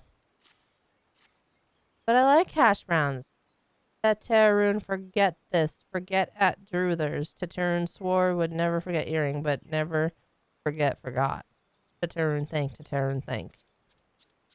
Good Buscarun doing good. Good Buscarun good to Tetarun. Tetarun miss good Buscarun. I don't want any of that stuff.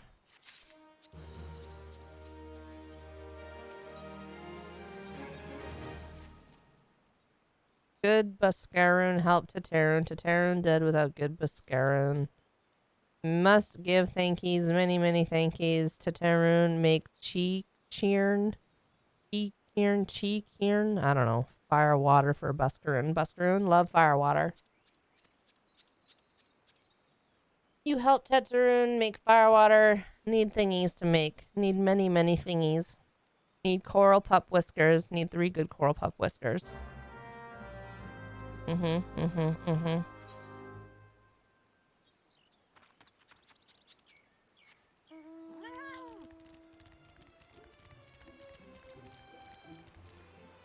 No.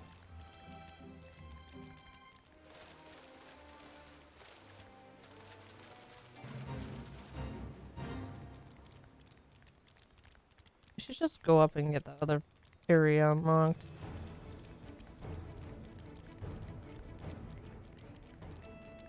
But will we? Probably not.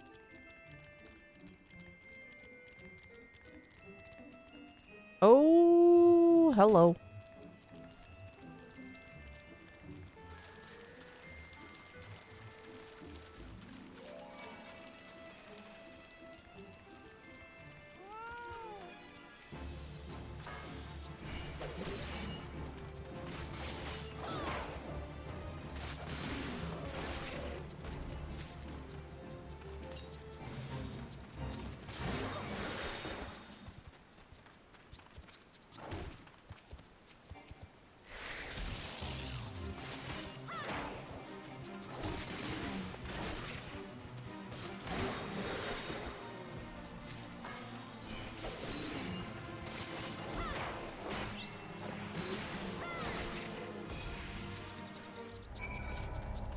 No, I wasn't trying to do the fate.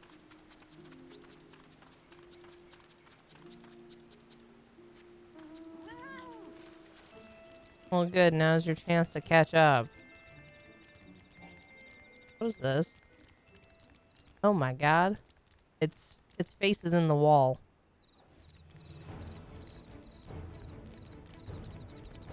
It goes stabby stab.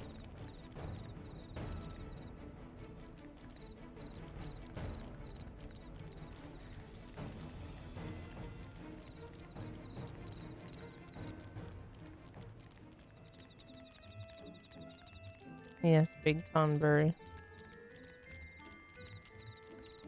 Wait, don't jump off.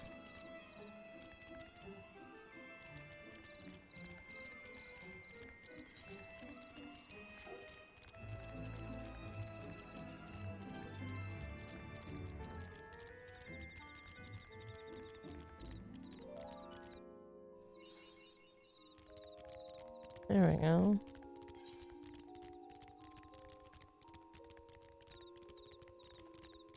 Well, these things are a little bit higher leveled.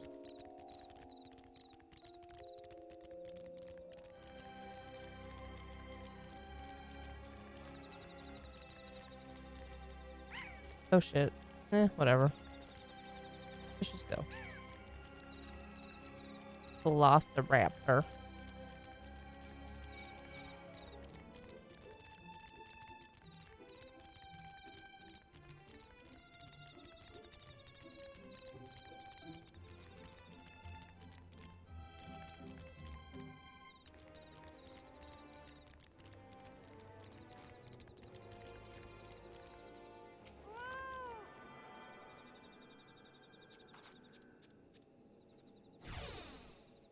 There we go. I did that.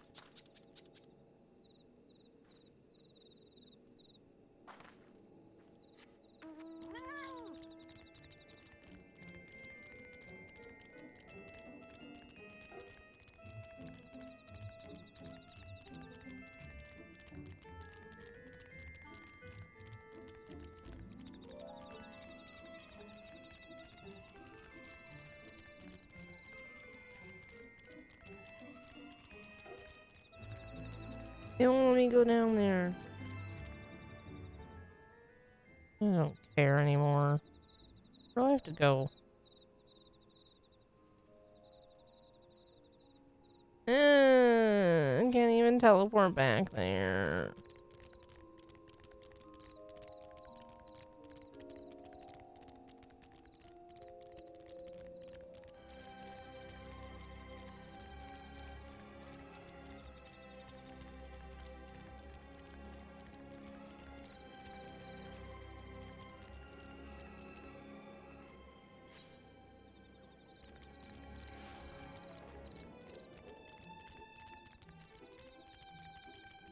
I need up. I need up. I hate it here. I hate it here.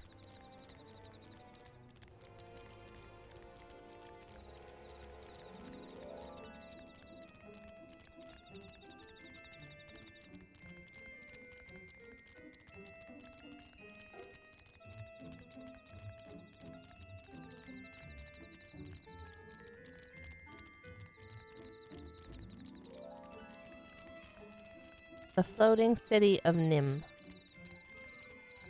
The secret of Nim?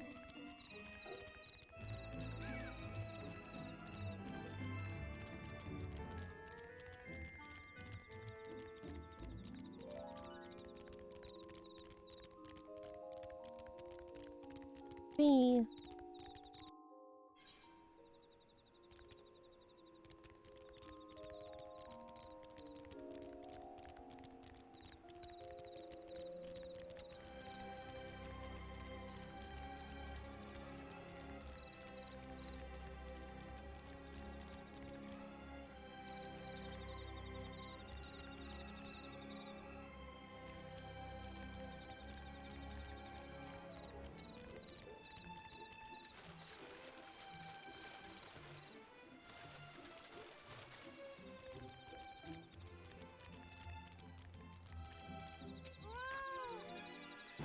Tetarune makes firewater for Buston Rune. You bring thingies Tetarune need. Yep.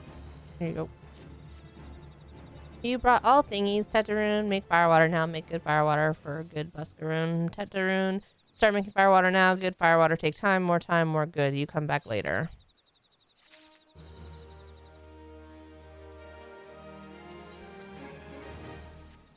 Tetarune, make firewater. Good firewater. You take to Buscaroon. Good firework. Firewater for good Buscaroon. Tell Buscaroon no drink now. Tell put away 1 year. 1 year makes best flavor. Tetarune hopes Buscaroon happy. Tetarune gives Buscaroon thankies, many thankies. You tell Buscaroon. Tetarune make big shop someday. Biggest shop in Eorzea. Make many sparklies. All thanks to good Buscaroon.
Ruffle your fluff.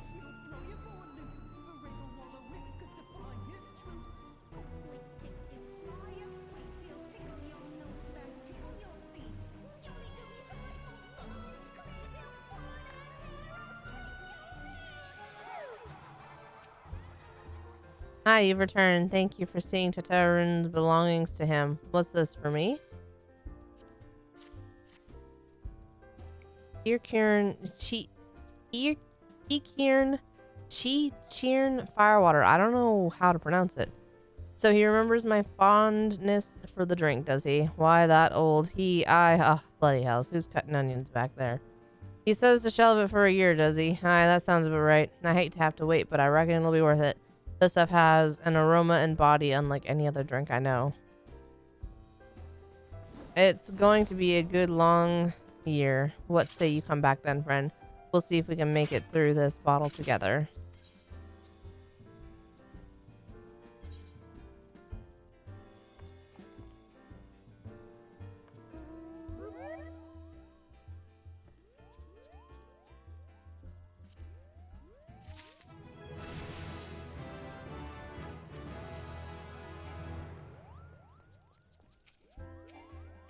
Oh, I didn't even pick up the next one. Hold on. There was word while you were away. Sylphs have seen in the wood, but near no lands of their own. No, this place was a place near to here, a place we've never known a sylph to come. Something must have given them cause to venture this far, more than like the missing sylph's elder among them. Here, I've marked the tract where they were sighted on your map. Go see if there's anything to be seen. Okay, now we can go.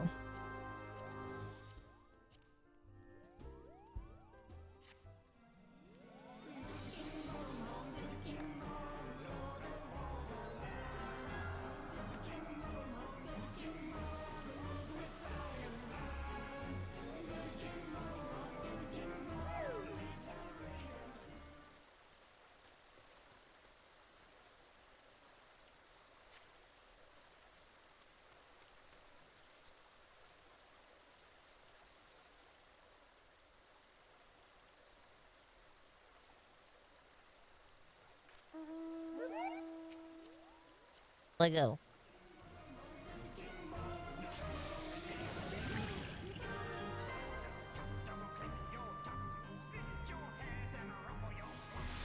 No.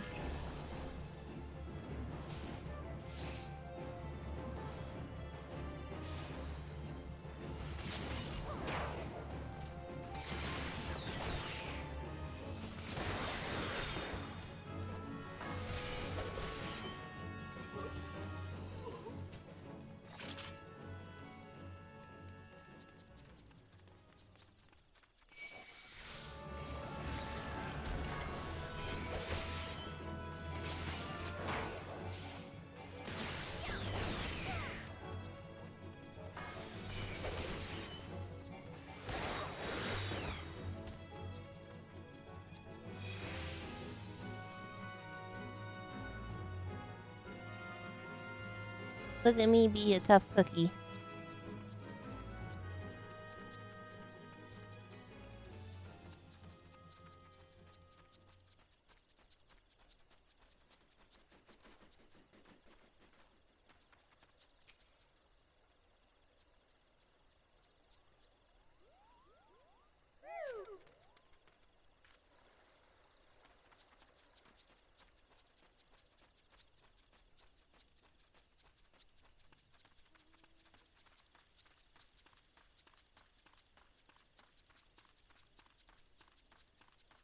Do do do do do do do do do do do do.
I'm gonna be dreaming of this song tonight.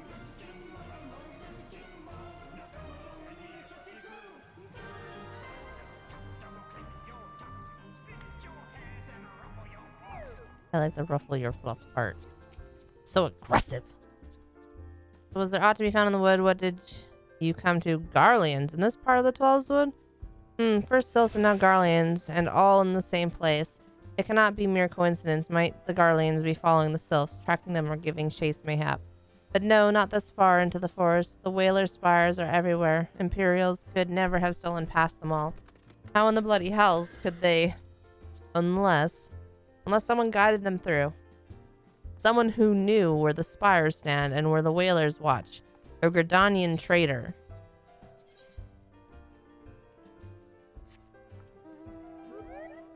Yeah.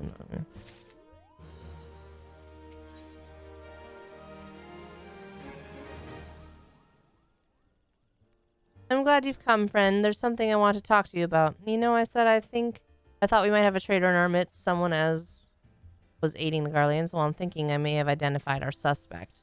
There's a regular mine who used to dine on thin soup and sip his pint on account of not being able to afford another. But of late, he's taken to ordering my best wines and the finest cuts of meat I can lay my hands on. Were he a merchant, I'd probably think nothing of it, but this lad's a wood whaler. And wood whalers don't earn that kind of coin. By chance, I was musing on where the money was coming from when you first told me about the Garleans in the forest, and I couldn't help putting two and two together. Suffice it to say, if a whaler's working for the Empire, none of us are safe. The lad I'm talking about goes by the name of Laurentius. Last I heard, he was in the South Shroud. Find him, Alenia, and if he is up to no good, put an end to it, and him, if it comes to that. You need to learn the lyrics to Good King Moogamog and then making another channel points option. Yeah, I mean, maybe. Look up the lyrics, I suppose.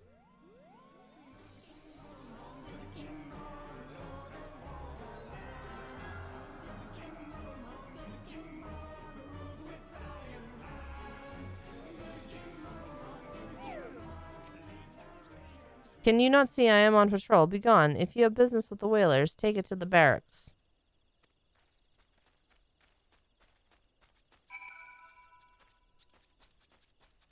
Where did he go?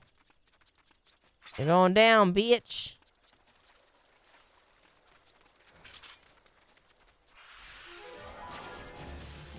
You would attract attention.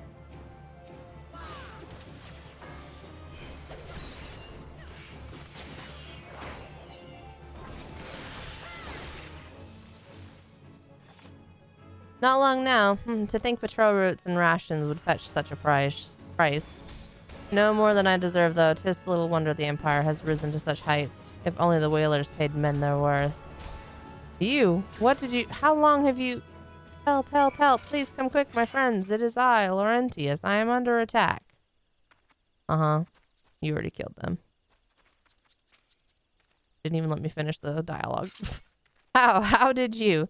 You just... I know nothing. I was on patrol. He just appeared. I thought you were working for the Garleans. Bullshit.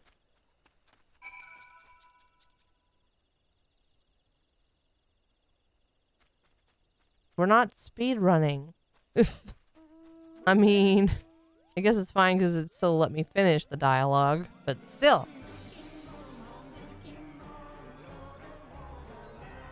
I'll be mad if it doesn't let me finish the dialogue. That's the point of this. We're going through all of it.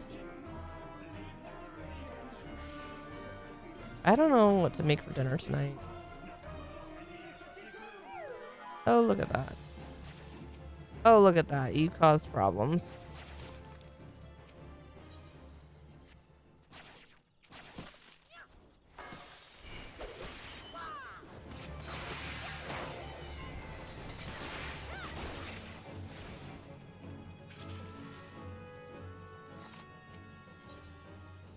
All right, let's go.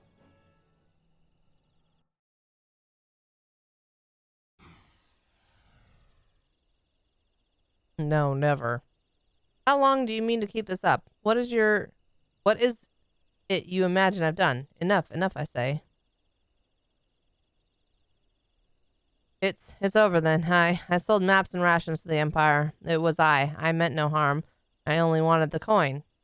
The whalers are good, strong. I was proud to join their ranks. Am proud, but they do not provide. They preach justice, honor, duty, but in the end it is those with money who do as they will, who live as they will. So I sought an opportunity to change my fortunes and took it. All I've done for money. Endangered myself, my home, everything and everyone I love. Why, my actions have put your life in danger too. Uh-huh. And he thinks it's funny. I mean, look at those fucking sideburns. Dude's a tool bag. Let's punch him in the face. Though you do not yet realize how much. Bloody idiot. Did you imagine that you had cornered me? It is not I who is cornered. Garleans, I brought the here bitch. That's fucked up.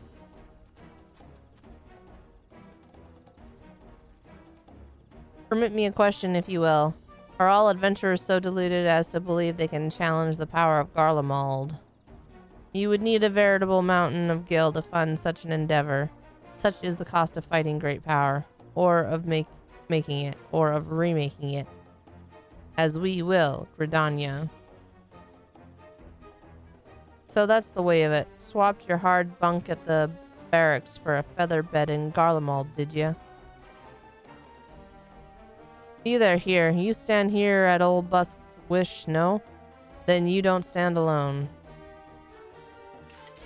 Let's do this.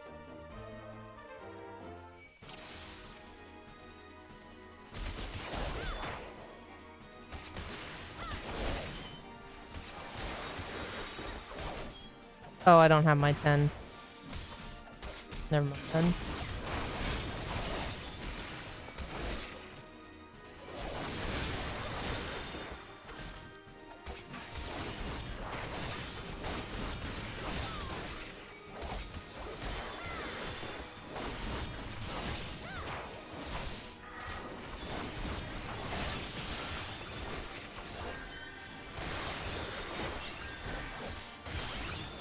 Oh, someone's healing him?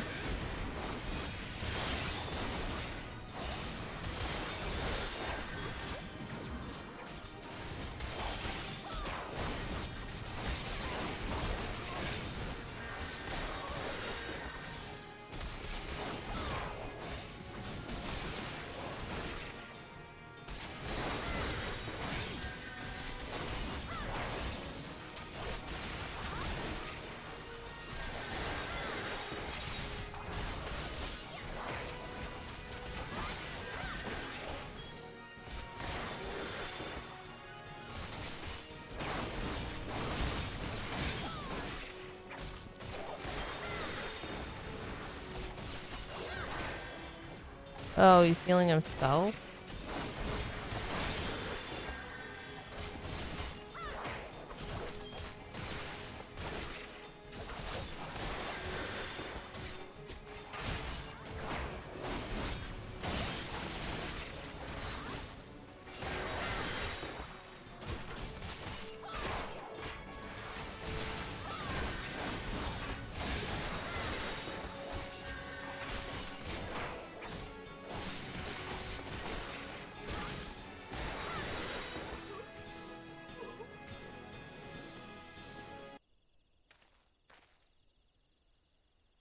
Isn't he a dragoon? How is he curing himself?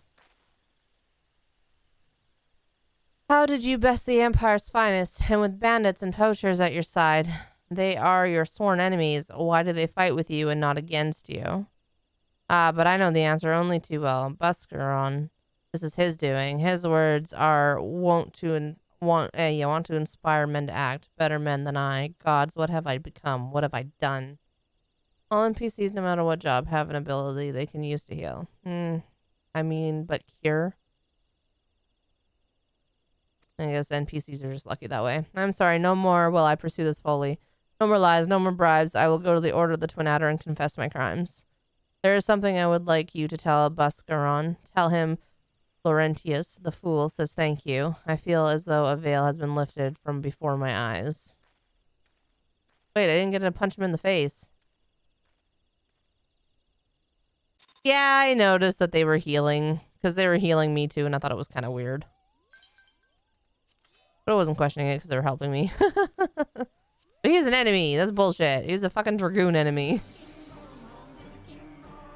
Second wind I can see.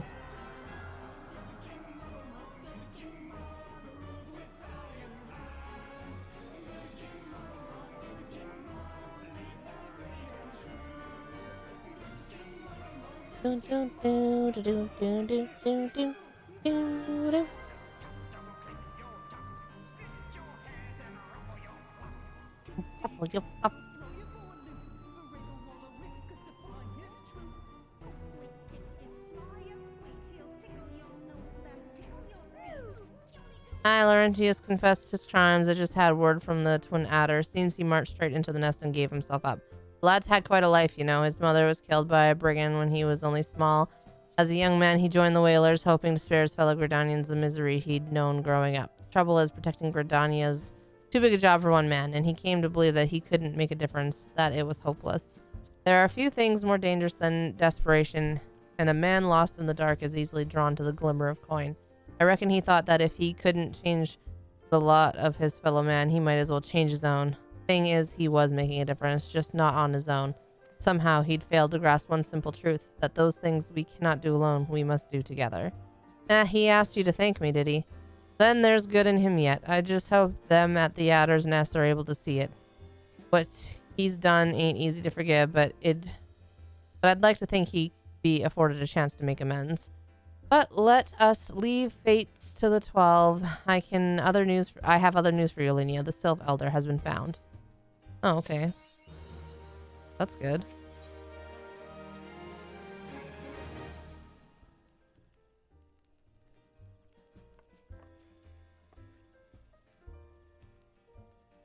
It's taken us a fair old while, but we finally got our hands on reliable information concerning the whereabouts of your missing green friend.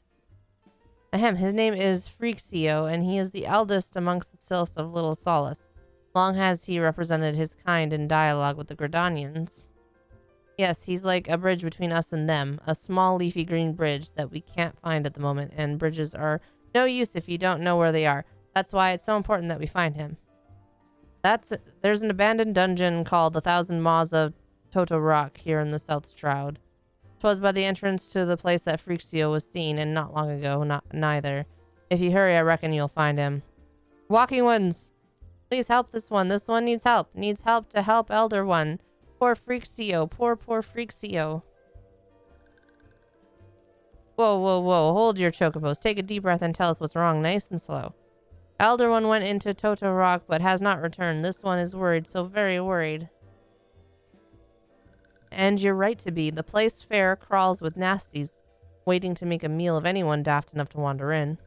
What in the seven hells was he thinking, entering that bloody death trap? Elder One had no choice. Imperial ones were chasing Elder One. Please, walking ones must help Elder One. Help Elder One now. The fates conspire against us. Forgive my pragmatism, but Freaksio is our best hope of reaching an accord with the Sylphs.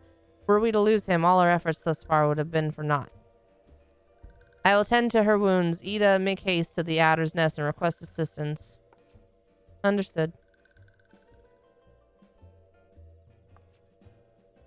Alenia, go to the Thousand Maws of Toto Rock and see that Freaksio comes to no harm. Peace between men and sylphs rests upon your success.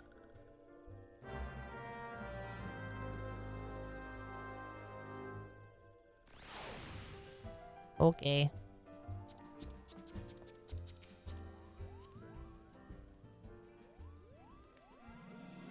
Dungeon time? I thought you said dungeon was at 35. Is this not a dungeon?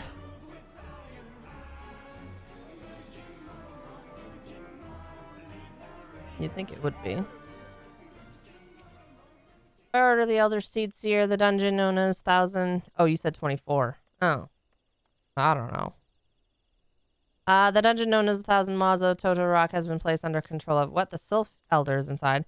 And you were sure of this? How in the seven hells did he manage to sneak by? God strike me down for a pure blind fool. You must find this Sylph Elder before he falls prey to the fiends within. Entrance to the Toto Rock is ordinarily restricted.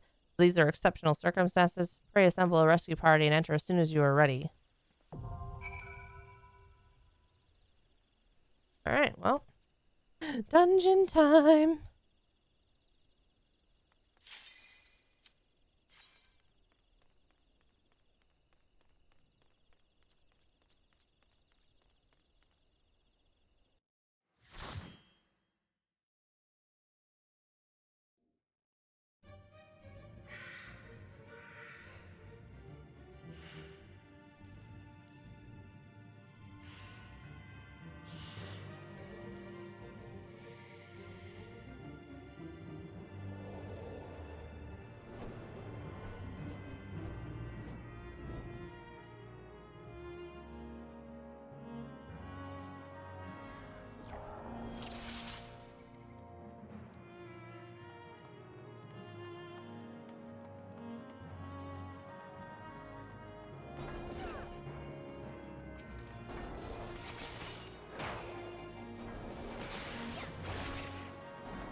Can't see.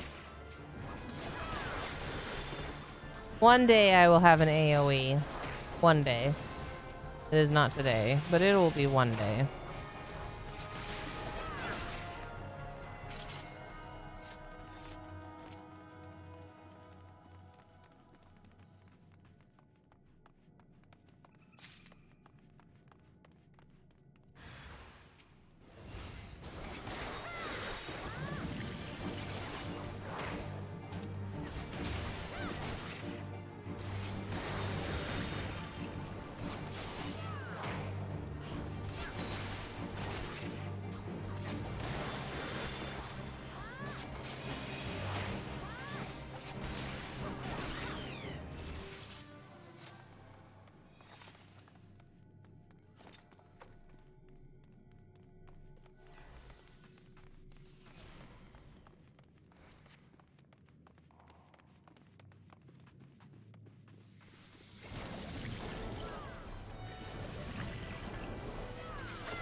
Need that protocell that dropped from the first enemy? Where was it?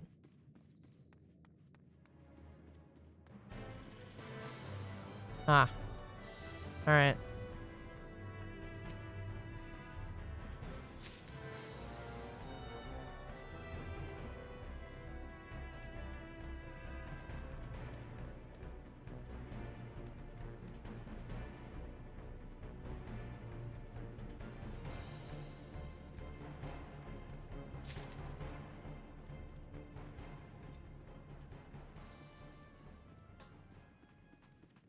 Hello, Iron.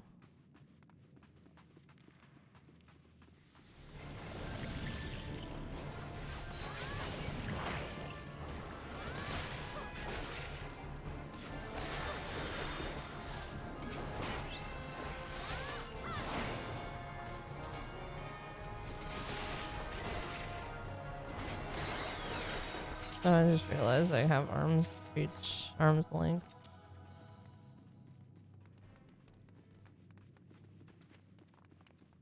Nope.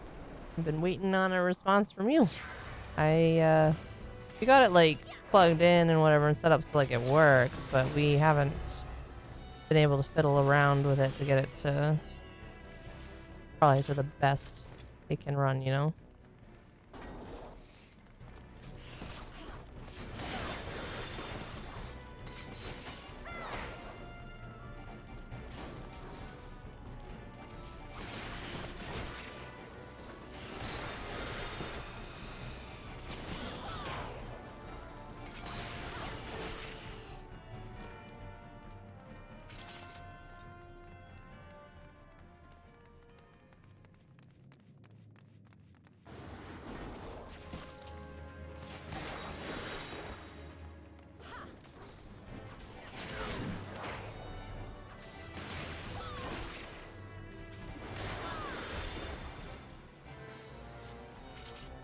I hope your father is doing okay. Yeah, I figured you were busy, but I didn't bother harassing you again.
That's scary. I hope he continues to get better.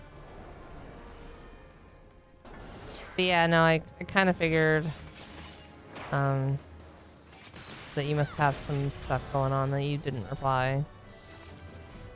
So I didn't bother messaging again yet. I was gonna message you again sometime probably next week if I didn't hear from you.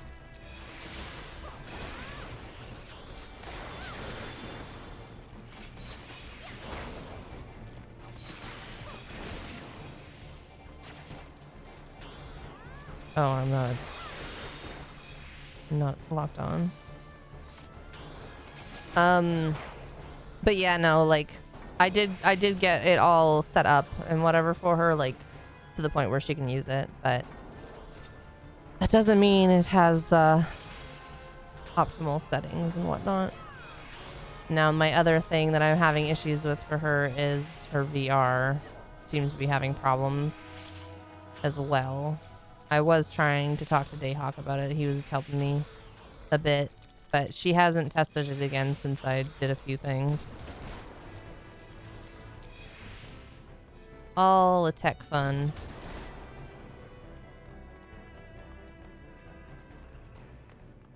She is the same one that I have. The, what is it? Quest? No, Oculus Rift? Rift or Quest 2?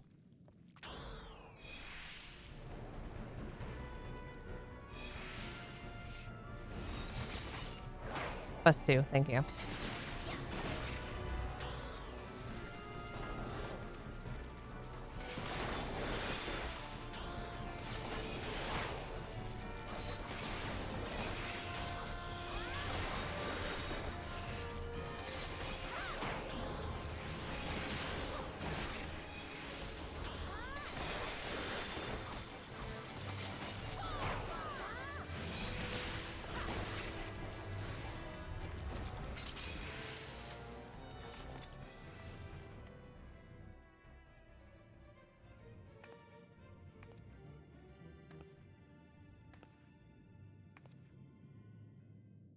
Well, hello there.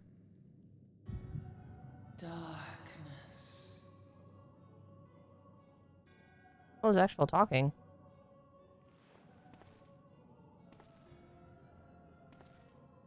Oh! Daddy!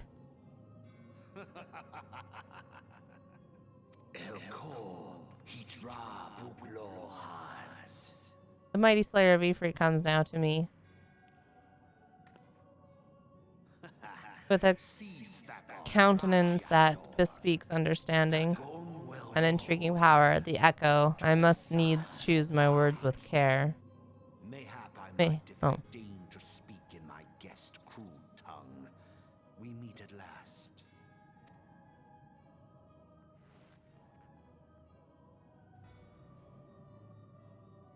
I am Lahabrea of the Asians, servant to the one true God.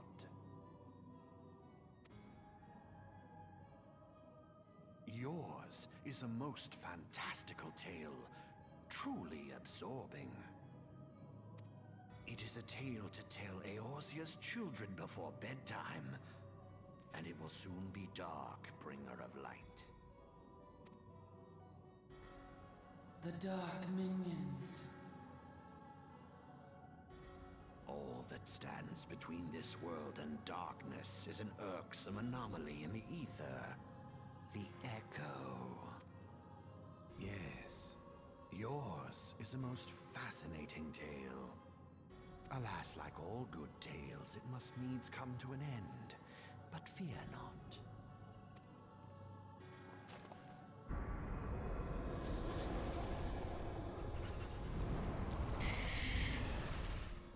Here, feel the presence of evil.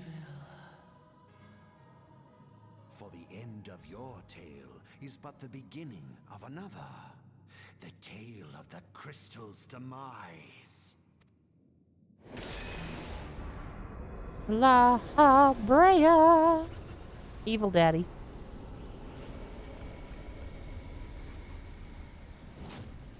Oh, Jesus.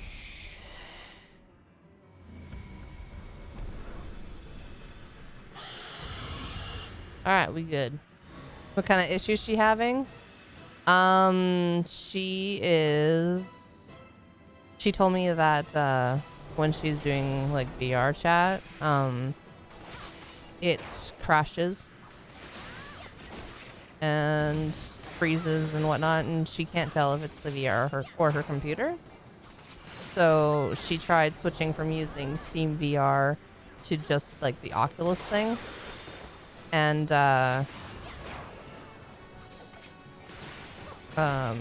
it was, she said it was a little better, but she was still having issues. So I'm not sure if it's the VR or not, but her GPU was not up to date. So I updated her GPU to see maybe if that was an issue.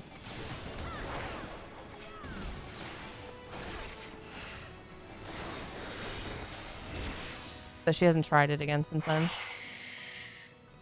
I'm not 100% sure.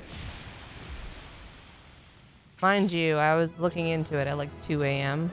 when she asked. She came into my room. I was still awake. It was like 1:30. And I was like, oh, I'll deal with it tomorrow. And I was just laying there unable to sleep. So I eventually got up around closer to 2 and just went to go help her.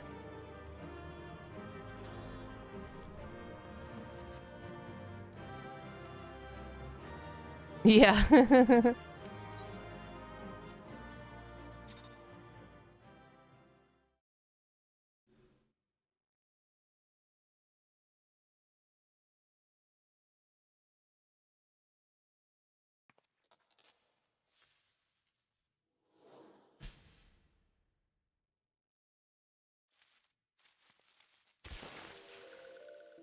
Hey!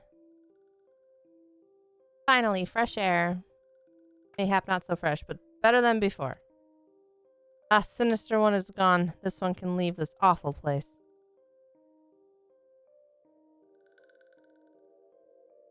Did Walking One vanquish the many-legged one? This one is grateful to Walking One. This one is called Freaksio, eldest of these ones of little solace.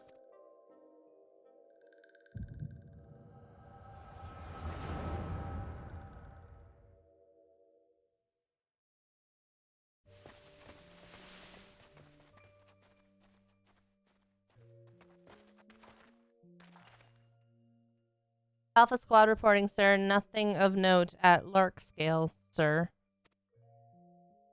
Understood. Return to Area 12. Damn it all. Where is that accursed icon hiding?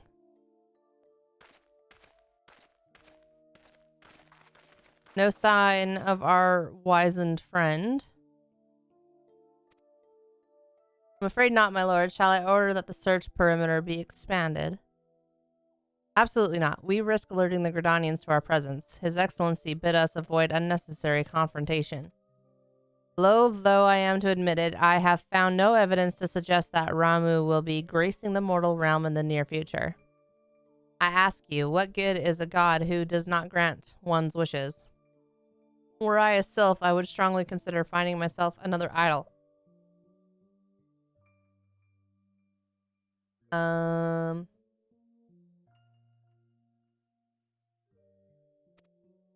Which reminds me, what of the sylphs we captured? A handful of them seemed to be in reasonably good health when I last looked. Apologies, my lord. I fear we may have been overzealous in our efforts to compel them to summon their icon. Really, Centurion, were you not aware that vegetables bruise easily? It is well that I did not entrust you with the important task of making my dinner. Well, mayhap it was a kindness. Better dead in truth than dead to one's own god, I suppose, if you believe in such things. Dawn is upon us. Make ready to withdraw.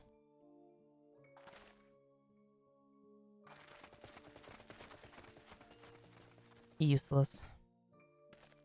We are so close to completion, I can fair taste it, but at this rate... No, I must be patient. Our efforts will bear fruit in due time. What was it you always said? Ah, yes, though it mean bringing down the very heavens, who shall challenge the limits of possibility, if not we? In that alone were you right, Garland. But your star is long fallen, while mine doth begin to rise. And it shall burn so bright that Lord Van Balzar ultimate weapon will seem a mere candle beside it. Wait, whose star? What star? I'm confused. Those walking ones did for Noxia. This one is certain of it. This one fears that other taken ones also suffered the same fate. This one is convinced. Walking ones have black hearts. Seek only to harm these ones. Walking ones are not to be trusted. Where's the laugh at? What? Oh, I didn't do... Answer my question first. Jesus. This one's convinced. Walking one has black hearts. I've read that already. Now, Noraxia. Do not pass judgment too hastily. Not all walking ones are alike. Though there are evil ones among the walking ones, there are good ones also.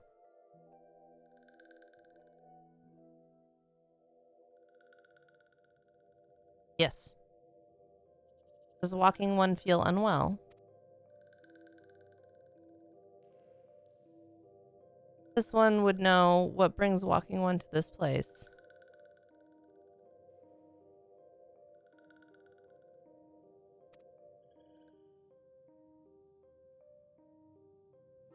Came to this one's rescue at Noraxia's bidding. Then this one owes walking one a debt of gratitude. Walking one has questions about Lord Ramu, then this one will provide answers. But first, let these ones quit this lightless place. This one will return to Little Solace. When walking one is ready, please come and see this one. These ones may speak properly then.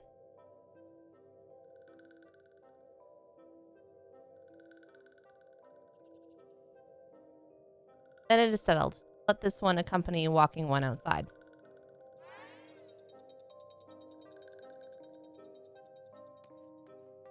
We'll have to look up what rewards you get from the beast tribes in ARR, so I can decide which one I want to start with. This one thinks that one should speak normally. Nero is always in Sid's shadow, so now that he's missing, he is trying to seize the moment to shine bright like a star. Oh, okay. During the calamity, was Sid good or bad?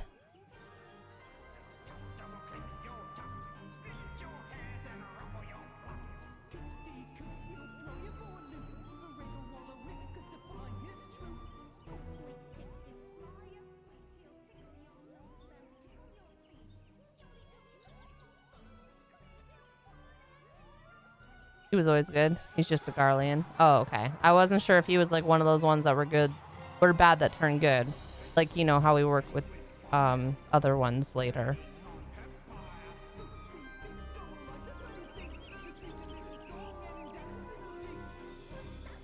Dance a little jig.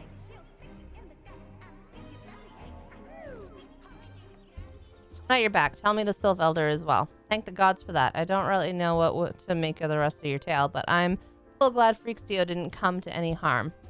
Ah, but there we go. Tempting fate. Run over to Little Solace and secure us peace with the Sylphs before aught else befalls us, eh? Rest assured I'll send word to our friends of Charlian and the Twin Adder both.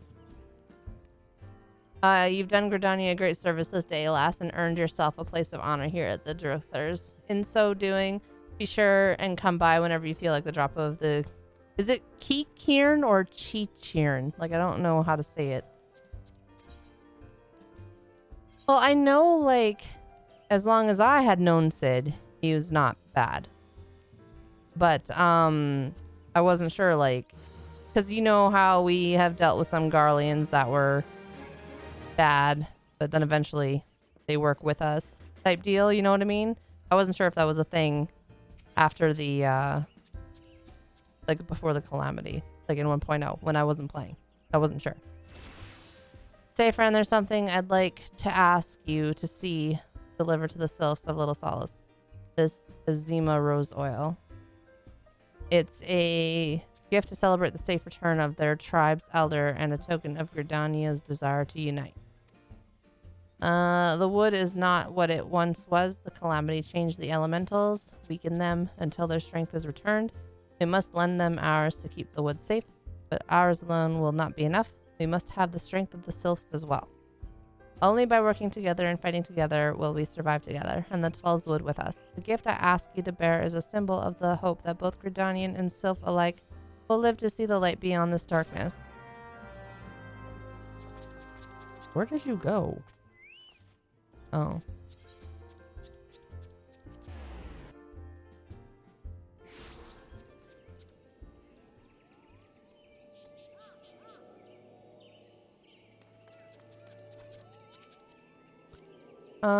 Yeah, that's what I mean. That even with his time in Garlemald, he wasn't necessarily bad, but he was famous for his craft.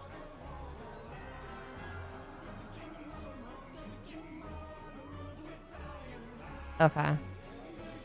Not a near ogre. Yeah. I got you. I got you. I wasn't sure because I wasn't sure what happened in 1.0. A gift from Walking One Bascaran. A gift for these ones.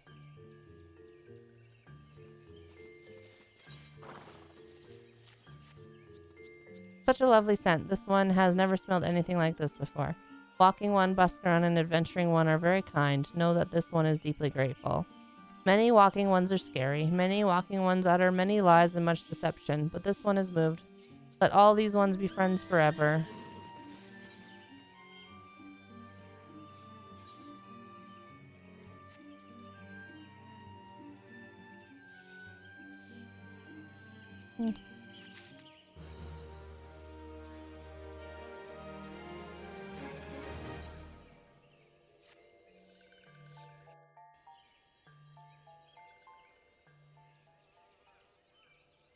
This one has been expecting Walking One. This one fetches Elder One.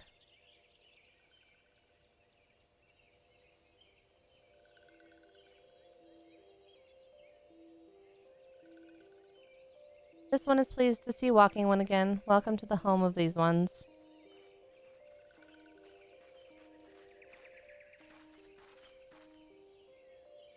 Ah, there you are, Alenia. We have just been hearing tell of your deeds of daring do. Well done. Ah, the walking ones who aided Noraxia. This one is grateful. A pleasure to have been of service. If you do not mind my asking, how did your misadventure come about? This one does not mind. The misadventures, as Walking One calls them, of this one began when Imperial ones entered the wood. Fearing trouble, these ones decided to watch Imperial ones closely.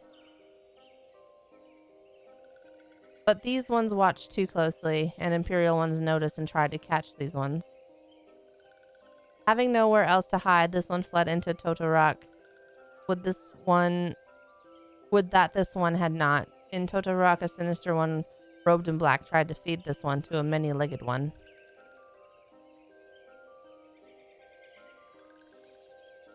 A sinister one robed in black? Why do I have the feeling I should be more worried about that than I am?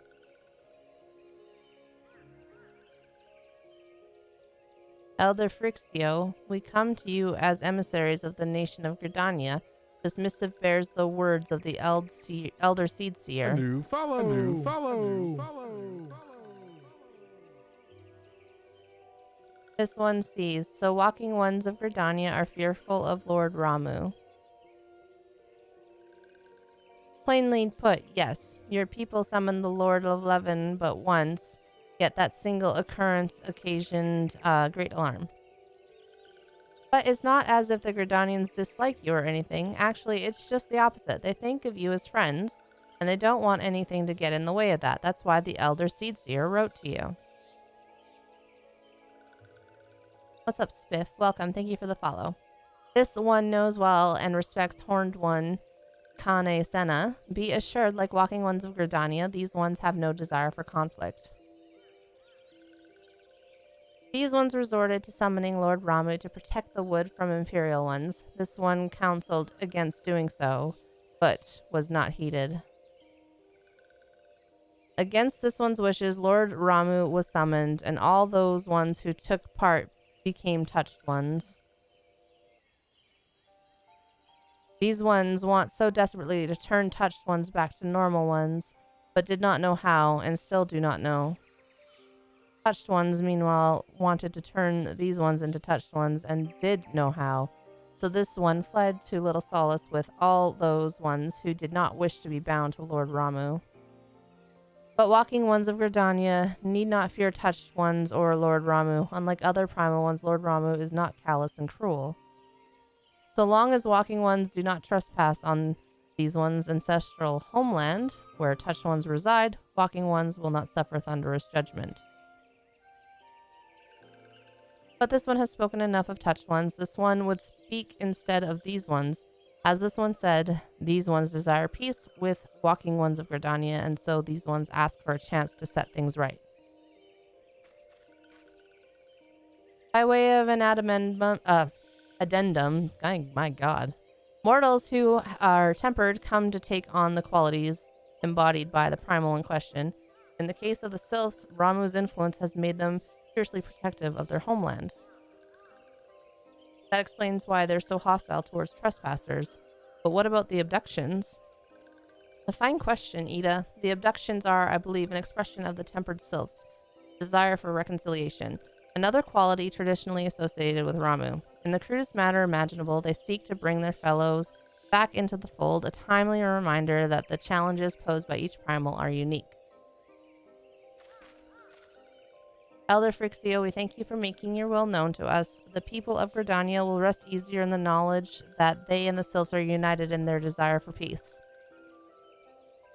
Wishing to cooperate, this one has written down the feelings of these ones. Please see that these feelings are conveyed to Horned One Kane Senna.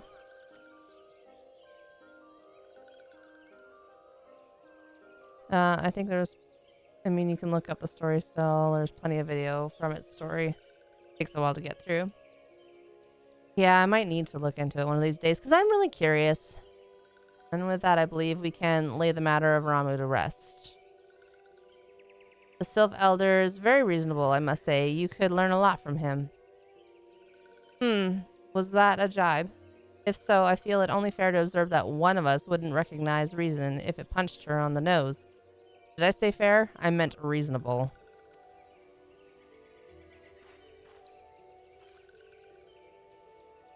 They butt heads a lot, don't they? Anyway, we're going back to head back to the Waking Sands and tell Minfilia all about it. Fear not, we will be sure to mention the instrumental part you played in all of this, and while we see to that, we should appreciate it if you would deliver Frixio's missive to the Adder's Nest. Elder Frixio, we humbly thank you for your time. It has been an honor. The honor is this one's together. Let the walking ones of Gridania and these ones find a way to live in peace.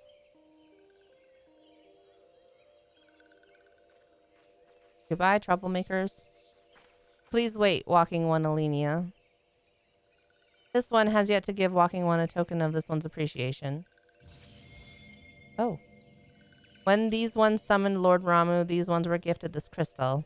This one would now bestow the crystal upon walking one as a symbol of these one's trust. Thanks.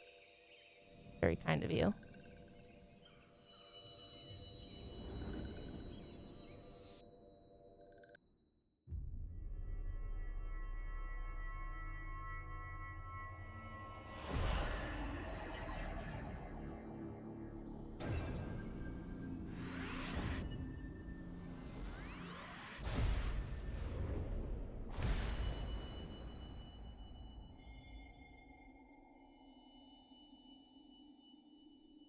You sent me the story summary?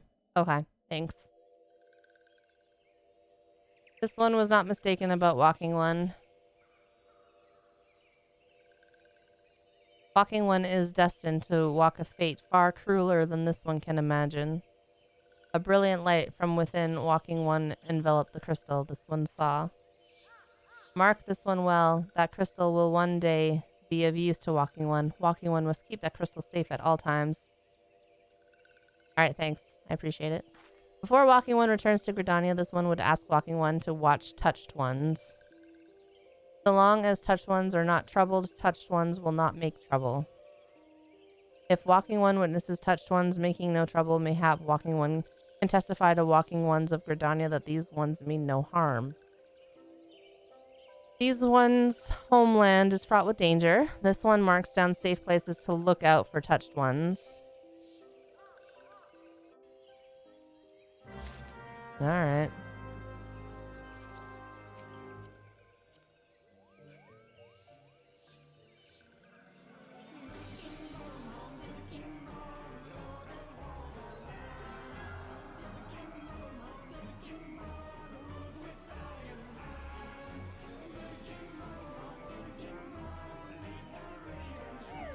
Alright. What is this? Oh, lookout. Right.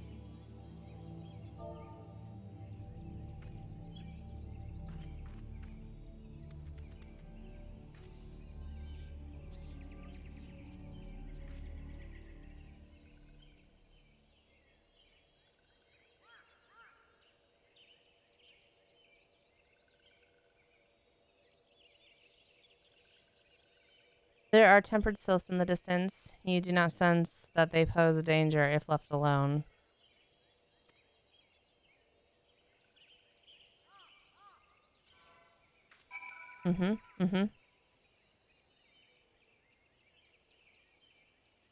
Alright.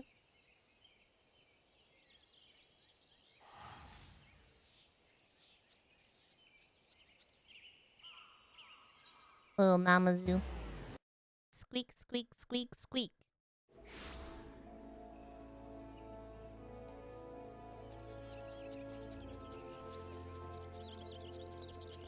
I love it. That person's got a little palico.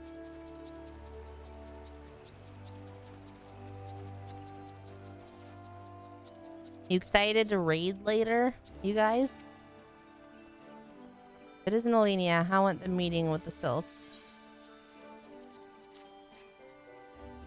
A missive from the sylph elder himself, if I may. So the sylphs have no desire for conflict, nor do they intend to summon Ramu.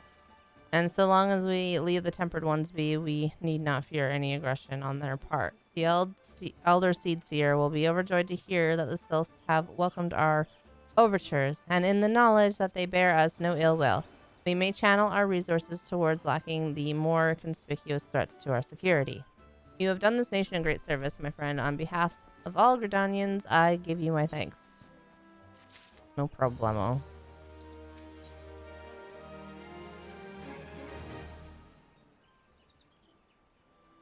The Sylphic folk have long been friends to Gridania. The mere thought of being at war with them pained the Eld Seedseer to no end. But owing to your efforts, she will be able to rest easier. Being the benevolent soul that she is, my lady will surely try to find a way to reverse the tempering process.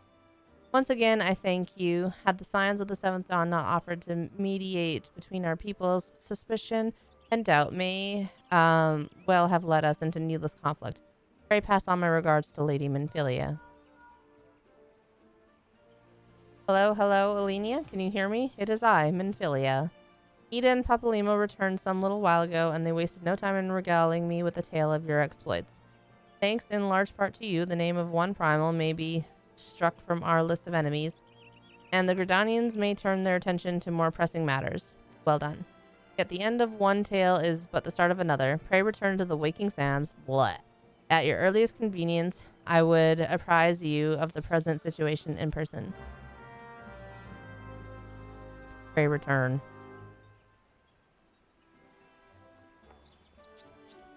Fucking pray return. Oh, yeah.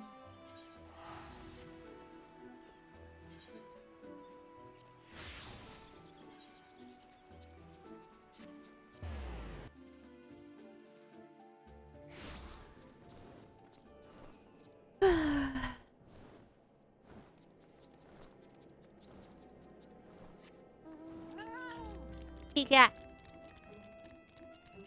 I wish we could fly.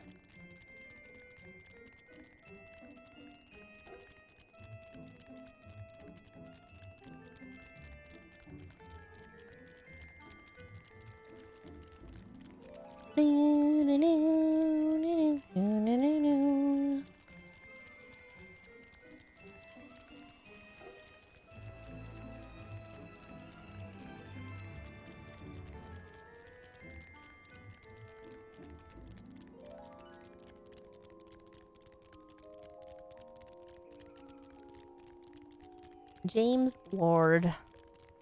Oops.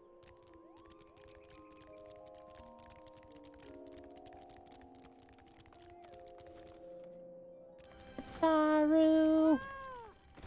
Well, if it isn't my favorite adventure, welcome back, Alenia. Lady Minfilia awaits you within the solar. Please enter at your leisure. Uh-huh. Another side dungeon? Oh, is there? That's good. Can grab that. I am given to understand that the matter of Ramu has finally been resolved. If your resolve bespeaks a permanence we cannot rightly claim, yet I am well satisfied that the Lord of Levin will not trouble us in the foreseeable future. Your satisfaction is assurance enough for me.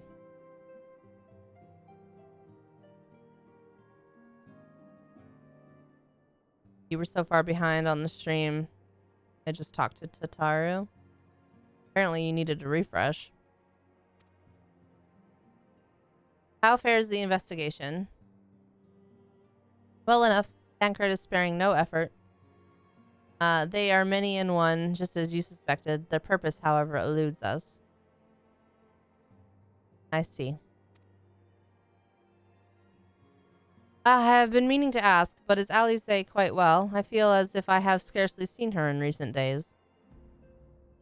Oh, you haven't, and nor have I. Alas, Alize has chosen to walk her own path, stubborn girl. But you may be assured that our destination remains the same. And on that note, I take my leave of you. I trust the Baldesian report will serve you well.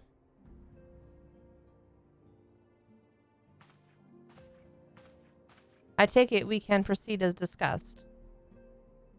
Why do you ask? You scarce need my permission to ask.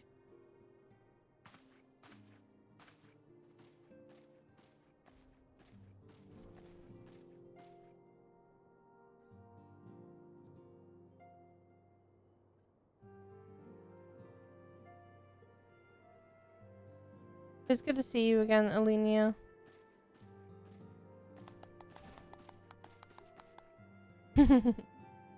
I have been looking forward to congratulating you on your triumph in the Twelveswood. Owing to your efforts, conflict has been averted.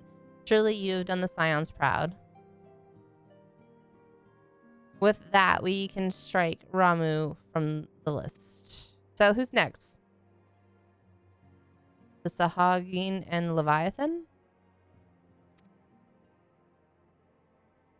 The NPC also has the quest for that dungeon too. Which one's that dungeon? The Lord of the World has not answered his minions' call of late, nor is he expected to do so in the near future. While the Sahagin remain as aggressive as ever, they lack the quantity of crystals required to call forth their god. As with the Sylphs, we can leave them to their own devices for a time at least. Ugh, Aram Vale. Blech. For a time bears repeating. We can ill afford to fall complacent. It is as Y'shtola says, unless we know the minds of the beast tribes, we cannot predict with any certainty when a next primal will return to plague the land. That's true, I won't be healing it this time. This being the case, we must proceed with as much haste as prudence allows. Any word on Titan? The Maelstrom keeps the kobolds under constant observation. We shall hear from them ere long, you may depend upon it. Indeed, so then, of all the known primals that have been active in recent times, we are left with Gridania? Wait, I meant Garuda, who is the primal of the Ixal who live near Gridania. Yes, that's what I meant. Uh-huh. So many realms to cover. Would that there were a more efficient way to conduct our surveys. Were he still with us, we should not long have wanted for a more practicable, solution. Yeah, it is nice that I won't have to heal Armvale. Fucking Armvale. She's not wrong there. Where in the world are you, Chief? I'm so tired of Armvale. Running it so often. And I always run it as a healer. But one sure step at a time. Henceforth, the Order of the Twin Adder will handle all matters pertaining to the sylphs under the sage guidance of the Seed Seers. I bid you all enjoy a moment's respite. You have earned it. Yeah, low-leveled. All I have to do is go stab things.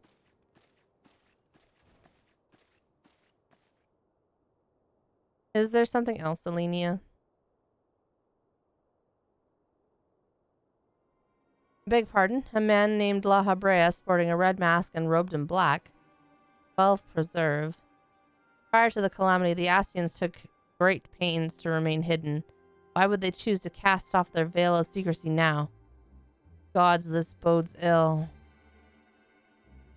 We must take advantage of the present lull in primal hostilities and investigate this La Habrea.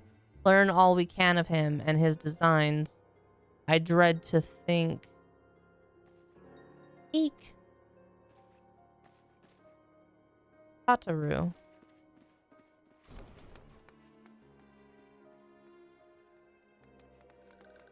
What's wrong, my friend? Oh. A sylph in Thanalan?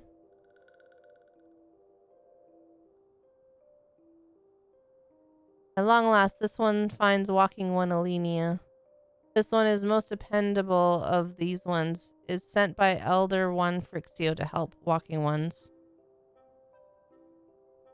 This one is called Neuraxia. This one comes as a friend. Let these ones be friends.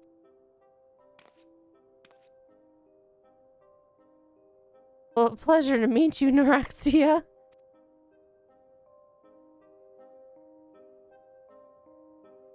Alright, hydrate.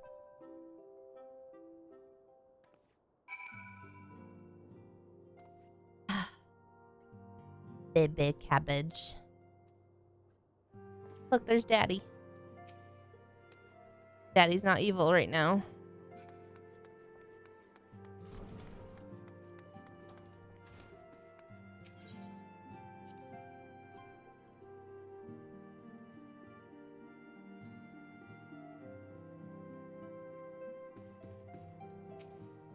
Yes, Tataru is ready to express her fright as she is to express everything else.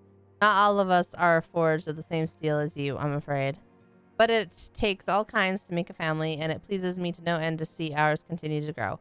One by one, the people of Eorzea are beginning to unite, Alenia, drawn to the hope that shines within you.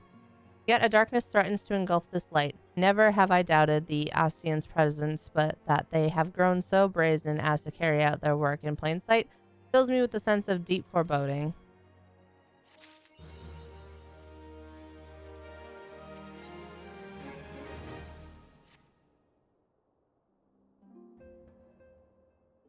I'm afraid there is no rest for the weary, Alenia. We must delve further into the motivations of the masked man, the Ascian known as La Habrea. This is an ideal moment to do so, while our hands are not bound dealing with another primal. At present, we know little and less about the Ascians, only that destruction follows in their wake. I should not be surprised if these beings are behind the chaos that wrecks the realm. If my fears prove to be reality, we must do all in our power to stop them. Earlier, I sent word to each Grand Company to solicit cooperation. The Immortal Flames responded to the effect that they have information on a potential sighting. This is intelligence that we can ill afford to ignore. Go speak with the Flame Commander Swift at the Hall of Flames in Ulda to inquire further. How you go about the investigation thereafter, I leave wholly to your discretion. But whatever you do, never forget that we are dealing with the unknown. You cannot take too many precautions. Be safe, Alenia.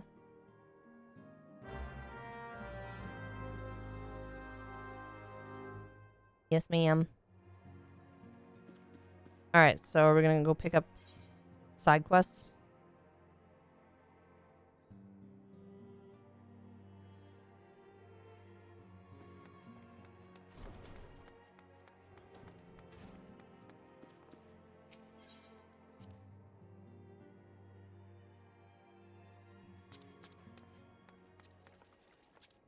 The side dungeon for now, Orumvale is 44. Okay.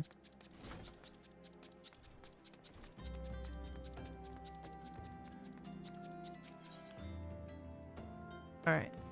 Hail adventurer, you are the expression of one who seeks new battlegrounds to hone your bargaining skills. Do not ask how Nedrick knows. He simply knows. Now tell me, are you perchance familiar with the sunken temple of Karn? I will not hold it against you if you are not. I am actually, but Alenia isn't. The ruins only surfaced when the calamity split the ground asunder after all. Any road, it's a popular destination these days for adventurers looking for new frontiers to explore. If you're keen to join them, why not make the journey to southern Thanalan and visit the temple for yourself? What with the many dangers that lurk within, the immortal flames are keeping close watch over the place, but a Lalafell by the name of Bibimu should be able to offer you passage. Cool, let's go.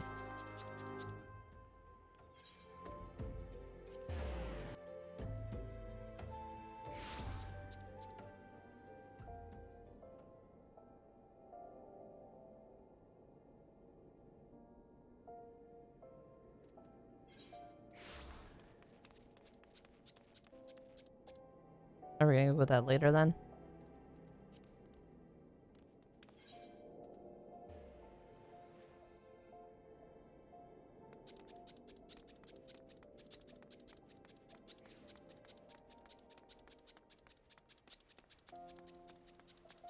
Well, isn't the quest right here? Or are we just going... What are we doing?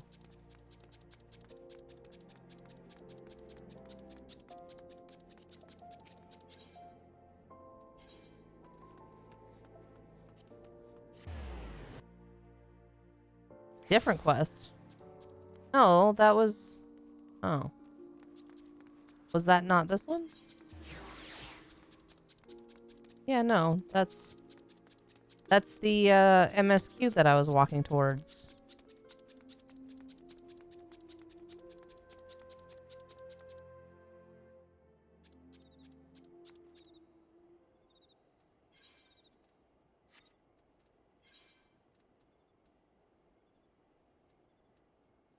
Sounds good.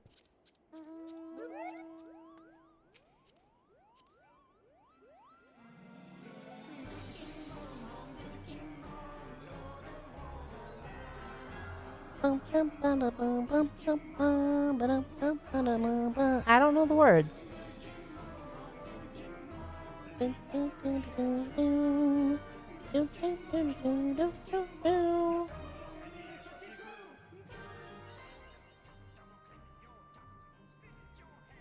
Ruffle your fluff.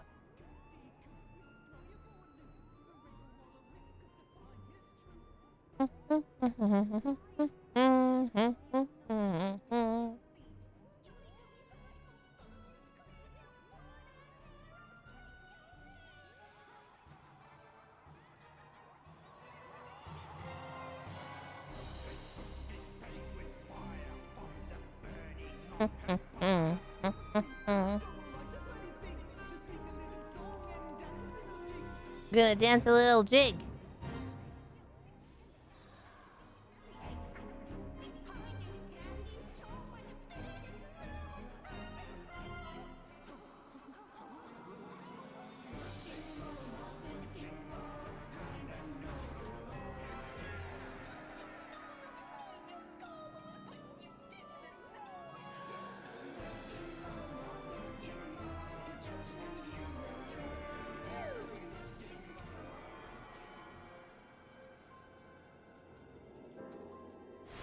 Someone's hitting all the walls out of distraction. Oh god, that's what it was. I was wondering what fucking was distracting you.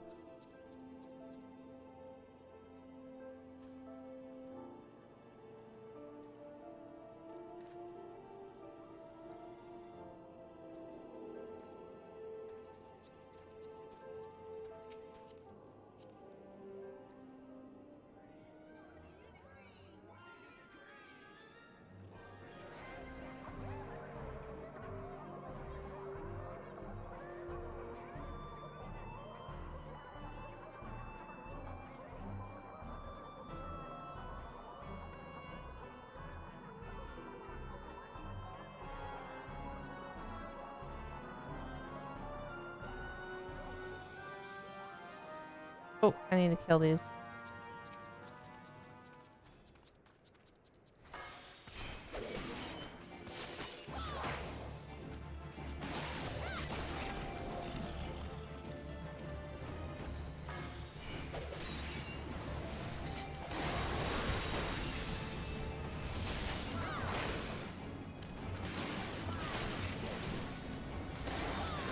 All right.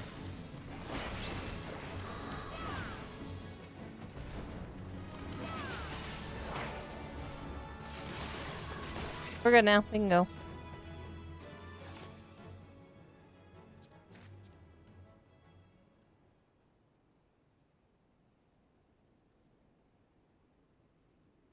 How are you level 34?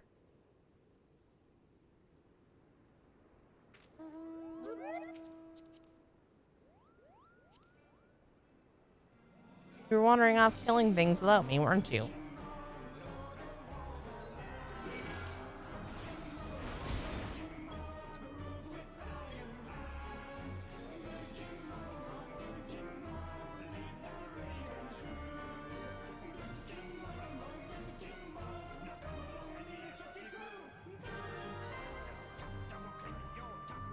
Switch your hairs and ruffle your fluff.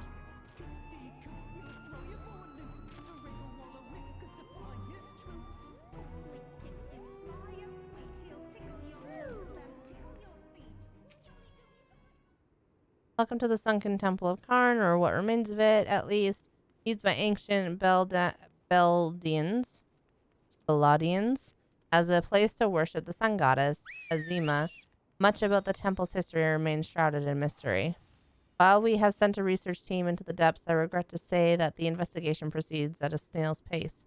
That is, when it proceeds at all. It would seem that the Beldians have rigged the temple with all manner of devious traps and snares. To deter temple... You couldn't have turned him the other way. To deter temple robbers, no doubt. Goodness. We have recruited adventurers to assist in disarming the traps. But be forewarned. Many who have entered have yet to return. Should you wish to brave the depths, we would welcome your aid. Hey. Okay, now we can go in. Well, that's good. Because if that didn't work, I was going to be mad. You could have turned him to begin with. Oh, we need to be level 35? Oh, okay.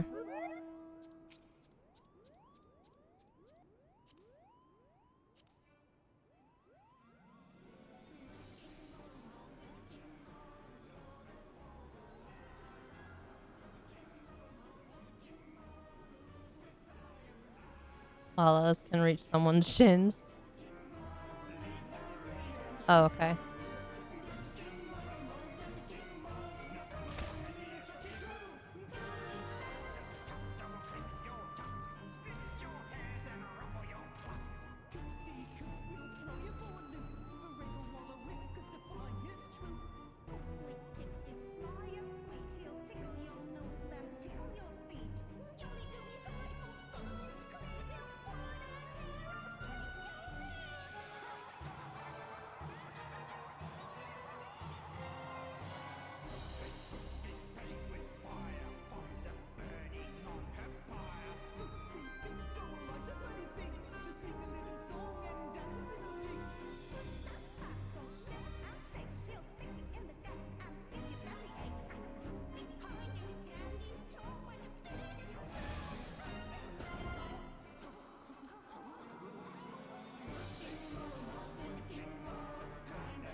If I wasn't a fun boy main, those would be fighting words.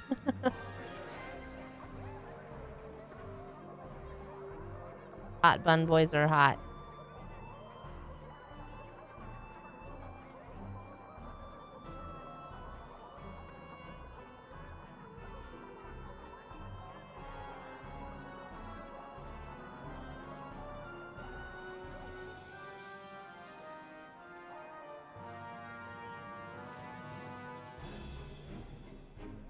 You're gonna sick Moogle on him.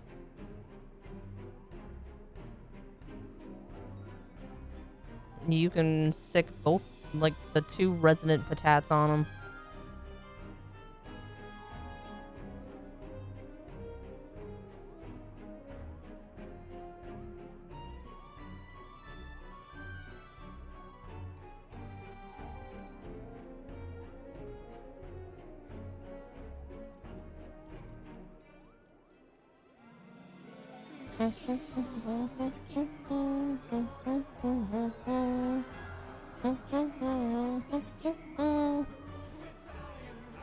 I gotta shut down right away. I gotta go do some dishes and get some dinner going.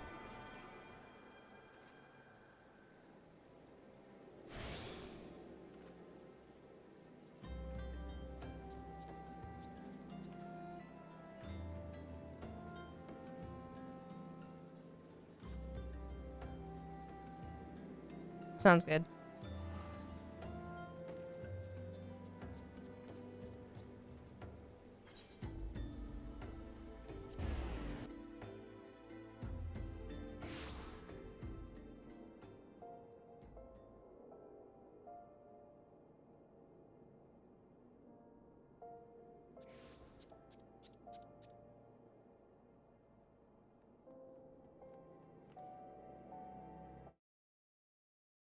Yeah, yes.